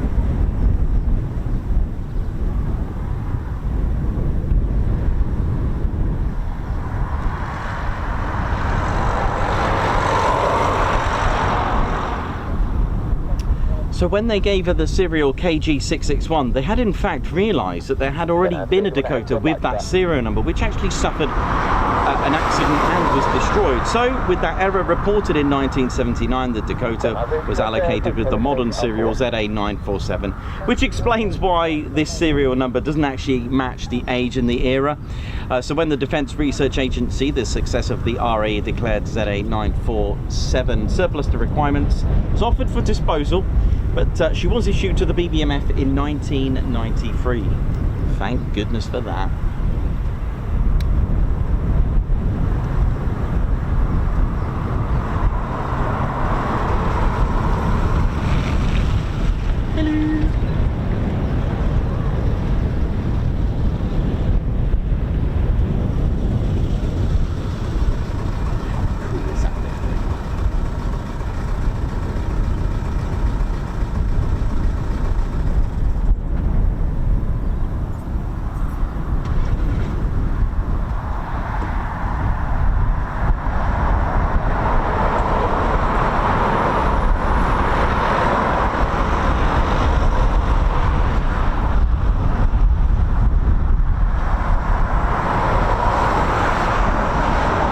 When we think of World War II aircraft, we always think of Spitfires, 109s, P-51s, B-17s, Halifax, Lancasters. But when it comes to transporting the brave men, the C-47 was one of the most important. Unarmed, taking those brave men to combat, many never seen again.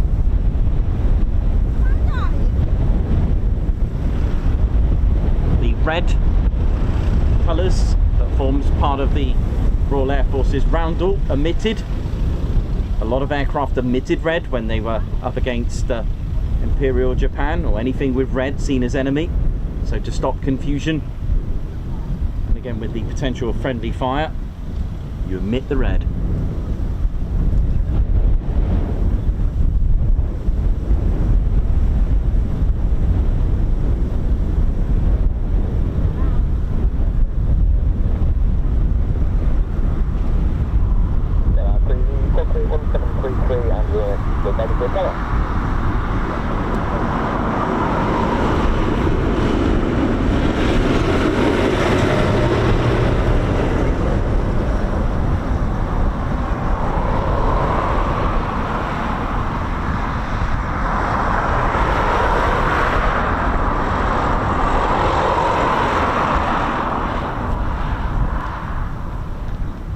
See?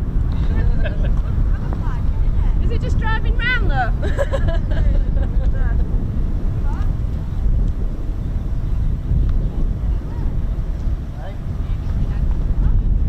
And it will do a display. No worries.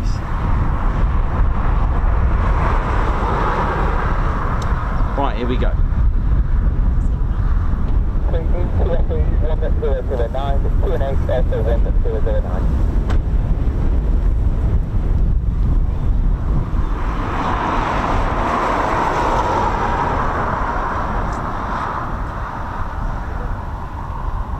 So, a military version of the DC-3, the designation in the military world is a C-47, has a couple of names between country to country.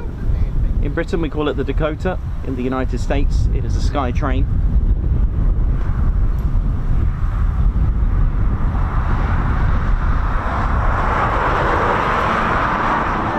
Alright, here we go, enjoy the show. That's right.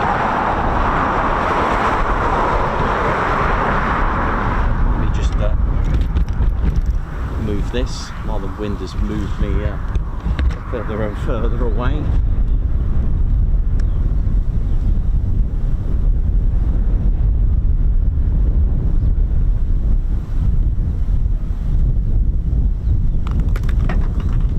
Something that has obviously, I think that's the drop tank. Did you hear that? Ted's drop tank has sadly gone over.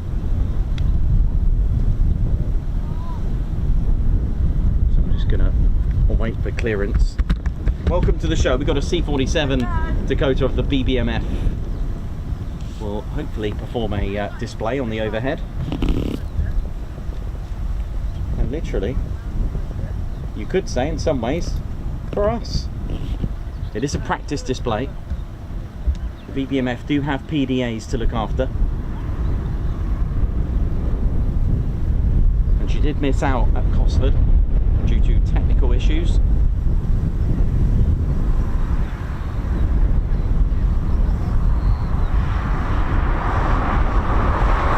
So she's a twin engine. She is powered by two Pratt & Whitney R18-30-90 twin wasps. They're 14-cylinder air-cooled radial pistons. On takeoff, they're rated at 1200 horsepower.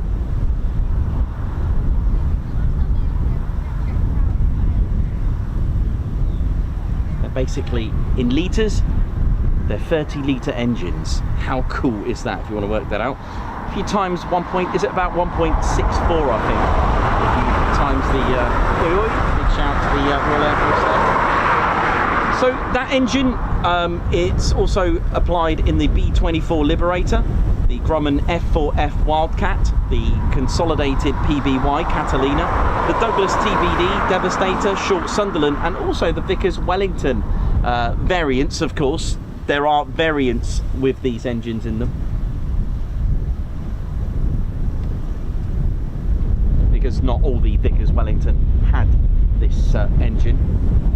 Mark IV had these.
Here we go. Time to hear this 14-cylinder purr.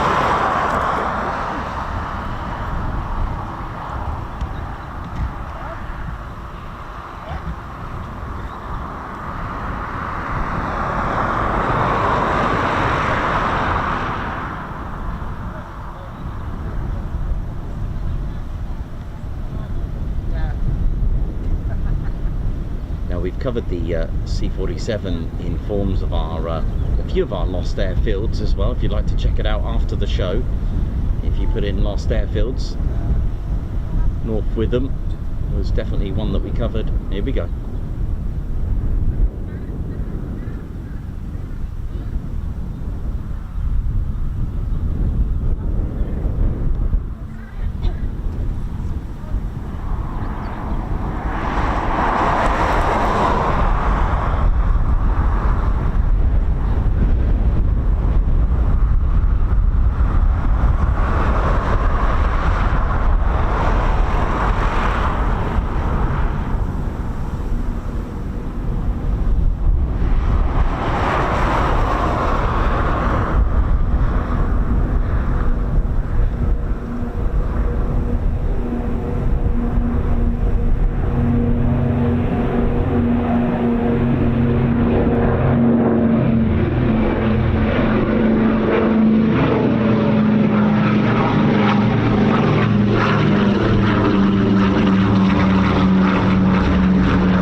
one sec.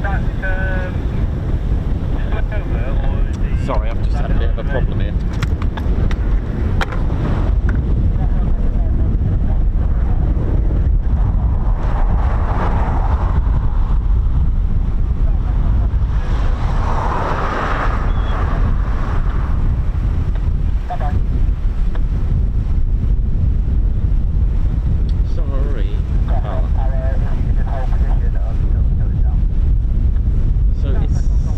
Aborted the display.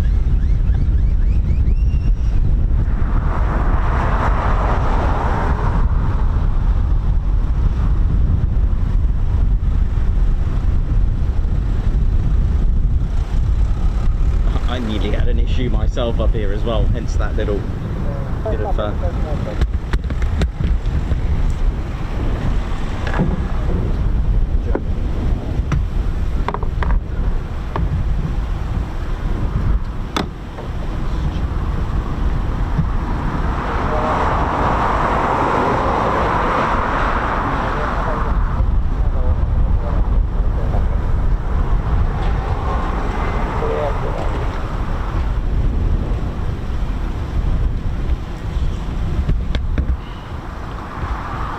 sorry about that. I just did something really silly up here and I got myself in a bit of a twist. So I secured the kit with my storm straps, and I actually looped it around the cables for filming, so I couldn't actually go anywhere.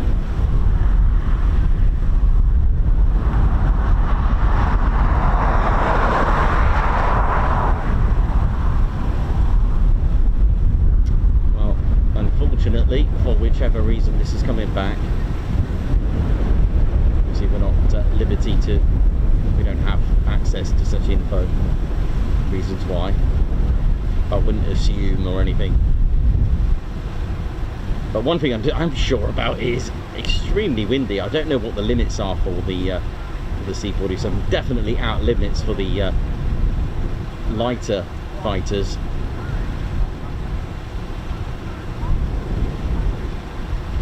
That's why we always say it's never guaranteed.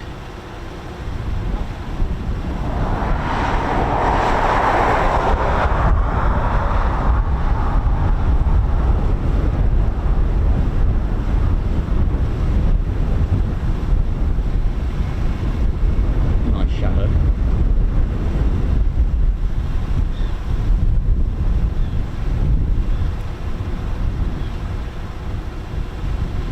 One of the reasons she is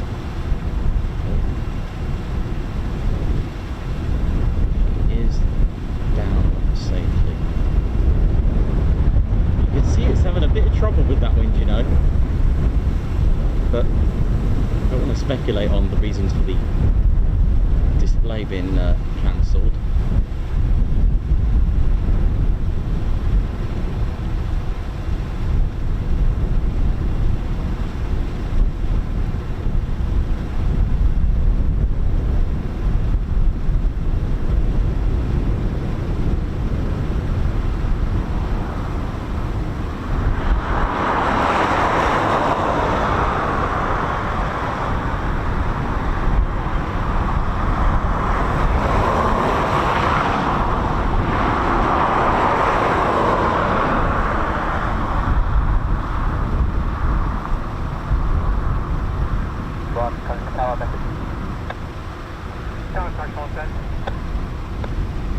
Crash 1, Coningsby Tower, we are happy to turn at local standby at discretion. Tower Crash 1, copy, local standby now going.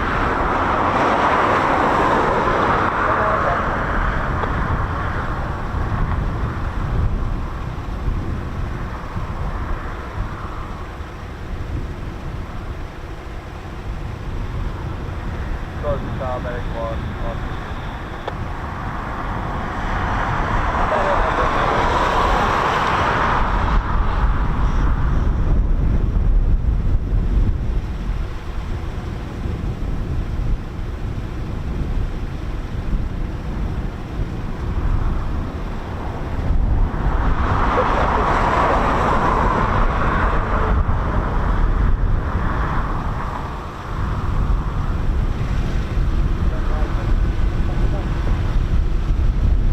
minutes down, take that BBMF. It might indicate those spots there.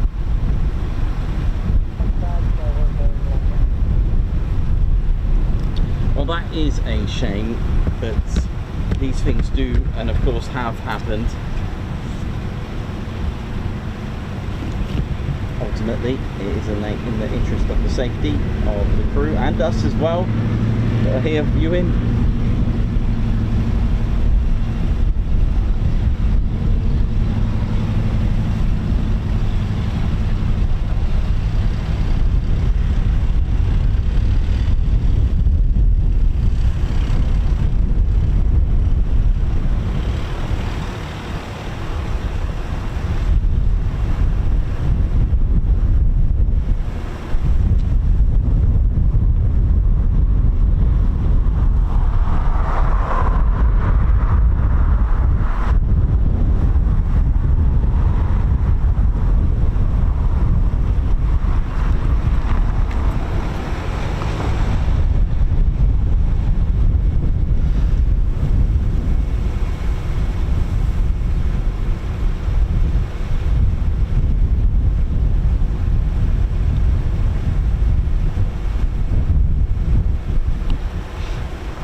Well, that's unfortunate, but hey, at the end of the day, all back safely.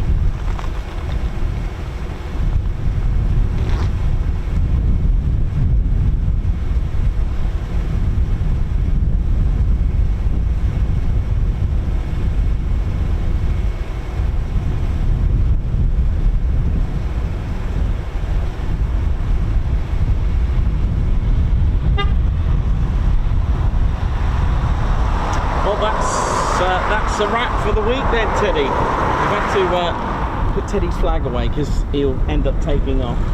See ya! He'll end up taking off at this rate. Gary, a high five. Let me just sort this out. We've had a bit of a tumble here. That's better. Is that level, Ted? Yeah, is that alright? Okay, mate. Gary, a high five and poor pump. Salute there. Thank you so much for that super chat. A guards march to you. Thank you very much. Nikos is tickling my senses. Sorry, sensors GR4. We are locked in. Chippy supper. Thank you very much for that. Alan Q, thanks a lot for the super. A guards march to you. Also, Gary, thank you so much again. High five, Paul Pump, fly past as well, and a salute. Thank you so much for gifting another whopping 20 Ted Coningsby memberships. That is absolutely incredible. Thank you so much. With a guards march to you. Thank you very, very much. Bounce, bounce, bounce. Right, Teddy, I think we've had a good day.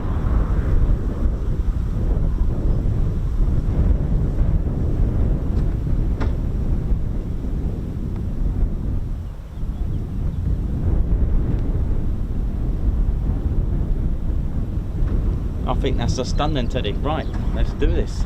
Time to pack up and ride. Well, it's been a great week. It's been a bit of a funny week. I'll tell you what, that wind, I don't know how it's done this, but the wind has managed to tie a knot in the cables. I really don't know how it's managed to do that. How we're doing, ladies, gents, teddy bears. Hope we're all good.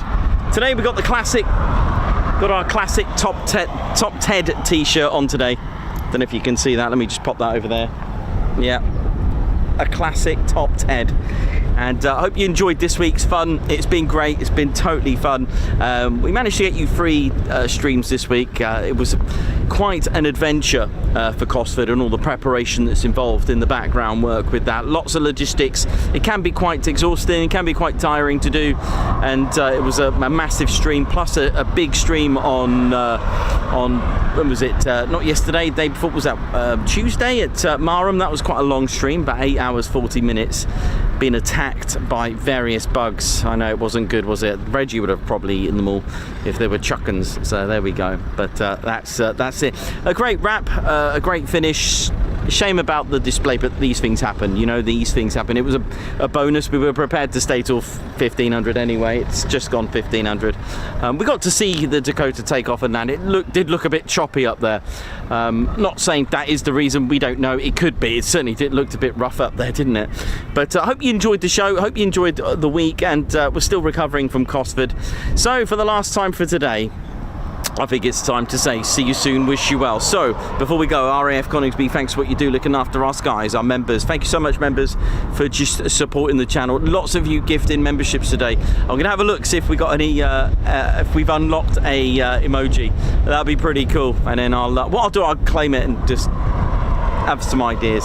So my name's Nikos, I've been your cameraman, historian as usual, and commentator. This is Squadron Leader Ted Coningsby. Been watching the Ted Coningsby channel live here at RAF Coningsby. So for the last time for the week, it is see you soon, wish you well, see ya. Let's get out of here before we take off ourselves, Ted. Hit the button, Ted, hit the button. Hello. Oh, nice.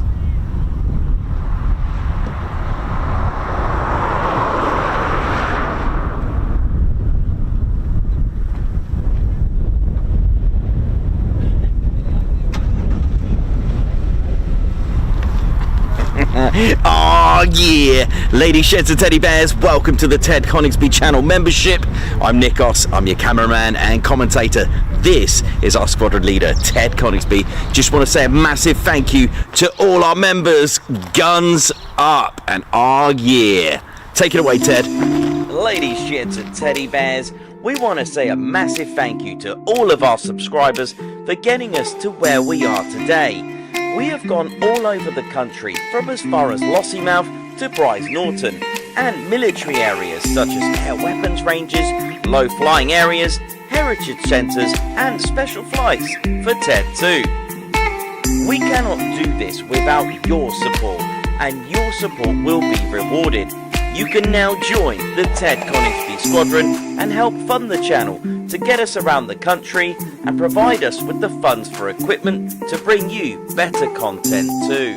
We have 3 levels of membership to suit everyone. With your membership, you'll get access to members only videos, photos, posts, unlock special Ted Coningsby YouTube emojis and loyalty badges, as well as being able to access our exclusive members only Discord server.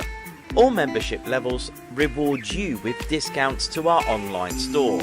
Our top level fighter squadron was inspired by many of our fans who supported the channel massively. This is more of a personal experience with me and Ted, giving you exclusive live streams and content from behind the scenes photos, special info and updates, as well as a free Ted Coningsby Fighter Squadron patch for joining. Whichever membership level suits you, we want to say a massive thank you for choosing to join the Ted Coningsby Squadron. Oh yeah.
Right, Golf 50 advice, right,